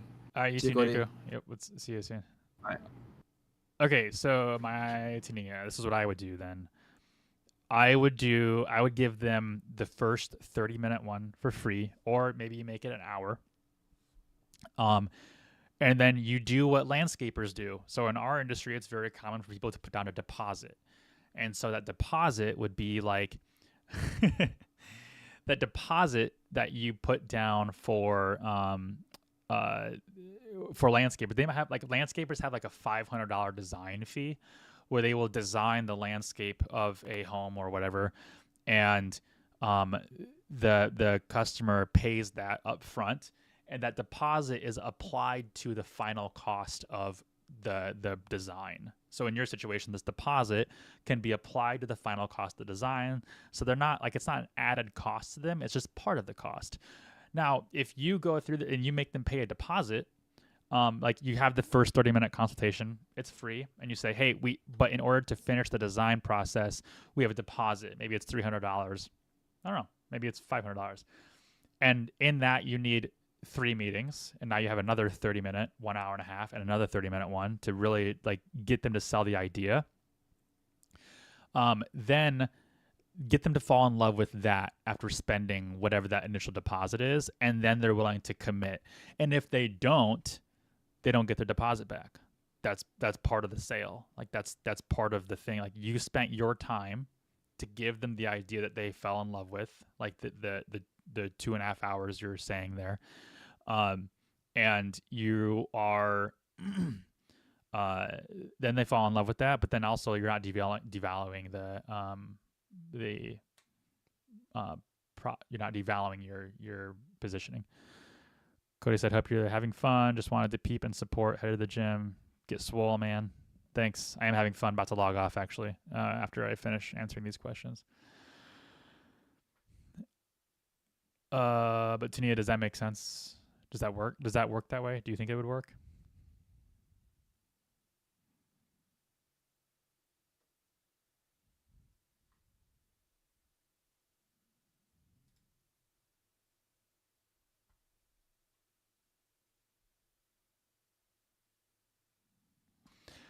Another thing too, and how landscapers work, is they will give kind of a range in the first 30-minute call. They might say yeah, this project can be anywhere between $2,000 and $10,000.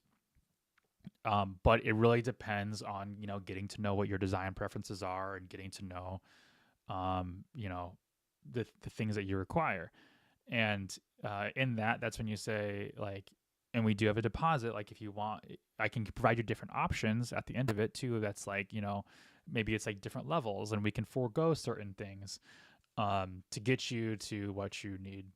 But yeah, thing is, don't you need a strong brand for people to feel confident in putting that deposit up front? No, because you're giving them the 30 minutes for free, the first 30 minutes for free, and you sell them. That's when you sell them on you and how much you care about them. And then the deposit is getting them to selling them on the bigger idea. It's steps. You continue these. There's no, you're doing really well in English. there is I know you're not an agency, so our podcast isn't super relevant to you. But let's go check it out real quick. Because there's an episode that actually might work really well, or it might make sense for you. It is. Let's open this up here. Okay, right screen. Okay. Our podcast is called the Agency Growth Podcast. It's in my background here. On here there is an episode by Sarah Noel Block. Where is it?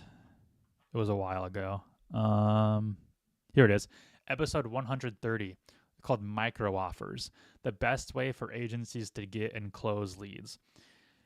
So Sarah she is an agency. She kind of like an agency freelancer, solo operator. She works with other businesses, not agencies. So she works with businesses and helps them with the micro offer. That's what we talk about in here.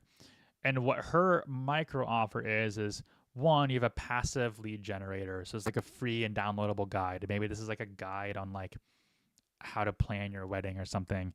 Number two is an active lead generator, free and time sensitive. So this could be like, hey, you're free. This is for online marketing. So how it would apply to you would be, this is your free 30-minute consultation. This is the thing that you give for free to sell you and who you are. The third step is the micro offer. This is the low cost thing to get into that next step. That low cost thing, after they're kind of bought on you, because now at this point you sold them on you. Now they're willing to give you some money for the next step. The micro offer for you would be your consultation, so, or your deposit. So your $500 deposit on working with them through a 3-call process to develop their dream wedding that's customized to them, and maybe you give them at the very end of that, you give them different options. You sell them on the biggest idea, the most grand idea, and that is the top price, and you show that to them first. And you say, okay, if we have other options, if this is too much, we can remove some of these features that in this idea and go with this package or go with this amount. And I don't want to call it package because that's not what you're calling it. And then maybe like a bottom one, like, okay, now this is like bare bones to kind of execute this vision of what you want to do, but hopefully you've sold them on every component of that grand piece that puts everything together for them. And that is what's called the gateway offer, or the final piece to it. So for you, it's really 3. It's the active lead generator, that free consultative thing. Then it's the micro offer, which is your consultation to sell them on the product. And then once they agree to that, then you actually go for the actual product, which is the gateway offer. So let me reiterate one more time because I ramble. First one is the free consultation, 30 minutes, that sells them on you. The second one is once they're sold on you, then they might buy a $500 package for a consultation. That's selling them on the actual product. So, I mean, you're actually giving me a really good idea on how to apply that, but I have another question related to it. Yeah, go for it. And then I should probably hop off after this one.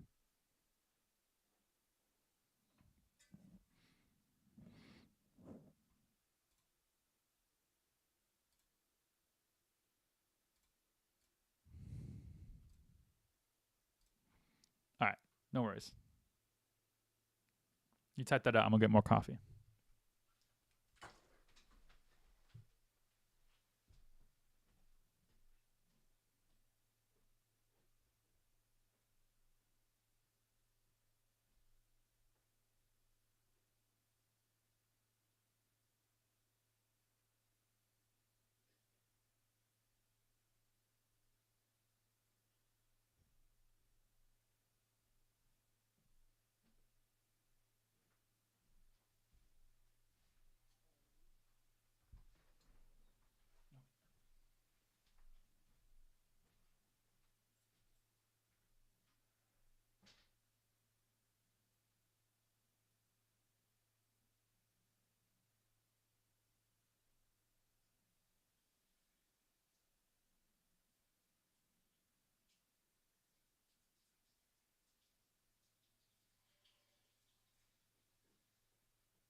for my YouTube watchers,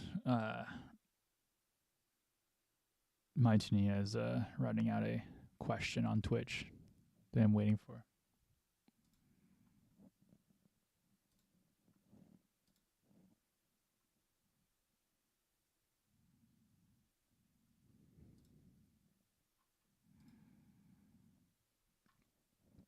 And it is 3:30 p.m. and I have not eaten breakfast or lunch. So then I will go eat my lunch.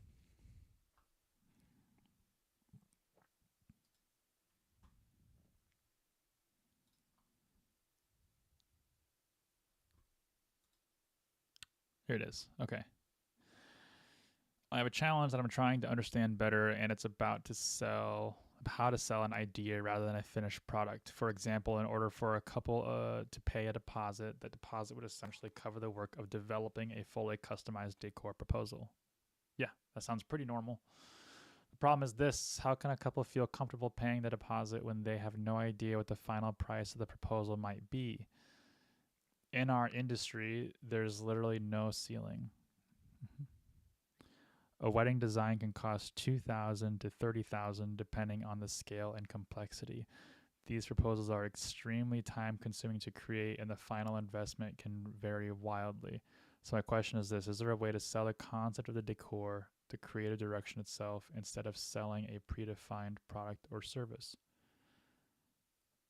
So the concept of decor. Yeah, I'm so let me organize this into like a straightforward thought what I would do. Cuz like I don't think anything I say next is going to answer anything I didn't already suggest, but maybe I can just expand on an idea. So I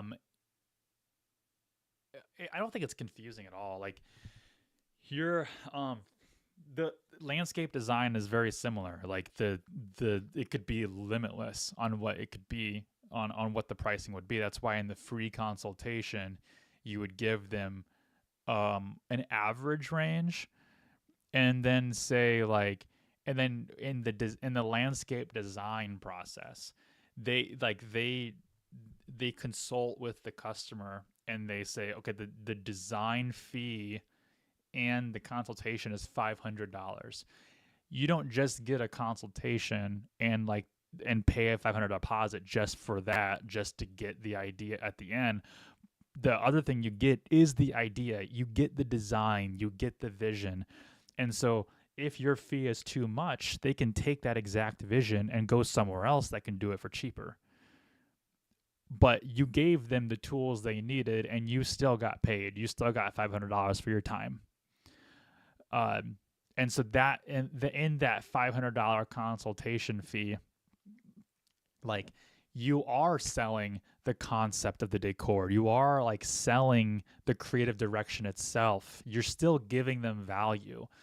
But also, if they go with you, that $500 of that consultation fee is deducted from the total. So it's like they didn't even pay an additional cost. It's just that you just deduct that from the fee. Now, just between you and me, some people will say that, you'll pitch that, but you'll still build it into your pricing as an added cost anyways, because they're not going to know any different, right?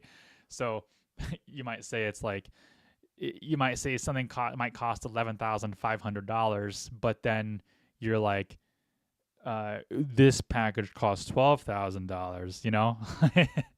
So don't listen to Nightbot. Sorry, it's a little crazy, but but that's the idea, right? You just say kind of like, hey, your deposit is they trust you that you're not going to do that to them, right?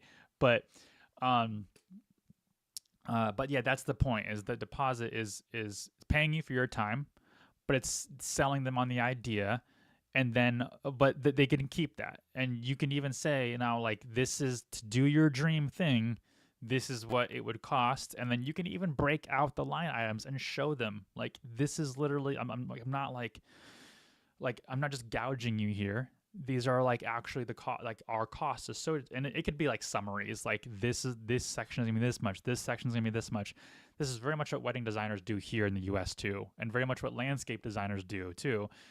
And now if they want to replace with cheaper solutions or cheaper products, or like, and but they still want the vision, you can produce a cheaper alternative, but make them aware that it's not the best thing. It's not going to be the number one thing. And if you don't want to do that, that's fine. Because if you want your brand name only tied to the best solution possible, then that's understandable too. And then they can take the design and the inspiration that you gave and send them on their way, but you still got compensated for your time. Does that help?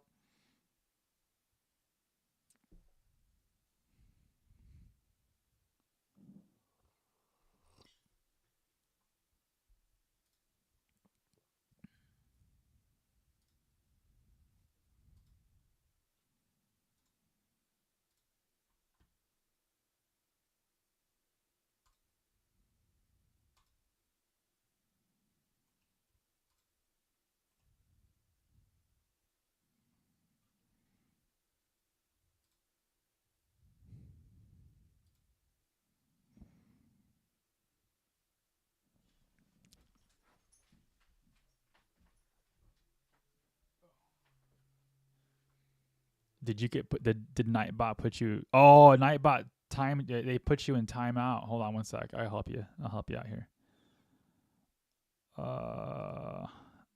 Hold on. How do I? I'm learning. It's only for 600 seconds, so it's only for. Is that 10 minutes? Jesus. Hold on. There's got to be a way to fix this. How do I do this? Users in chat. Here we go.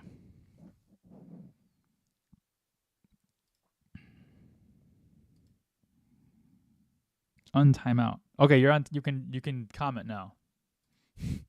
I think. Was that helpful?